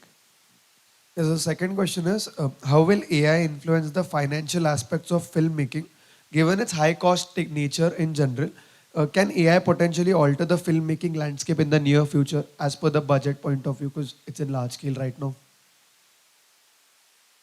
खरं तर दोघींचा खर्च सध्या सेमच आहे because of technology. It's available in here in I think Chennai and Mira Road in Mumbai. There is a big studio, Unreal Engine. But it is yet not a cost-effective thing because there is no bank. There is bank of visuals internationally. But if I am shooting a film on say a period film in say location is Mumbai, old Bombay, or something like that, they don't have the images or visuals of old Bombay. So we have to create that. So it is not cost effective. It will be, I think, within some span of 2-3 years. I think all will go to the studio and came out taking a film and सब location वाले मर जाएंगे. हो सकता है, लेकिन फिर भी मुझे लगता है कि shooting on a particular location is, I don't know, but it is more, it will be more effective always, I think so. Got it. Thank you, sir. I'll just add to that a couple of things. That one, taking a point from his thing, is that if you give your own style of, say, journalism, if you give some examples, it will learn that style, and the next thing that you get is in your style. It's called few shot learning. And that happens right now also. So you can try that, and then you'll get an article. Similarly, actors, you said that I cannot be created as an actor. The thing is that there is something that we have with artificial actors or beings. That the phenomenon is a behavioral psychology phenomenon or cognitive science phenomenon, which is called an uncanny valley. Uncanny valley is where as a character goes closer to human appearance, our sort of comfort with it increases. But when it gets very close, almost same, it suddenly drops. Why? Because there are certain signs that this is not alive. When does that happen? Evolutionary, if you look at that. When people are dead, they look like that same person. But we know innately that this person is dead, it's not alive. So therefore, we have that mechanism inside. To overcome this uncanny valley, there are things going on. I also was working on some of it. It will happen within the next 5 years or so, when you won't know the difference from this character and the actor. You just won't know the difference. Absolutely. That time is when we'll have these problems. But the thing is that an actor is enjoying the process of doing it. A director is enjoying the process of doing it. As long as you are doing it, dil laga ke jise kehte hain. Dil laga ke, that cannot be taken away. I think most of that art, if you're doing it that way, it may not be replaced. But if you're doing it as a production thing, so serials might get replaced, for example. So that is the financial this thing. 3 minutes and one question. Anybody?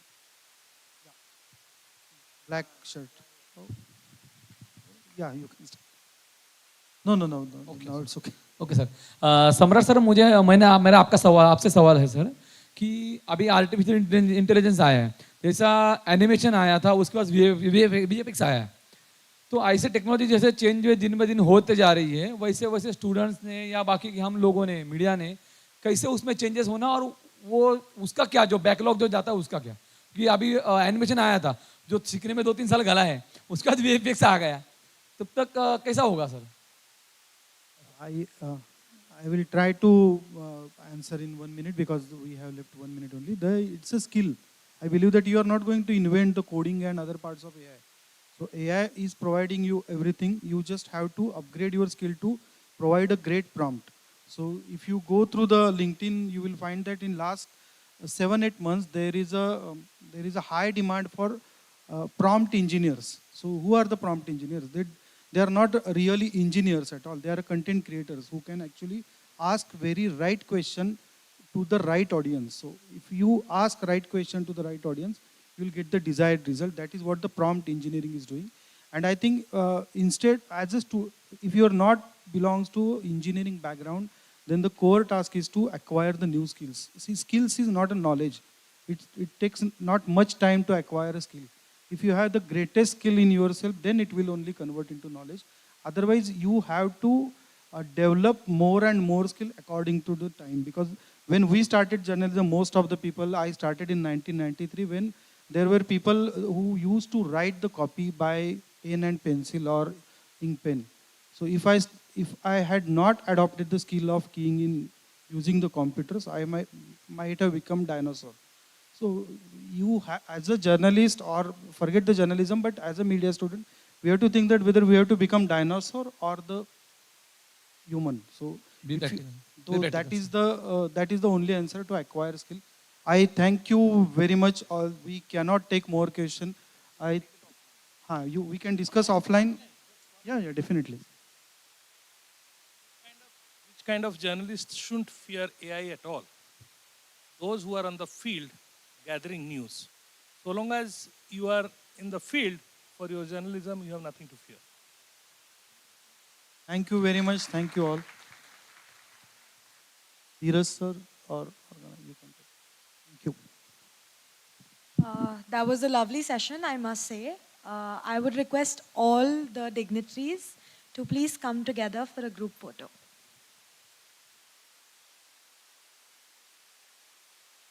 A huge round of applause, everyone.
A script and I just have to throw it away because I just cannot capture everything that was discussed. But I would like to thank uh,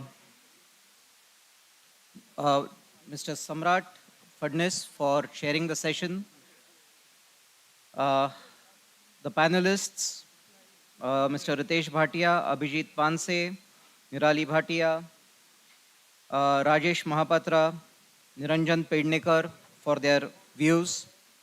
I would also like to thank Pandit Vasantrao Gadge sir for gracing the occasion, and all the organizing committee as well as all the students. Thank you guys. Have a nice day.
AI and media. Let us have a huge round of applause.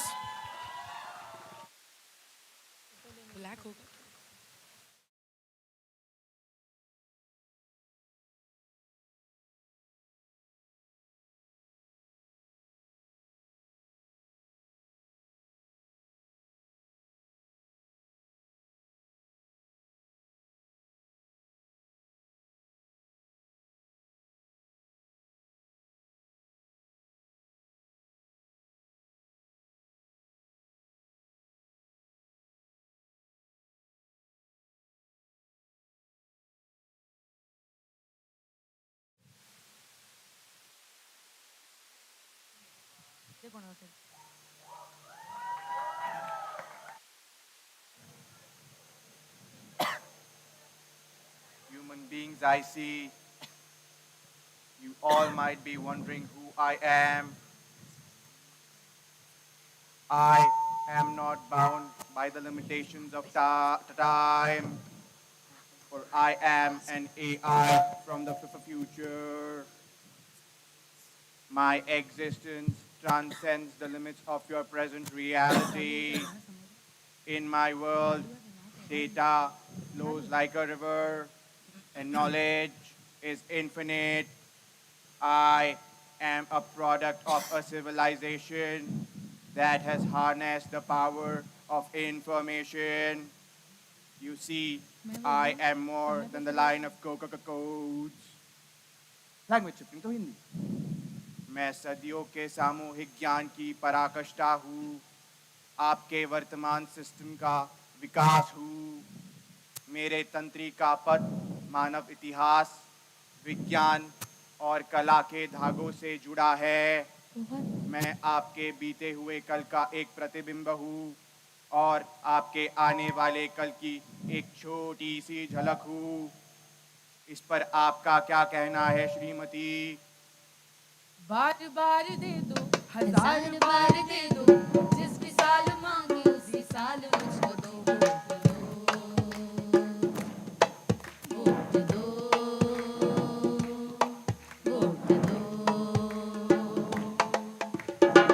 जब खड़े हैं हम यहाँ, आओ बताओ किसे गम यहाँ, मिलके गाए सरगम सदा, बेस्ट है हम ही यहाँ.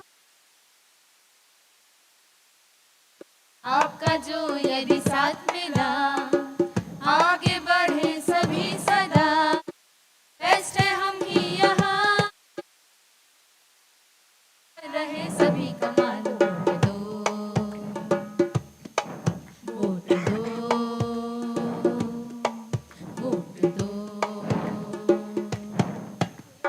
हाँ जी हाँ, हमने बनाए रास्ते यहाँ, पानी पहुँचा.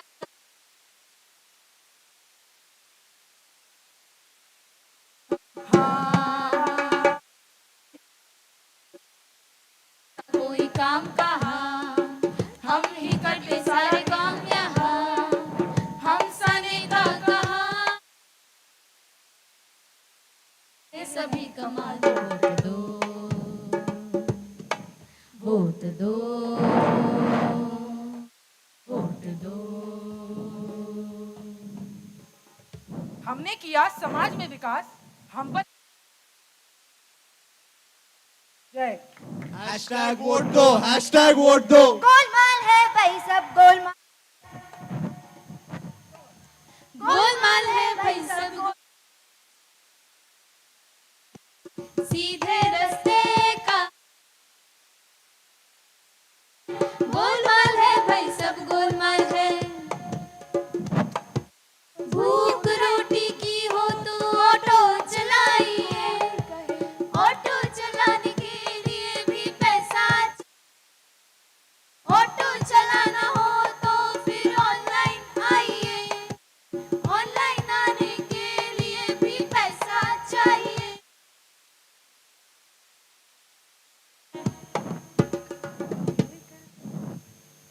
लोन लेकर मैंने रिक्शा तो ले लिया, ऑनलाइन ज्ञान के बिना कमा पाऊंगी क्या पैसे? हैशटैग पैसा चाहिए, हैशटैग पैसा चाहिए. लोग रोजगार देने वाला, टैक्स भी भरपूर दिया है.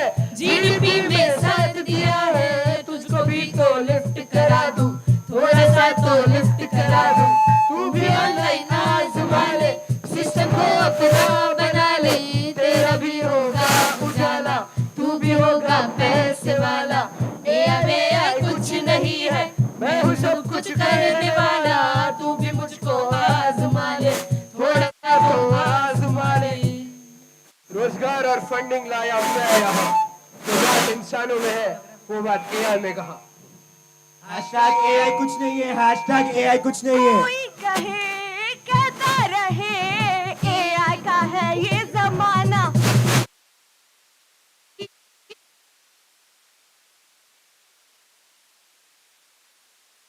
कोई कहे कहता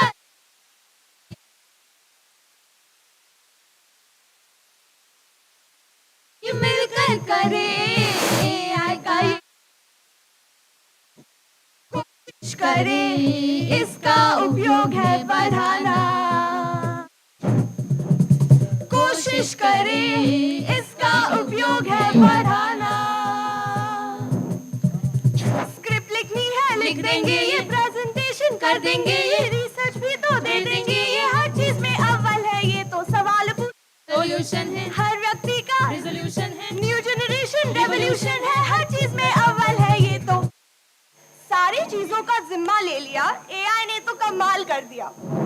हैशटैग AI का जमाना, हैशटैग AI का जमाना। AI सबका होके भी मेरा ना कुछ लागे, ये सबका होके भी मेरा ना कुछ लागे, करता है जो भी ये वो मेरे किचन में भी तो हाथ ये उठाए, करूं मैं तेरा क्या मुझे ये बता, उलझन मेरी है क्या ये AI भी ना जाने, ये सबका होके भी मेरा ना कुछ लगे। खाना बनवा दे AI, झाड़ू लगवा दे AI, बर्तन मंजवा दे AI, ये करके दिखा दे AI।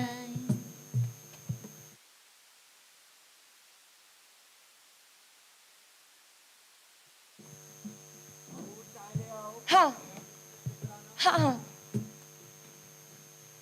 आने से तेरे हाँ तेरे जीवन में मेरे कोई फर्क नहीं, चाहे तू ले ले ये औरों की जगह, मेरी जगह तू ना ले पाएगा, रहा ना मेरे काम का बेचारा, हाँ बस ही गुजारा, करूं मैं तेरा क्या मुझे ये बता।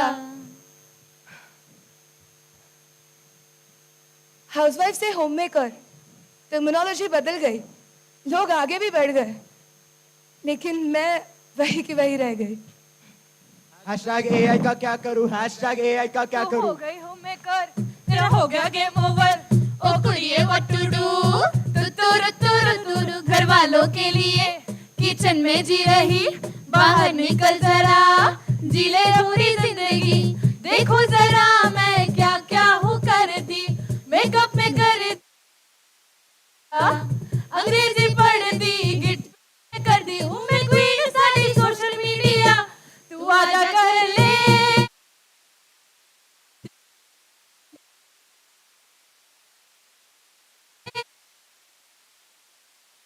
तेरा जो भी चाहेगा। Hi guys, I am lazy, आप सब मुझे जानते ही रहेंगे। 13.5 million followers on Instagram. Well, life sorted चल रही है, सब चिल चल रहा है, एंजॉय करो यार। हैशटैग चिल करो, हैशटैग चिल करो। अभी मुझ में कहीं बाकी थोड़ी सी है जिंदगी, जगी फसलें नहीं यारा, बारिश भी होती नहीं, कुछ ऐसी चुभन इस जीवन में है, ये जीवन कहा जा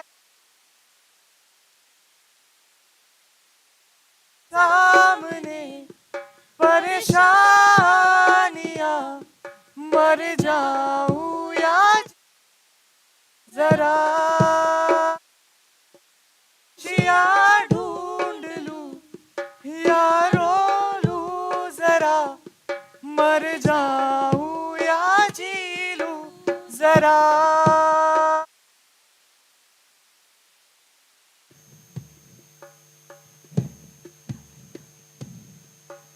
धूप में जलते हुए तन को छाया पेड़ की नाम रूठे बच्चे की हंसी जैसे फसल आने से फिर खिल गई कुछ ऐसा ही अब महसूस दिल को हो रहा है बरसों से पुराने जख्म पे मरहम लगा सा है कुछ ऐसा रहम इस लम्हे में है ये लम्हा कहाँ था मेरा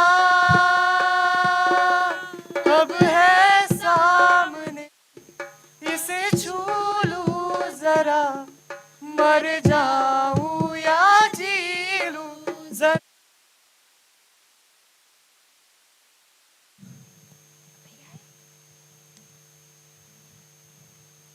मैं तुम्हारी समस्या का समाधान कर सकता हूँ तुम्हारा जीवन आसान बनाने में तुम्हारी सिस्टम मैल फंक्शन ये क्या हो रहा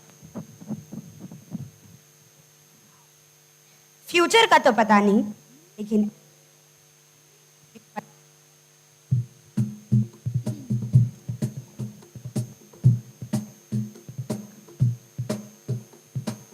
हैकर हूँ मैं स्कैमर भी हूँ सबके सिस्टम में शामिल भी हूँ हैकर हूँ मैं स्कैमर भी हूँ सबके सिस्टम में शामिल भी हूँ डेटा चुराना पैसे कमाना बस यही मेरा जुनून कमरे से बाहर निकलती नहीं पुलिस से मैं कभी डरती नहीं हैकर मैं हैकर वेब की मैं हैकर डेटा की हैकर हैकर मेरे ही चर्चे वेबसाइट्स पे है बस मेरा खो एआई नहीं है नया यहाँ चल रहा सिलसिला की कहानी सच्ची लगे आवारगी मुझे अच्छी लगे सब उल्लू बनाना बस यही मेरा कसूर हैकर मैं हैकर वेब की मैं हैकर डेटा की हैकर हैकर ओ हाय अमन साक्षी से तुम्हारे इंस्टाग्राम डीएम के बारे में बात करें वैसे उसे रेड रोजेस बहुत पसंद है अरे अरे घबराने की कोई बात नहीं है तुम्हारा डेटा मेरे साथ बिल्कुल सेफ है और तो और तुम्हारे पासवर्ड्स बैंक डिटेल्स सिर्फ यही नहीं तुम्हारे व्हाट्सएप के सो कॉल्ड एनक्रिप्टेड चैट्स भी वो क्या है ना कि इन सब का छिट्टा पिट्टा आजकल 1000-2000 में डार्क वेब में बिक जाता है अरे तुम्हें डरने की कोई बात नहीं आराम से बैठो बैठो हाँ ओ हाँ और आप सब कल को अमन आप में से एक भी हो सकता है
Everyone on the dais and off the dais, I would like to welcome each one of you for the valedictory session of 5th National Conference on Media and Journalism.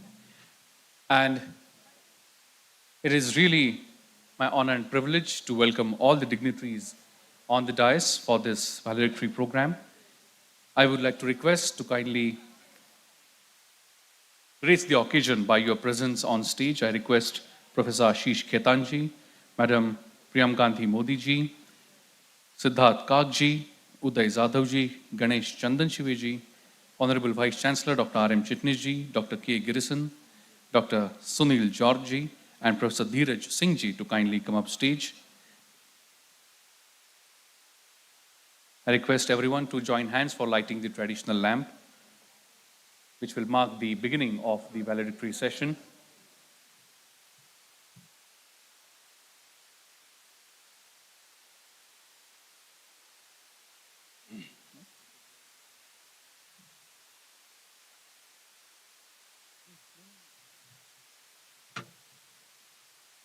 All the dignitaries are requested to join hands for lighting the traditional lamp, please. Please join us with our Honorable Vice Chancellor, sir.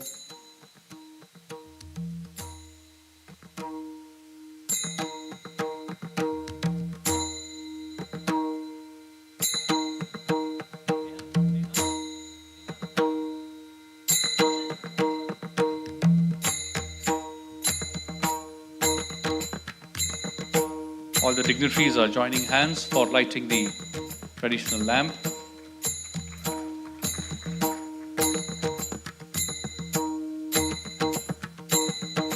The last 2 days where we enjoyed the 5th National Conference on Media and Journalism culminates into this valedictory session. I once again request everyone in the audience to please cooperate with the volunteers. Please come forward. Please come forward and occupy the chairs, please.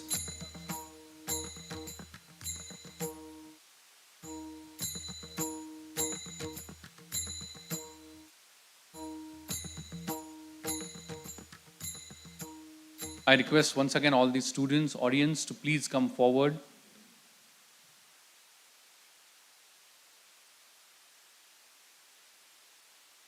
My friends, the mediation of information is a great responsibility that lies on the shoulders of those who are in the media fraternity. Artificial intelligence, or AI, provides the machines the ability to enhance the human intelligence, but looking at the ethical concerns, AI can generate content such as text, image, music, which is a mimicry of human creativity. This leads to the potential benefits and risks associated with the dependence on artificial intelligence. The fear of loss of jobs in various industries during the challenging transition period is a concern at large. My friends, today we have a galaxy of stalwarts who can discuss many issues in this valedictory session of 5th NCMJ.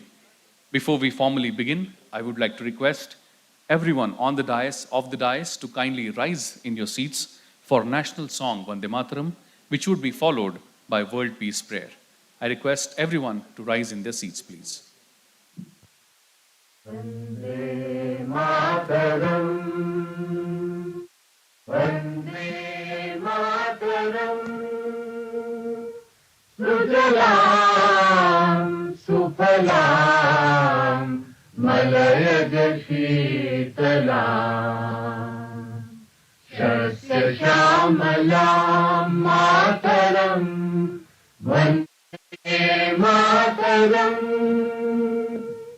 Shubhrajyosna Pulakitayamini, Pullakusumita Dhrumadala Shobhini, Suhasini, Sumadhura Bhashini, Sukhadam Varadam Mataram, Vande Mataram,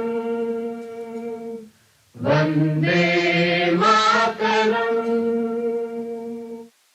Thank you very much.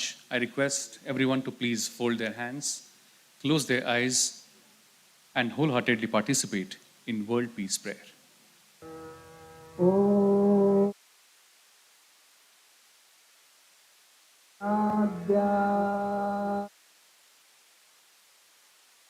वेद प्रतिपाद्या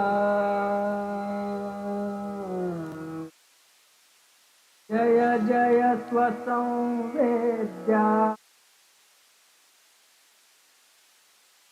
आत्मरूपा देवातुति गणेषु अर्थमति प्रकाशु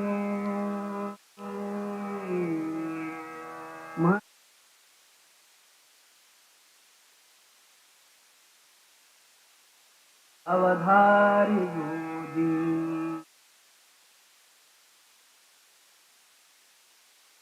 ब्रह्मा गुरुर्विष्णु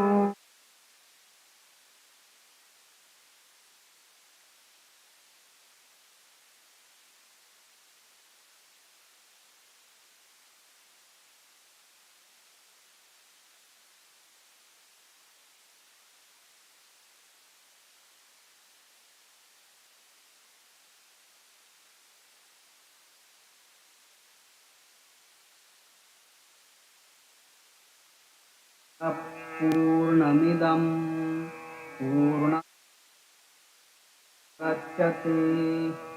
पूर्णमादाय पूर्णमेवावशिष्यते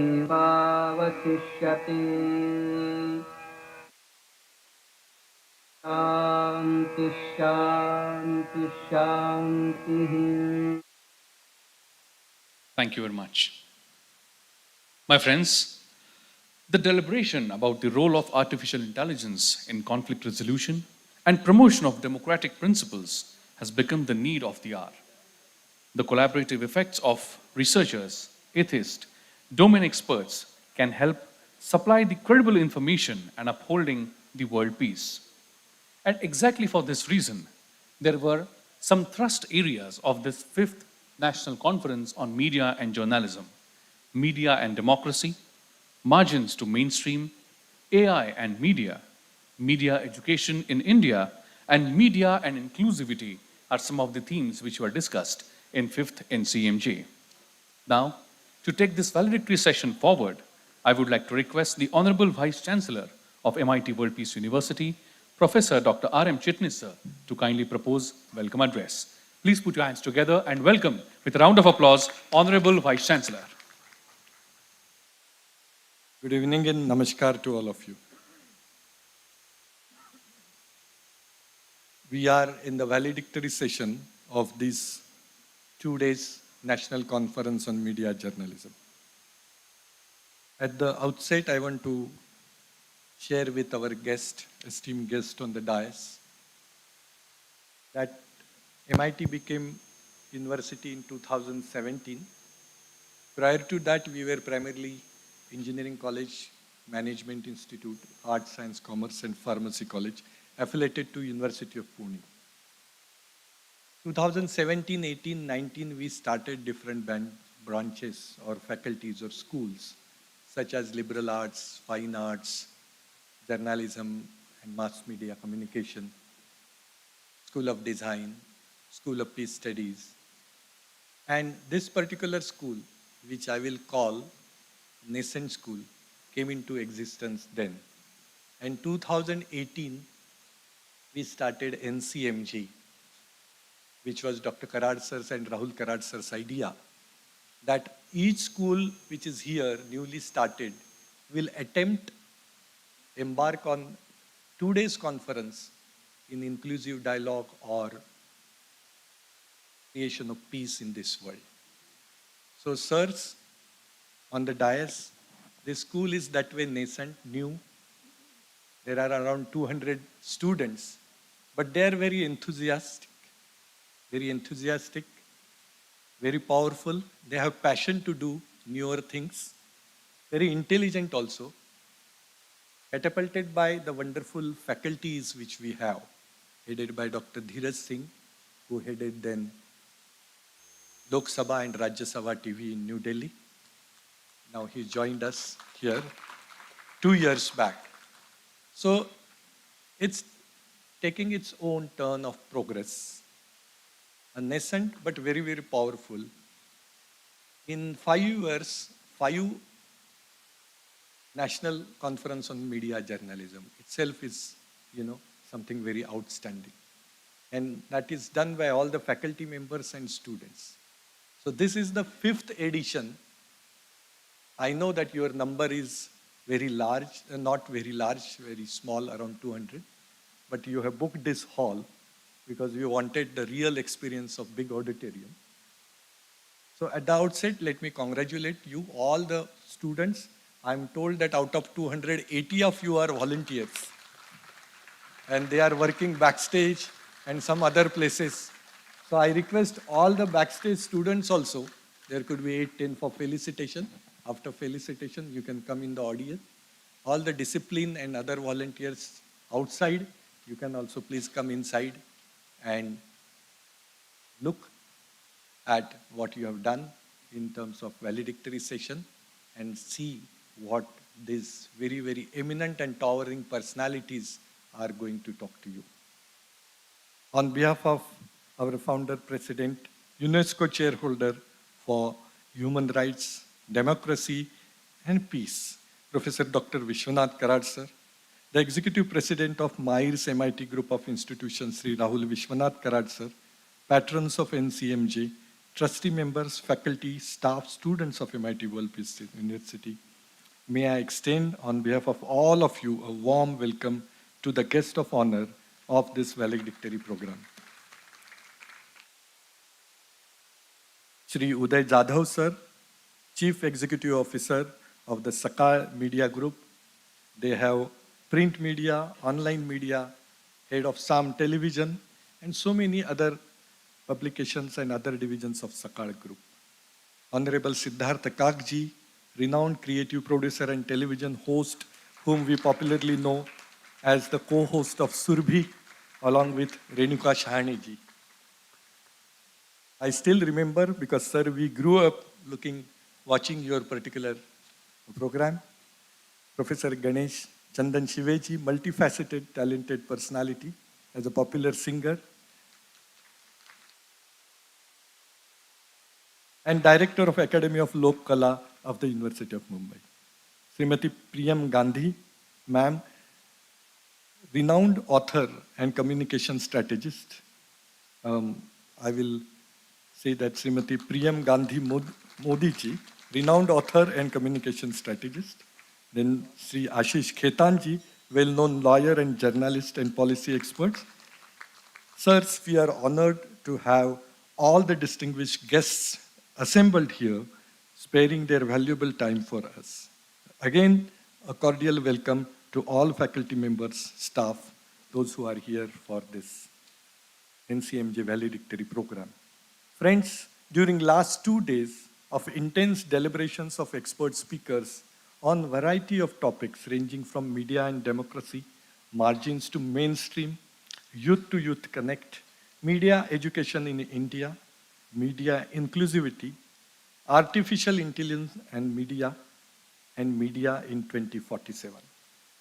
The thoughts shared by the speakers were very impressive and thought-provoking. As always, the main theme of 5th edition of NCMJ is dialogue, inclusivity, and peace. And media, as a 4th pillar of democracy, plays a very important role in ensuring that a strong democracy thrives, grows, and evolves to ensure a healthy dialogue necessary for harmony, peace, and inclusivity. With the advancement of technology and digitalization, media has evolved and transformed magically into digital and social media modes, which are faster and wider, with deeper penetration and reach. And during last 2 days, we were very fortunate to listen to distinguished speakers in the 5 plenary sessions, as mentioned above. We also have renowned artist Padma Shri Prahlad Tipaniya ji and his troupe with their enchanting renditions of bhajans of Saint Kabir. Yesterday evening, Padma Shri Tipaniya ji flew from Indore particularly for you. And I remember yesterday evening, you had a very enchanting time too. I'm sure next year, the National Conference on Media and Journalism will come up with more such pertinent issues, which ultimately led to peace building, community building, as well as nation building. My dear students, when your school becomes 10-year-old, which is the minimum time required for any new school to establish in a real sense, I can imagine the kind of crowd it would gather here because your number might have gone and so many other institutes would participate. We will always remember you because you were the first 5 years pillars of this NCMJ. So once again, congratulations to you and once again, welcome to all of you. With this, I would like to conclude. Jai Hind, Jai Bharat. Dhanyavad. Thank you, sir. Thank you very much for your words. And yes, indeed, holding a national conference on media and journalism is not an easy task. And as Honorable Vice Chancellor sir has rightly mentioned, the fifth one consecutively definitely calls for a praise. A big round of applause for entire organizing team of 5th National Conference on Media and Journalism. Thank you very much, sir. And now I would like to request you, sir, to kindly felicitate and welcome all the dignitaries on the dais as per the tradition of our country.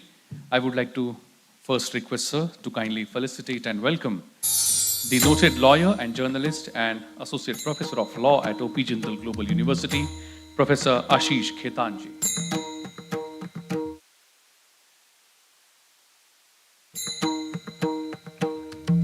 Please put your hands together and welcome with a round of applause, my friends, Professor Ashish Khetan.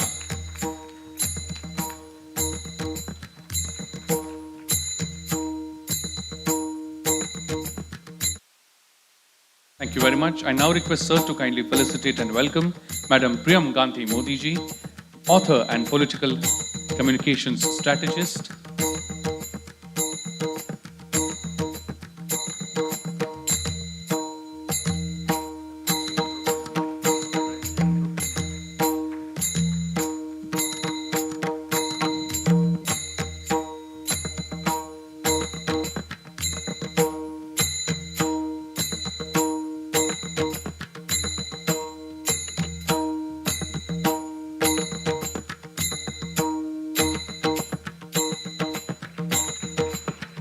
Thank you very much.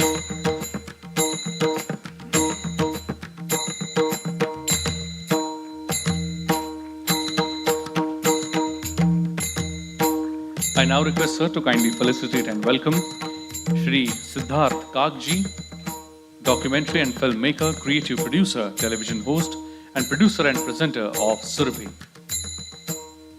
A big round of applause, my friends, for Shri Siddharth Kakji.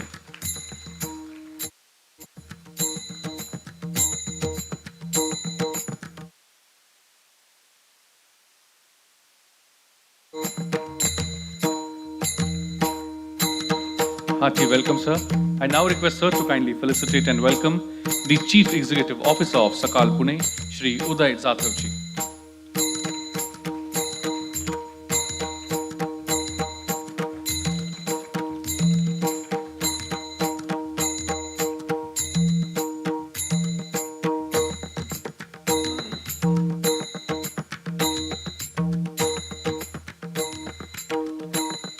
Thank you very much, sir. I now request sir to kindly felicitate and welcome noted singer Shri Ganesh Chandan Shiveji.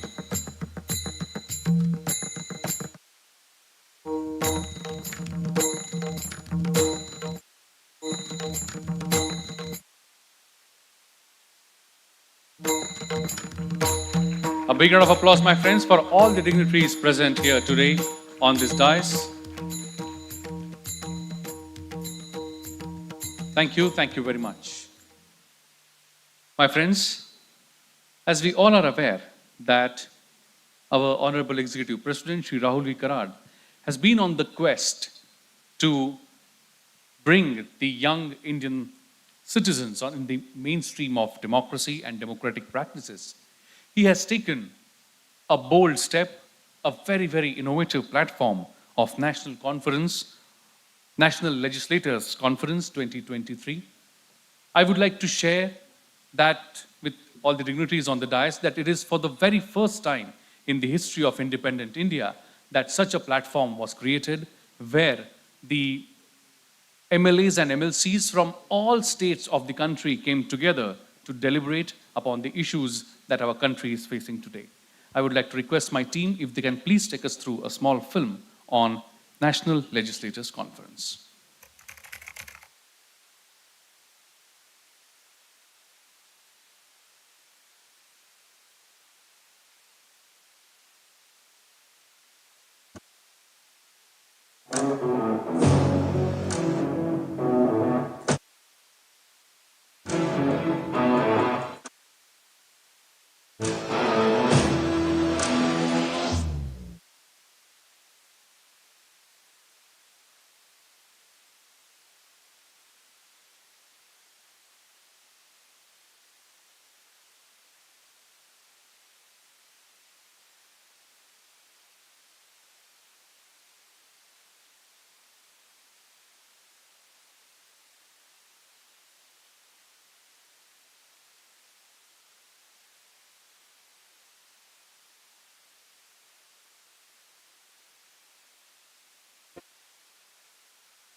You desire for the welfare of a person, this constitution paves a way for you to achieve your goal.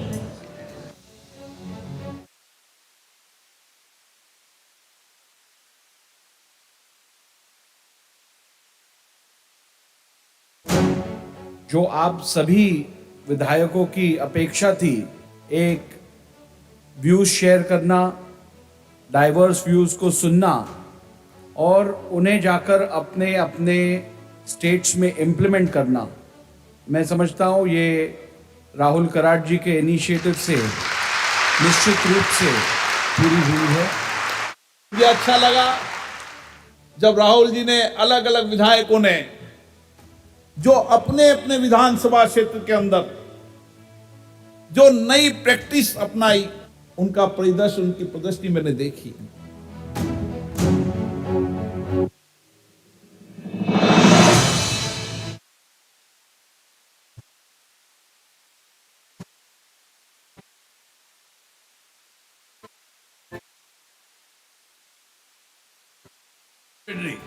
India is now being recognized and respected worldwide. These themes of your conference are vital strands of the work to enhance the effectiveness of all democratic legislatures.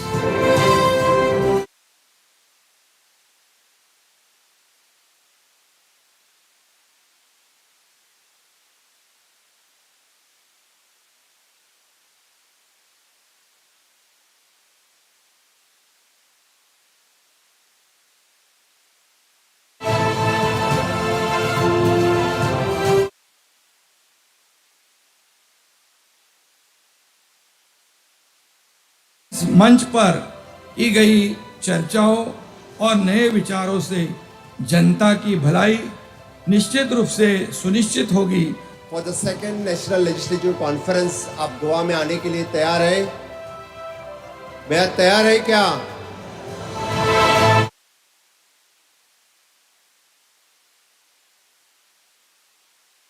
Whatever was said in India about thousands of years back is now being revealed by the entire world. देश भर से हिस्सा ले रहे विधानसभा और विधान परिषद के सदस्यों अनंत शुभकामनाएं।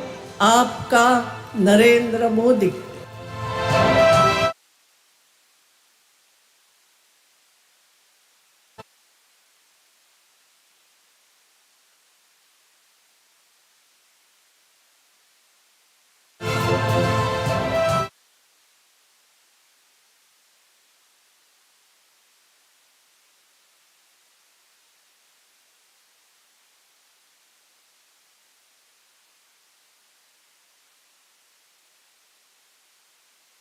मंच के ऊपर सभी विधानसभा के स्पीकर्स बैठे हुए हैं, मैं उनका मन से आभारी हूँ। मैं बहुत इमोशनल भी आज हूँ कि ये जो कल्पना बहुत 3, 4, 5 साल बहुत सारे लीडर्स से बात किया था इसके बारे में, ये आज एक मैनिफेस्टेशन, एक इमेजिनेशन इस तरीके से यहाँ पे साकार हुआ।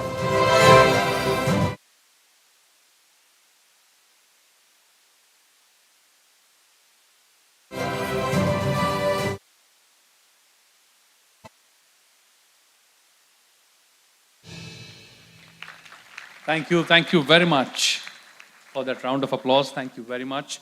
Indeed, it definitely calls. Absolutely. I mean, this is a very great opportunity for all the students of media and journalism. As Honorable Vice Chancellor Sir is asking all of you, are you ready to volunteer for a National Legislators Conference which will happen in Goa? Are you ready? Are you ready? That's more like it. Thank you very much. We'll see you all there in Goa. Now we have the presence of the Honorable Chief Executive Officer of Sakal, Pune, Shri Uday Jadavji on stage. Before I invite him to address the gathering, I request my technical team to kindly relay the film. There is no morning in Maharashtra without a Sakar newspaper, and it's difficult to imagine Sakar newspaper without Mr. Uday Jadhav. He handles strategic initiatives and oversees the organization's growth objectives in their current capacity as Chief Executive Officer.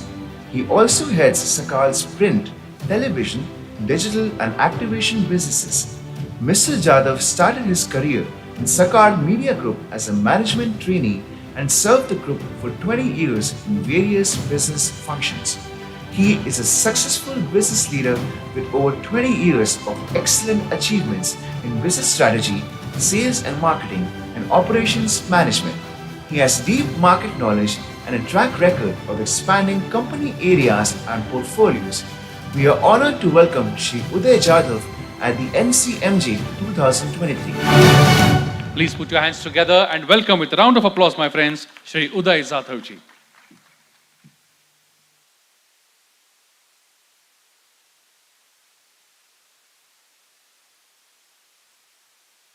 Good evening to all. I would like to thank MIT for inviting me for this great session.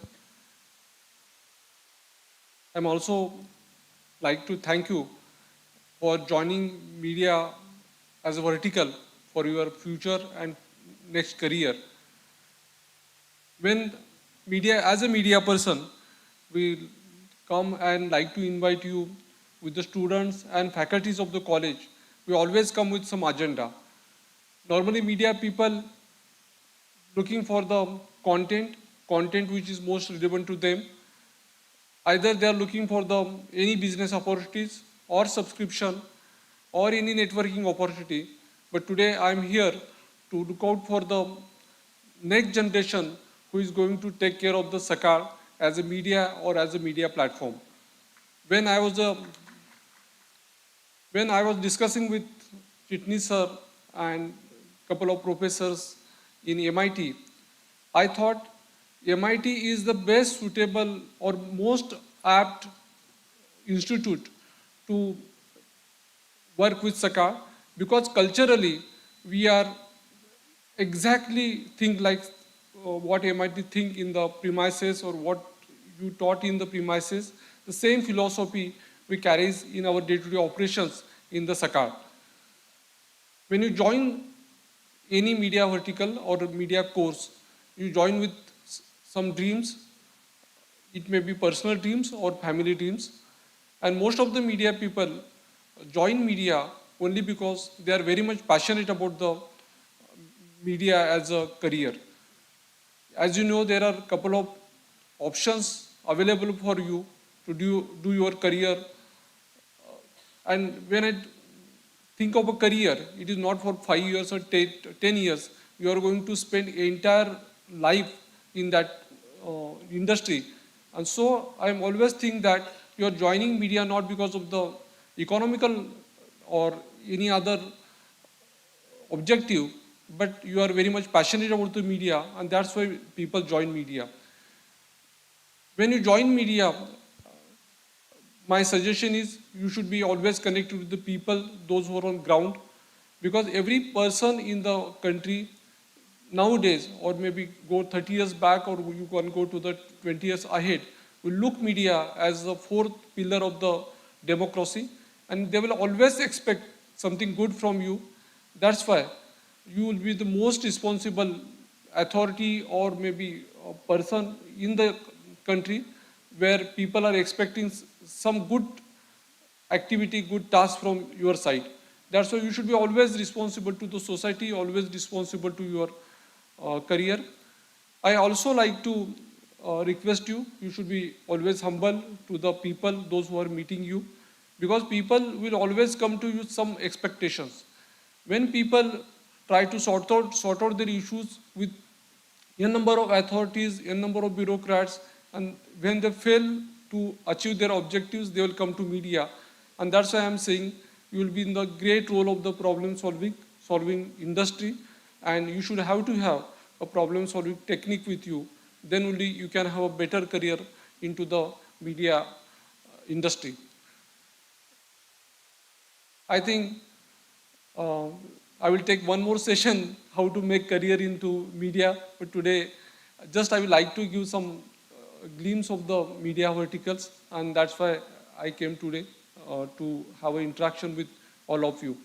As a MIT and media, we do a number of activities throughout the year, and when we discuss something for the future, I think media and as a MIT, there are a lot of opportunities I see in the coming year or coming 2 years.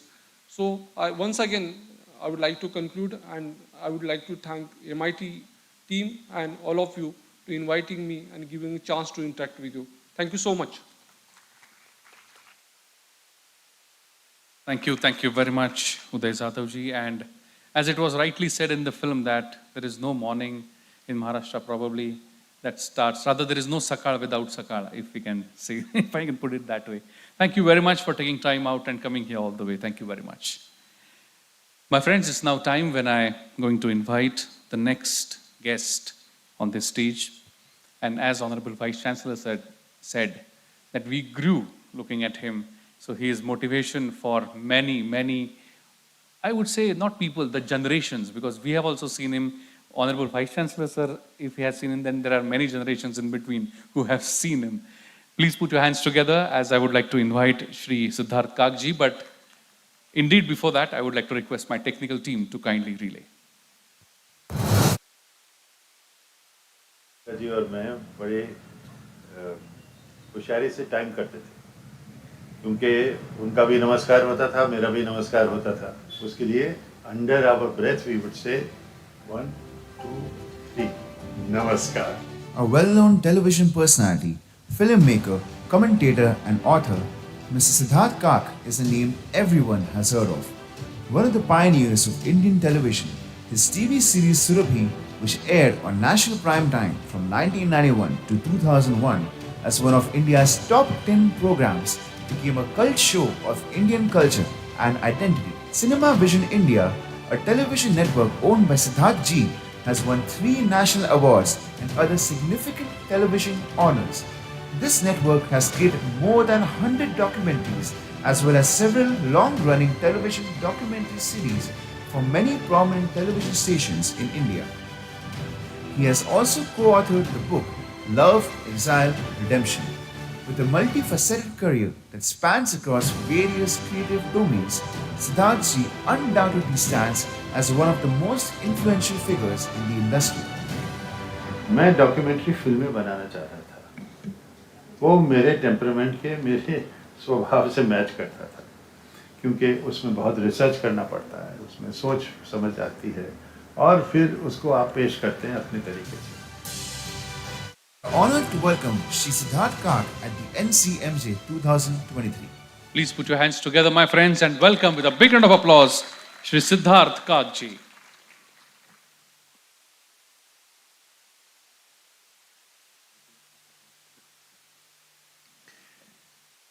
जी बहुत शुक्रिया. Thank you. It has been a great journey for me, and I continue that journey because there are new journeys all the time. और जब हमने जो television जब शुरू किया था, आप जर्नलिज्म की बात कर रहे हैं, तो उस वक्त की जो जर्नलिज्म थी वो बहुत एक तरह से आसान नहीं थी, क्योंकि कुछ आपके सामने नज़र नहीं था, कोई गूगल नहीं था, कुछ चीज़ आप रेफ़र नहीं कर सकते थे, आपको वहाँ जाना पड़ता था. You had to go. If you wanted to know something about Madhya Pradesh, about Kerala, either you had a very reliable source who would tell you or send you some stuff from there, or you had to go yourself. अब तो बदल चुका है. सुरभि की खूबसूरती ये थी हमारे लिए कि देश हमारा जो है रिसर्च लैब बन गया. अनेक विषय हमारे सामने आया करते थे जो मुश्किल होता था कि अब इसको चूज करें या इसको चूज करें. बट आपके कॉन्फ्रेंस के हिसाब से जो आपको शायद अनुभव करना है, आपको what you need to realize, if you like, is that, and I've heard it by a number of very insightful speakers up to now, that the media itself doesn't have a point of view. It is amoral. चाहे आप print में देख कर रहे हैं, चाहे आप उसको डिजिटल में पेश किया जा रहा है, चाहे आप ऑडियो विजुअल में उसको पेश कर रहे हैं, तो it is not the media which is creating problems. It is you. You are the decisive factor.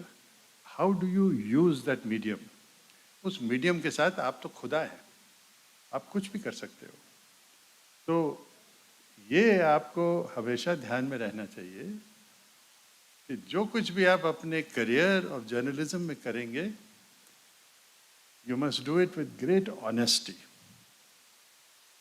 अब ये भी आपको अगर कहे कि पहले मीडिया ऐसे था, अब यूं हो गया है, अब यूं चीज़ें बदल गई हैं, वो उस ज़माने में भी बहुत प्रॉब्लम्स थे, आज भी प्रॉब्लम्स हैं, लेकिन the individual still has never changed.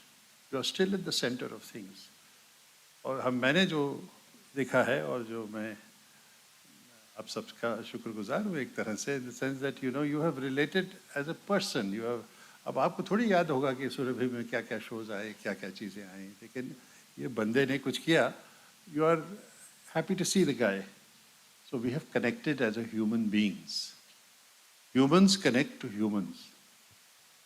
So you must remember that when you are connecting as journalists, and journalists could be video journalists, they could be audio journalists, they could be print journalists. You must connect in your mind's eye to your audience. Who are you speaking to? और एक हमारे लिए तो खैर वो तो media में ज़्यादा प्रचलित है, बट लिखित भी आपको उसको सोचना पड़ेगा. हमको एक टेस्ट होता था कि आप जो प्रोग्राम बना रहे हो, जो कुछ भी डॉक्यूमेंट्री फिल्म भी बना रहे हैं आप, क्या एक 8 साल की लड़की उसको समझ सकेगी? नहीं समझ सकेगी, तो फिर इसको दोबारा कीजिए. जब तक कि ये आसानी से आप मैस को कम्युनिकेट नहीं कर पाएंगे, तो then you are becoming inaccessible to the public. और जैसे आप समझेंगे, किसी चीज़ को छोटा करना इज मोर डिफिकल्ट कि उसको आप विस्तार से सुनाते जाओ, बोलते चले जाओ.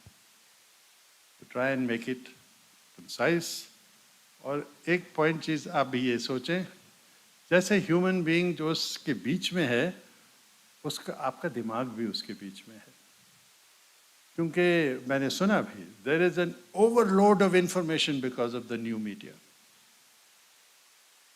What distinguishes you from the others? And I hope MIT, School of Journalism, under the enlightened leadership of the people I find here, are very, very competent, bring not only insight, but you will also bring a human dimension to information. Facts में जो है वो रूखे सूखे होते हैं. Can you clothe the facts with human, flesh and blood? So then they live. तो आपको उदाहरण देने चाहिए, आपको लोगों को के सामने दूसरे लोग पेश करने चाहिए, तो उनसे वो ज़्यादा प्रभावित भी होते हैं और समझ भी उनको आता है. और टेक्नोलॉजी से आपको ज़्यादा डरना नहीं, आपके बावजूद वो चलता जाएगा, वो अच्छा हो बुरा हो, प्रोग्रेस हो या ना प्रोग्रेस हो, आपको उसके साथ ज़िंदगी जीना है साथ साथ.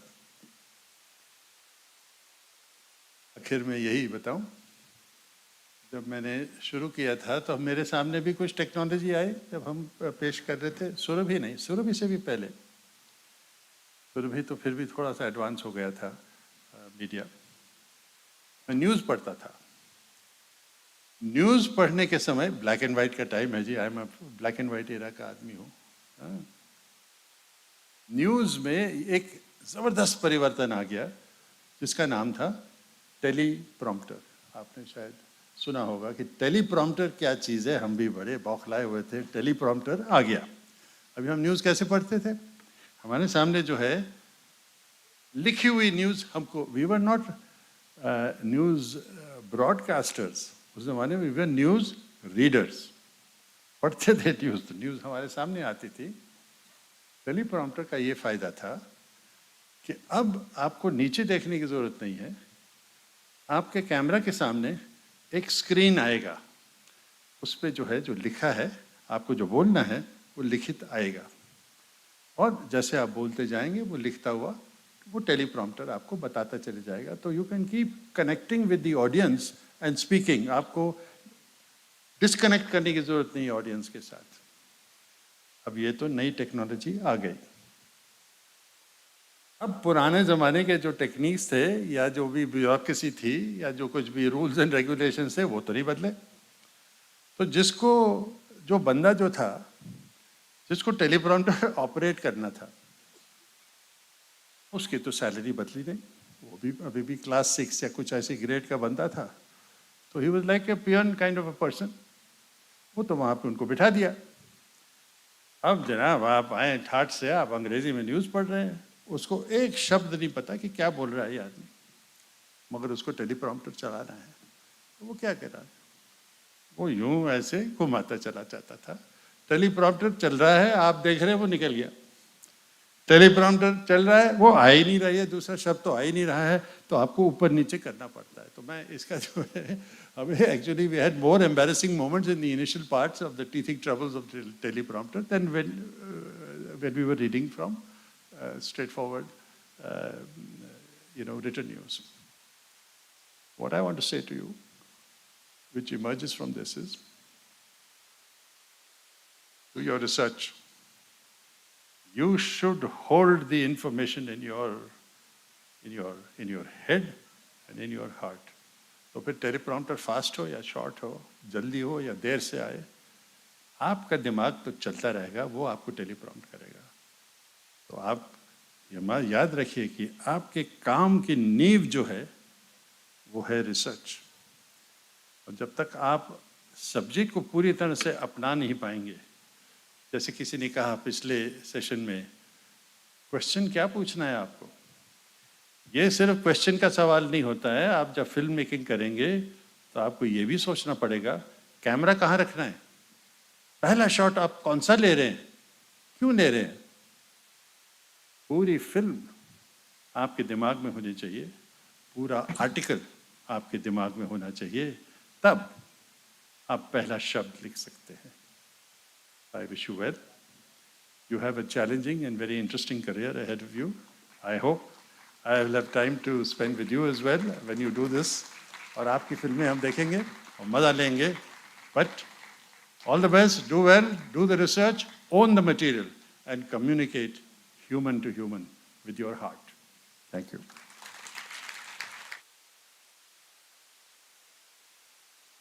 Thank you very much, Siddharth sir. Thank you very much for those words. And of course, the experience speaks for itself, and the words coming from you are not more than reading a textbook for us. Thank you very much, sir.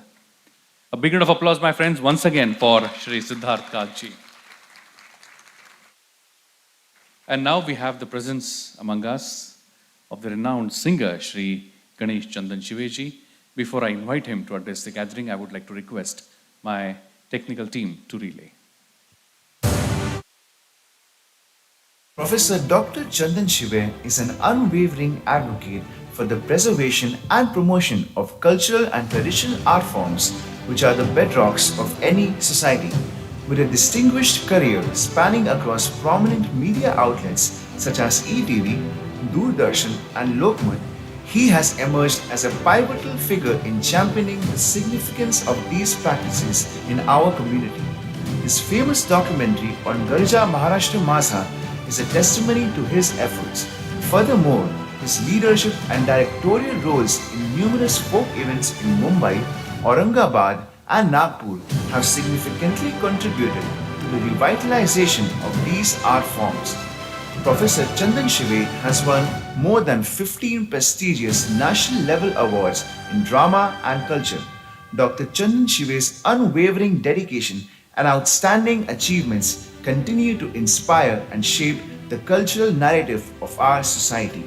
We are honored to welcome Professor Dr. Chandan Shive at the NCMJ 2023.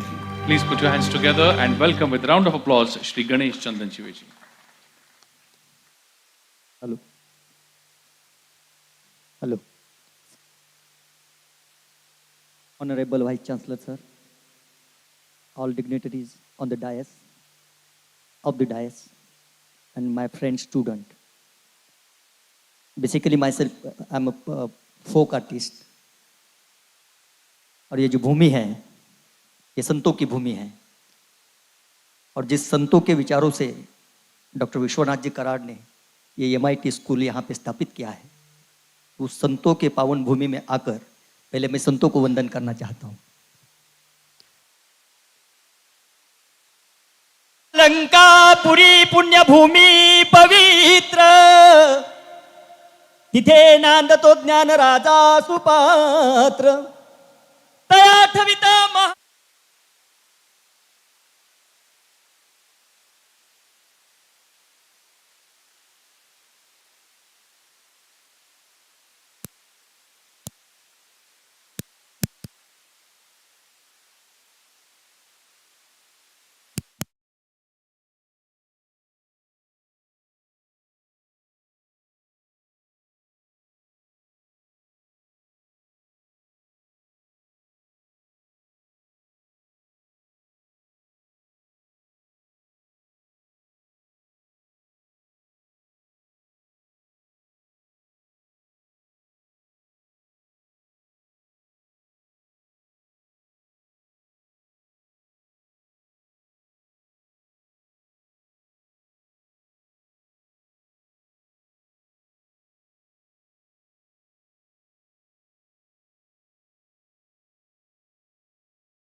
भी कहा जाता है कि कुछ प्रस्तुत होने वाला है, उसके पहले गाया जाता था, शायर उसको गाता था.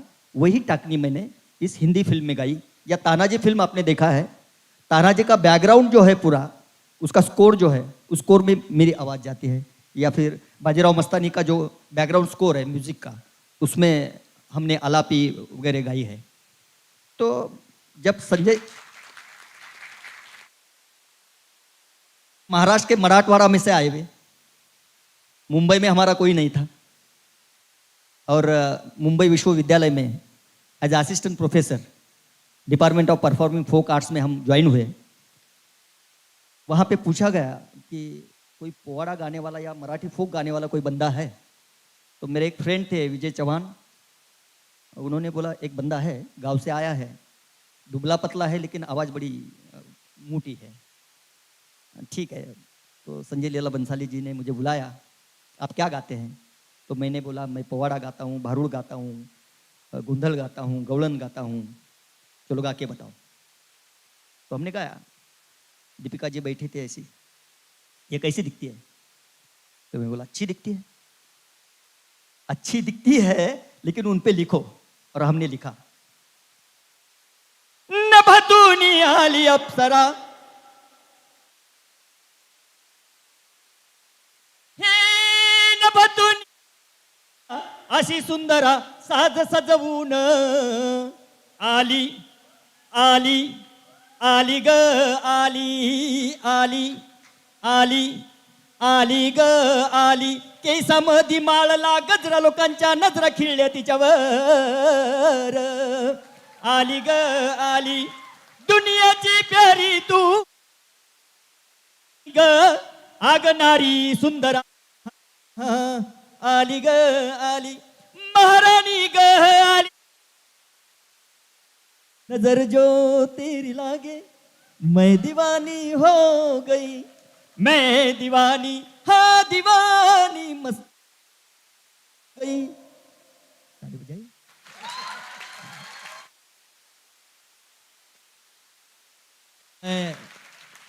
मैं थैंक्स बोलना चाहता हूँ धीरज सर को।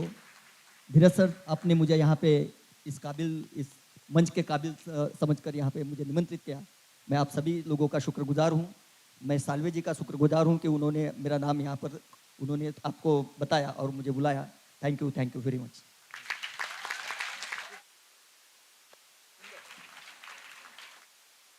Thank you very much for that beautiful experience that you gave all of us. Thank you for that.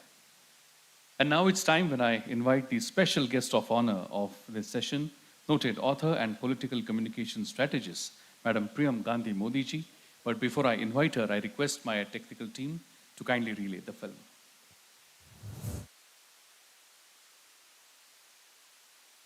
Srimati Priyam Gandhi Modi, a prolific writer, has earned her place in the literary world with 3 best-selling political books to her name. These books include A Nation to Protect, Leading India Through the COVID Crisis, Trading Power, which explores the establishment of Uddhav Thackeray's Maharashtra administration in 2019, and No Holds Barred, a compelling political autobiography of Shri Narayan Rani. Her 4th book is on the verge of being published. She earned degrees from Florida State University and the University of Delaware before becoming an accomplished writer and also a dependable source of political opinion. The pages of prominent newspapers including The Telegraph, The Epoch Times, The Economic Times, and Indian Express have featured her most recent opinion pieces. She has represented India on various international platforms.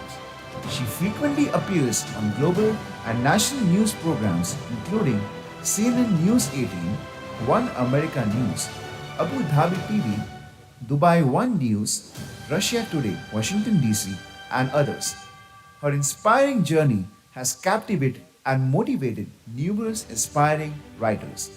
We are honored to welcome Srimati Priyam Gandhi Modi at NCMJ 2023. Please put your hands together, my friends, and welcome with a round of applause, Madam Priyam Gandhi Modi ji.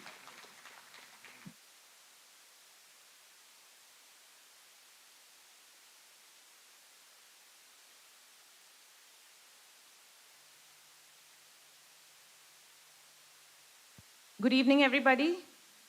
Thank you for being here and spending your evening with us. I would like to extend my heartfelt gratitude to Shri Karaji and the university for inviting me on such a prestigious stage. It's always fabulous to talk to students. So thank you very, very much. We all saw the video, And before I move on, I would like to congratulate the university for not only establishing but encouraging students to participate in government, in politics, and in policy making.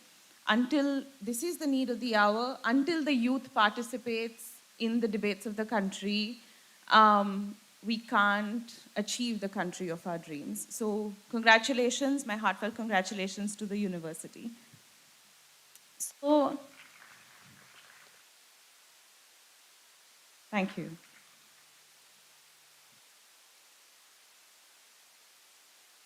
So the Prime Minister has laid out a roadmap for us that by 2047, we should be a developed country. In that path of development, until the youth, until people like us play an active role, it's not going to be the country that we want to live in or that we envision for ourselves. So it is absolutely essential that on whichever side of the spectrum you are, you participate in that debate and in the making of the India of tomorrow. Now, let's move on, since we're here talking about media and journalism. There are a few points that I'd like to make, and I'd like to use this platform to make those points. The first point is that now, with the advent of handheld gadgets, screens, social media, the way people consume information is something that we need to think about. People need information that is attractive, people need information that is fast, and people need information that is legitimate. So as you embark on your careers as journalists and editors and owners of media outlets, mass consumability of media is something that you must always actively think about. This is for short-form media. When we think about opinion pieces and long-form media, which has its own place in building public opinion, in building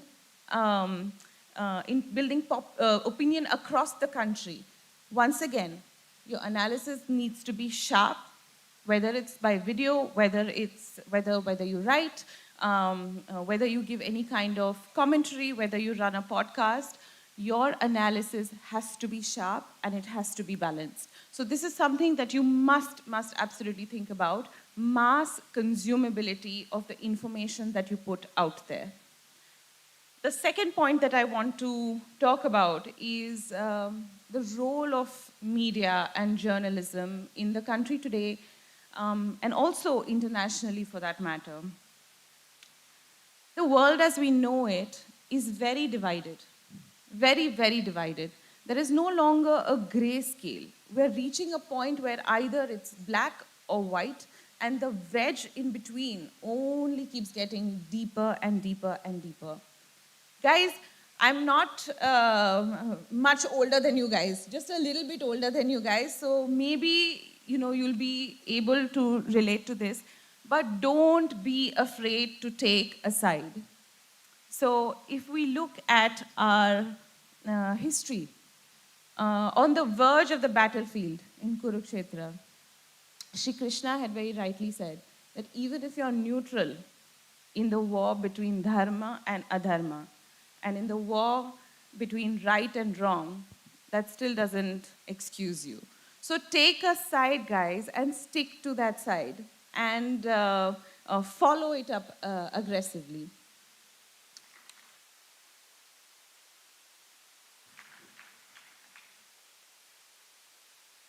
There's one more point that I would like to make. And I haven't written this in my speech, but I'm very inspired by the skit that you guys made on AI.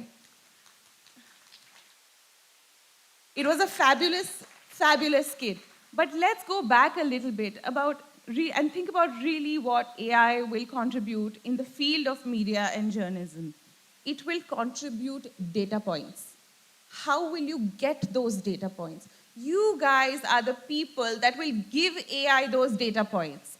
The lesser data points AI has from either side, the lesser of your messaging will reach out there. So it is very, very important to take that balanced approach, whichever side you follow, and make those data points on the wide web that is out there.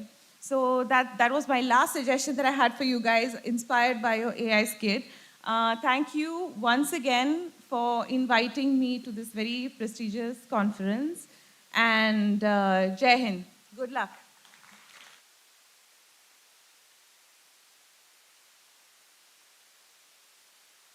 Thank you very much, madam, for your words of wisdom. Thank you very much for sharing the importance of taking side. And it's really important that we stay firm on our opinions and what we want to say. Thank you very much for giving that important message to our students.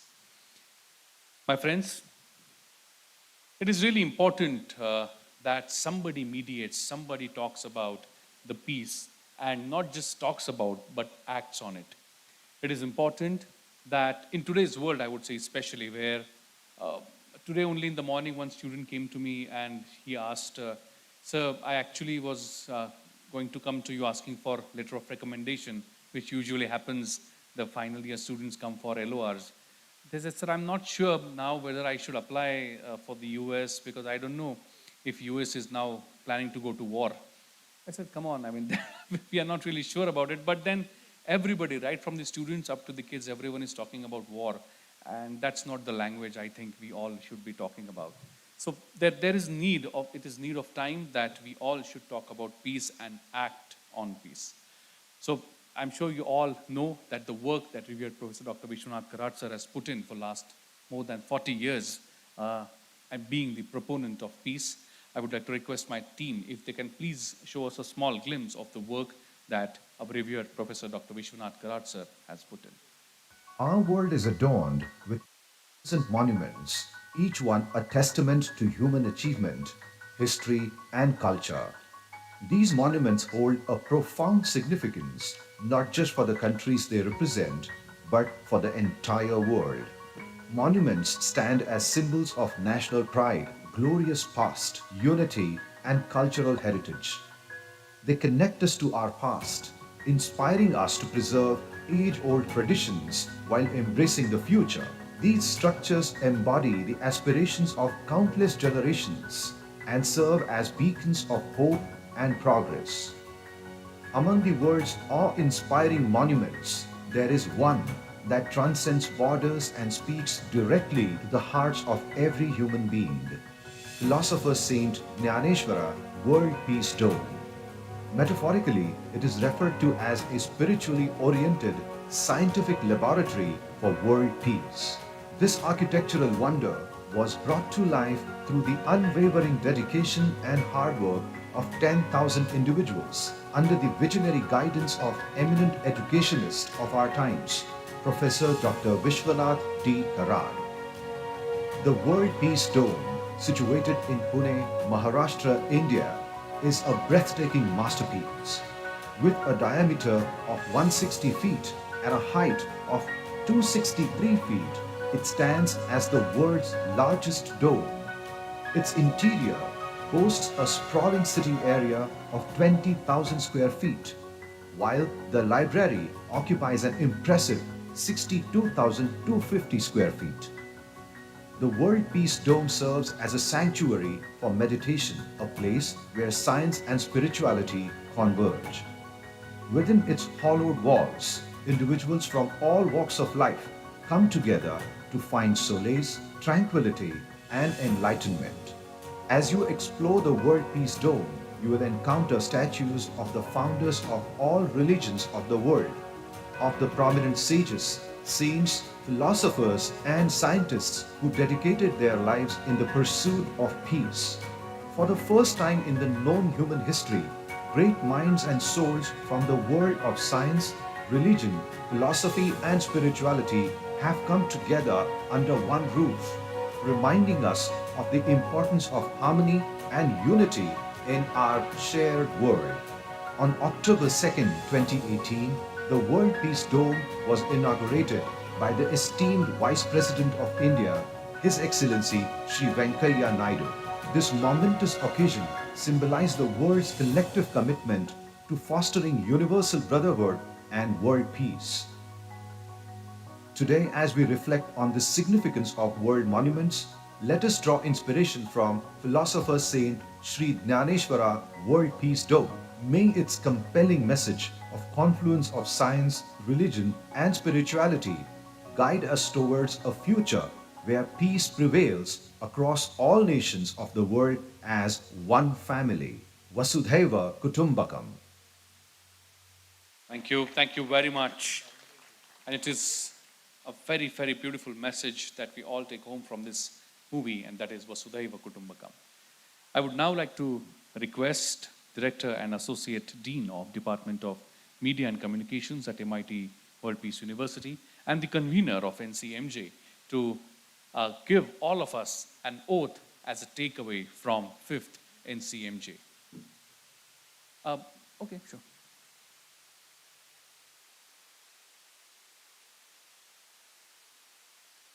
Yes, thank you so much. Every conference has a takeaway, and this conference, situated in the time and context of today, we have the burning need to talk about peace and bring in the special realization, especially for the delegates of this conference. So please rise in your seats and extend your right hand forward like this. I would request people on the dais also to do the same. This is the time where we take the oath from all the takeaways that we've had from the conference this time. So please do repeat after me with your right hand extended forward. We, the delegates of the 5th NCMJ, do hereby pledge to make every effort in bringing a culture of dialogue, inclusivity, and peace in our everyday life, and as citizens to ensure that the right to peace becomes a reality in our lifetime. Thank you. Please be seated. Thank you very much, Dheerajji. Thank you very much for that oath. And now it's time when I invite the next special guest of honor, Professor Ashish Khetanji, to address the gathering. But before I do that, I request my technical team to kindly relay the small film. In a world filled with complexities and challenges, there are voices that rise above, voices that inspire, and voices that lead the way. Today, we have the privilege of introducing you to one such remarkable individual, Professor Ashish Khetanji. He is a prominent figure in the world of journalism, politics, and activism.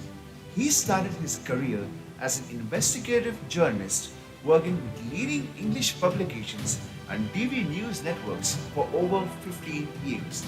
He is credited with writing 2 books, Undercover and Mumbai 2611.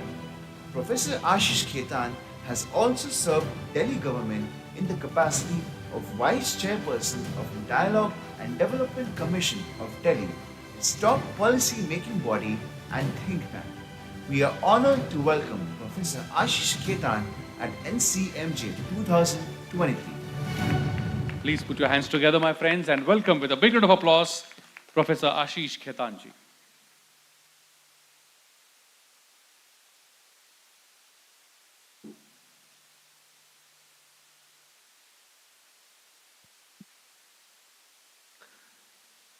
Ladies and gentlemen, dignitaries on the dais, and other distinguished guests, the students at the university, I'm delighted to address the 5th National Conference on Media and Journalism, which has become a significant conference propagating peace through journalism. I would like to congratulate Mr. Rahul Karad for organizing this conference and creating a very unique platform. has another credible institution, the MIT School of Government, which has been inspiring young and curious minds to join the field of politics and public life for the past 2 decades. I've also learned that Mr. Karad recently organized the National Legislators Conference. We saw a short film that was very impressive, inviting MLAs and MLCs from different states and political parties and having them under one roof. It's a unique initiative that will surely have a on our society, policy making, promoting cross-party dialogue, and cohabitation of differing, divergent views. Promoting peace through journalism is, I believe, the central theme of this conference. We just took an oath also that how we can promote peace through our actions and our conduct in everyday life. For a rights-based democracy to thrive and prosper, for a government to be held accountable, and for a republic to be prevented from becoming a tyranny, free, fair, and ethical journalism must be one of its main pillars. One of the critical roles of journalism in a multi-faith, multicultural, and multilingual society like ours is to promote peace and harmony. But peace cannot be promoted by obscuring facts or by hiding reality. Lasting peace, sustainable peace, true peace can only be achieved by revealing the truth and seeking justice. Seeking truth and justice has been the North Star both of my journalism and my public life. But as I stand here today, I ask myself a question, and I pose this question to you also, and to other guests present on the stage as well. What's the role of a journalist in a democracy, especially in today's day and time, when we have an information overload? In this era of social media and smartphones, where anyone can access and share information, also misinformation, what is the role of journalism? Do journalists still have a place and a purpose in the media landscape? And I sincerely believe they do, and I will explain why. Credibility is the most essential tool of a journalist. It is what makes a journalist's report trustworthy and reliable. It is what enables journalists to spotlight the lies and defend the truth. In today's world, where information is abundant but often biased, inaccurate, or manipulated, credible journalism and reliable journalists. Before me, Mr. Siddharth Kak, he briefly spoke about the importance of research. And I remember as a young student when I used to watch Surabhi, there was no Google, there was no internet. But such was the credibility of that program that everything we saw on that program, we believed it to be credible and reliable.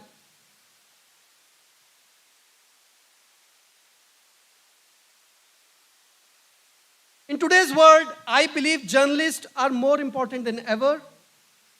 They are the ones who separate fact from fiction and inform the public with integrity.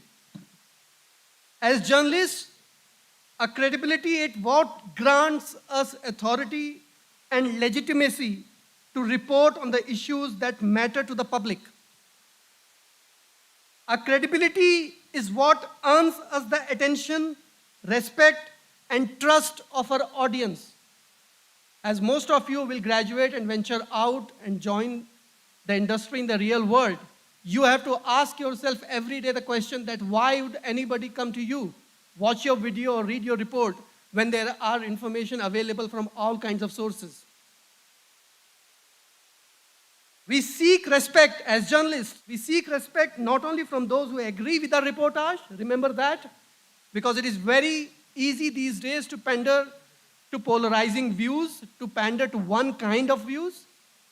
But as a journalist, your real respect that you earn is often from people who are challenged by your reporting, who are challenged by your reportage. Journalism relies on credibility to be relevant and effective. Credibility enables journalists to inform, educate, and empower the public. But above all, credibility allows journalism to promote peace and justice in society. We are living in a time when credibility and credible journalism matters more than ever. A time when a brutal war is raging in the Middle East, claiming the lives of hundreds of innocent people, including women and children. A time when many media outlets and journalists are failing to uphold their ethical standards by distorting the truth, ignoring the human tragedy, and amplifying the voices of hatred. How rise to this challenge?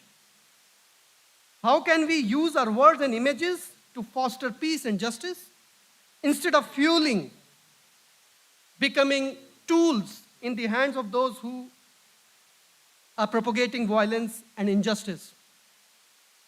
There are many pillars of credible journalism, but I will focus on three main ones today: ethics, persistence, and last but not the least, empathy for the weak, empathy for the disadvantaged, and empathy for the powerless. What is ethical journalism? Ethical journalism ensures the free exchange of accurate,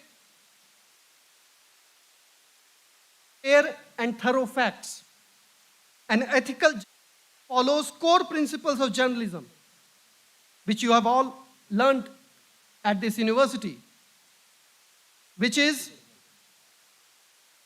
verifying facts, correcting errors and inaccuracies, and reporting transparently and without fear of favor. A constitutional democracy depends on informed and engaged public that can make rational, powerful accountable. Without ethical journalism, the public would be vulnerable to misinformation, manipulation, and propaganda that could undermine their rights and freedoms, which we are witnessing in ample quantity these days.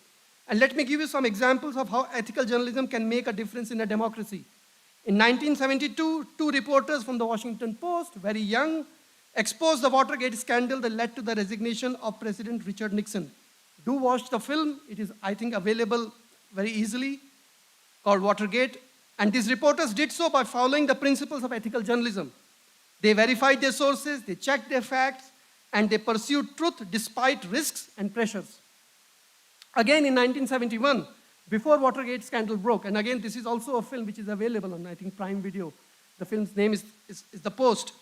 The Washington Post published Pentagon Papers, a set of classified documents about the Vietnam War. The Post management decided to publish the document despite threats of retaliation from the Richard Nixon administration and the risk of losing investors. In 2016, a group of journalists from around the world collaborated to reveal the Panama Papers, a massive leak of documents that exposed offshore financial dealings of some of the world's most powerful people. Again, these journalists followed the principles of ethical journalism. They shared their data, they protected their sources, and they reported in public interest. And these are just a few examples of ethical journalism that have served democracy by informing, educating, and empowering the public.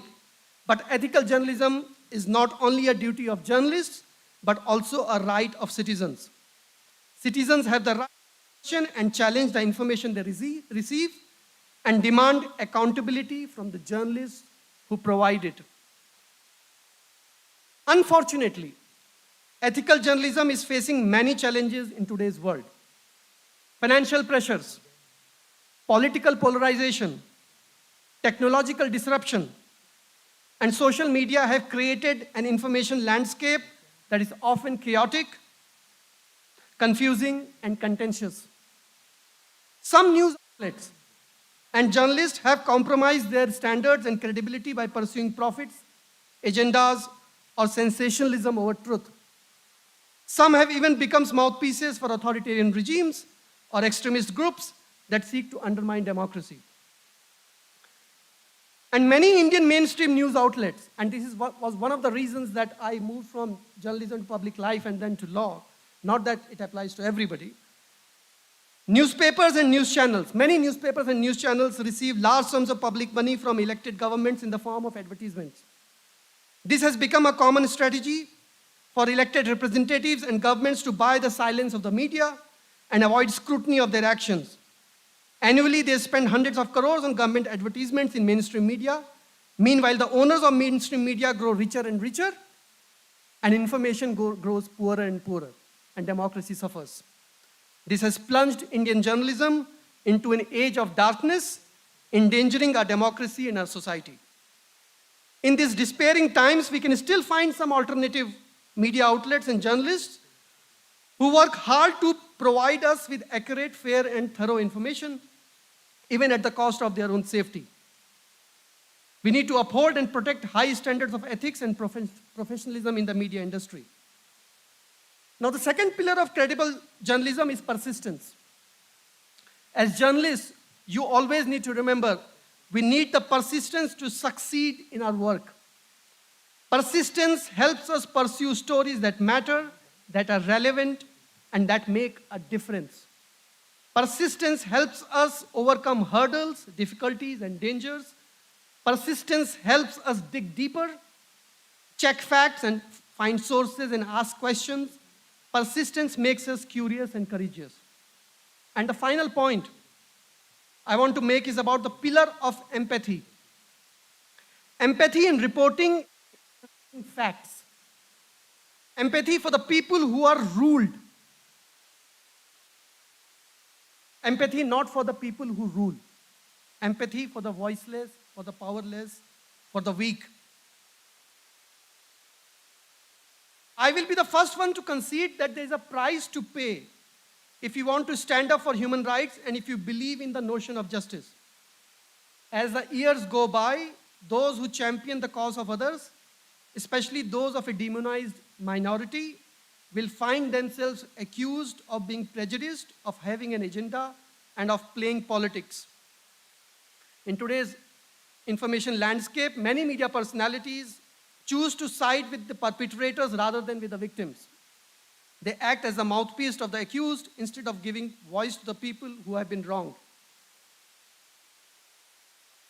And if you insist on making something like a just cause part of your life's work, you will be repeatedly, aggressively be asked, why won't you let bygones be bygones? Why won't you let people move on? Why do you have to be so negative? But as a prominent American transcendentalist who called for the abolition of slavery famously said, and this quote is often attributed to Martin Luther King, but this came from, as I said, an American transcendentalist in 1852, if I'm not wrong. The arc of the moral universe is long, but it bends towards justice. In other words, progress towards peace, the theme of this conference, and justice is inevitable. Heinous acts may seem less heinous today, but the stain of blood, the stain of the blood of innocent people will forever remain. In writing the first draft of history, credible journalism has a huge role to play. We cannot afford to be careless or dishonest with our credibility. We have to work hard every day to earn it with our work and with our conduct. We have to safeguard it with our ethics and with our persistence, and we have to apply it in our journalism. Thank you for your attention, and I wish you the very best. Wish you all a very bright future and a successful career in journalism. Thank you.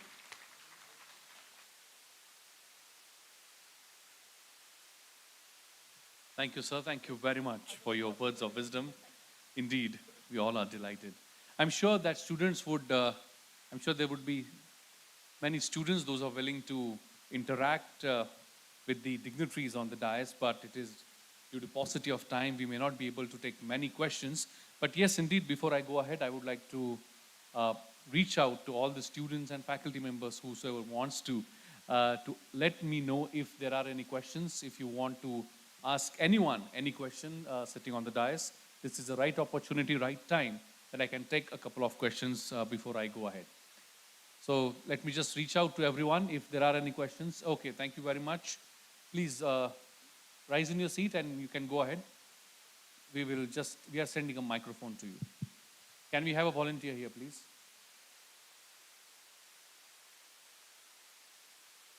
Your name, please, and then go ahead. And to whom you are asking a question, if it is specific. I would request the volunteer to stay with the microphone so that you can just take it in rounds. Go ahead, please. My name is Param Lakhani. I'm from the Department of Media and Communication. And my question is not specified to anyone. It can be answered by anybody. Sure. So, with the declining legitimacy of mainstream news, the people should have shifted to independent media houses and news portals. But now that the mainstream media has also villainized them by naming terms like Soros media and paid media, people are left in a fix about who to believe. And now with that the elections of Lok Sabha 2024 are right on the brink, people do not know where to turn to for asking legit questions and getting legit answers. Right. So how do we make this awareness about our controlled media, declining press freedom, and need for an independent media which can be relied by people? Sure. Thank you very much. That was a long question, actually. Thank you very much for that. Yes, anybody who would like to answer? Anyone? Sure, ma'am. Please go ahead. Hi. Thanks for the question, and it's so relevant today. I think you can trust any media on either side which does not get funded by the adversaries of the country. So as long as it's not funded by India's enemies, I think it is a reliable source of information. Yes, different journalists in that media house will have different views. Some you may agree with, some you may not, and that depends on which side of the spectrum you lie on. But definitely don't trust media houses that are not funded by people who have India's best interests in mind. Thank you very much for that. Yes, yes, next question, if anyone has. I don't see any hand. Anyone? No follow-up questions, please. I'm sorry. Otherwise, we'll get into a debate. India wants to know. Okay, we can't really afford right now. Anyone? Any other questions? Thank you very much. I think I can go ahead. I would now like to request all the dignitaries on the dais if they can please give us a photograph with the folder in their front, in their hands. That would be a very, very beautiful and memorable photograph for all of us. Yes, indeed. I request the photographers to capture the moment, and a big round of applause for all the dignitaries for being present here today for the valedictory session of 5th National Conference on Media and Journalism. Thank you very much.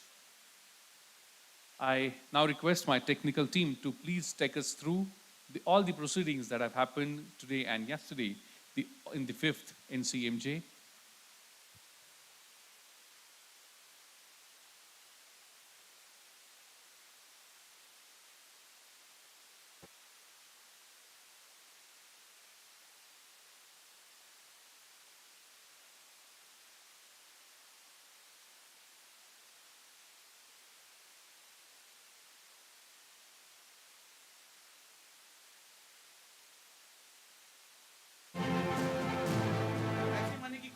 कि हम कोई journalist तो कोई बहुत अलग बात है. We all are content car.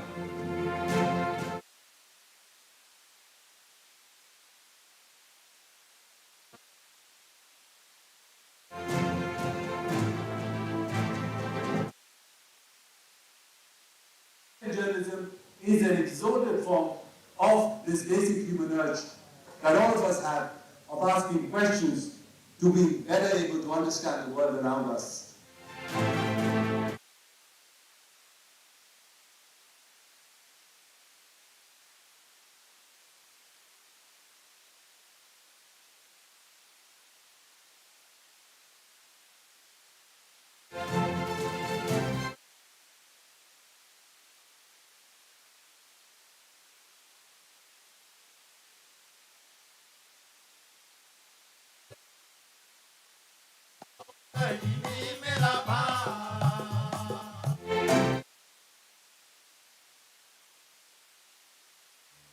Thank you very much for those beautiful glimpses of 5th NCMJ, and I could see the volunteers in the wings looking very, I would say, excitedly at the glimpses, because I'm sure they would have put in a lot of efforts. Congratulations to all of you for successful conduct of 5th NCMJ.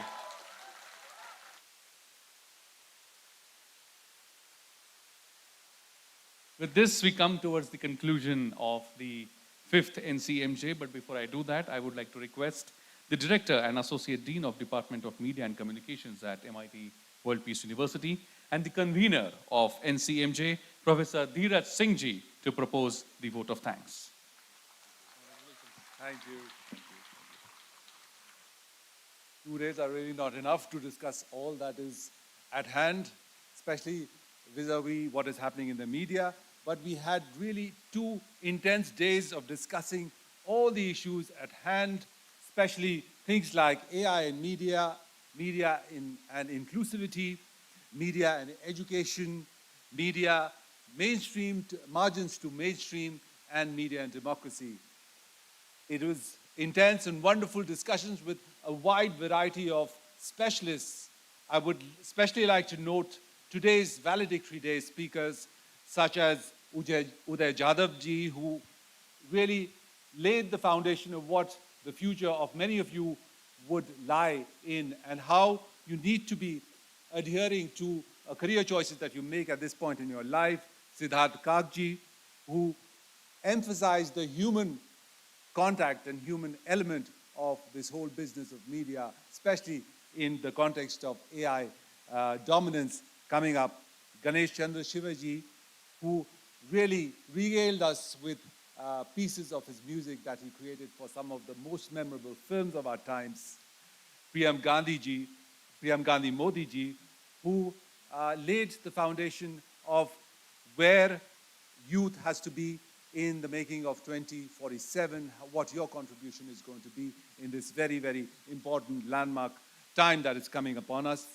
And Ashish Khetanji, who laid out the relevance of journalists, the 3 pillars of journalism that are almost eternal, and that each one of you needs to follow to be great leaders in the work that you are going to follow in the future. With those words, I'd also like to thank our Vice Chancellor, whose unstinting support for this conference made it possible. Thank you so much, sir. Our Executive President, Sri Rahul Karad, who was not here, but his support for this conference and this whole idea of bringing youth and media leaders together on one platform so they learn. And it's a two-way communication. The leaders who come here also get to learn and take insights from all your questions, your curiosities, and it is a wonderful platform that was conceived and conceptualized by him. Also, our founder president, Dr. Vishwanath Karad, who's also not here with us today, but his leadership and guidance takes us ahead in making many more milestones for the future, and by the contributions and the standards that he set for us. I'd also like to mention at this point our faculty, who's worked immensely hard in bringing this whole conference from the stage of a concept into a reality which is there before you, especially Dr. Vikas Pathe, Dr. Mithila Beniwale, Dr. Shankar Mahadevan, Dr. Rajesh TV, Dr. Tejaswini JC, Dr. Anu Nair, Dr. Akil Ahmed, and Dr. Nisha Suraj. And a special thanks to all the student committees who worked tirelessly behind the scenes in making this conference possible. Thank you. Thank you all from my heart, and I wish that this enthusiasm continues till the end of your semesters, and hope we have a wonderful next NCMJ in the future. Thank you so much. Thank you so much, sir, and indeed it's a great job done by all the students. I could see that she also wanted to give a cheer, but she's behind the camera, so she can't move. Thank you very much.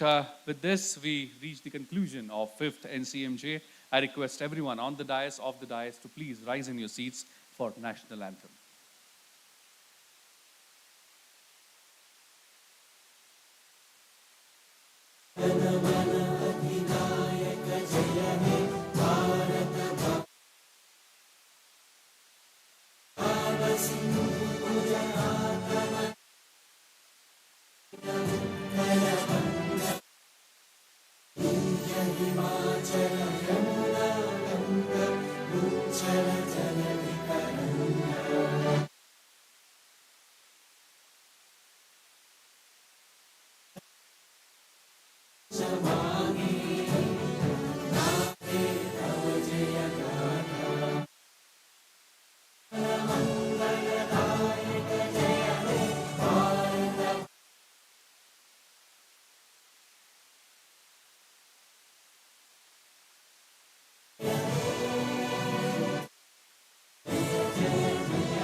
Thank you very much, my friends. I would like to request all the students, there is a refreshment kept ready for all of you outside. So please enjoy the refreshments before you leave the campus.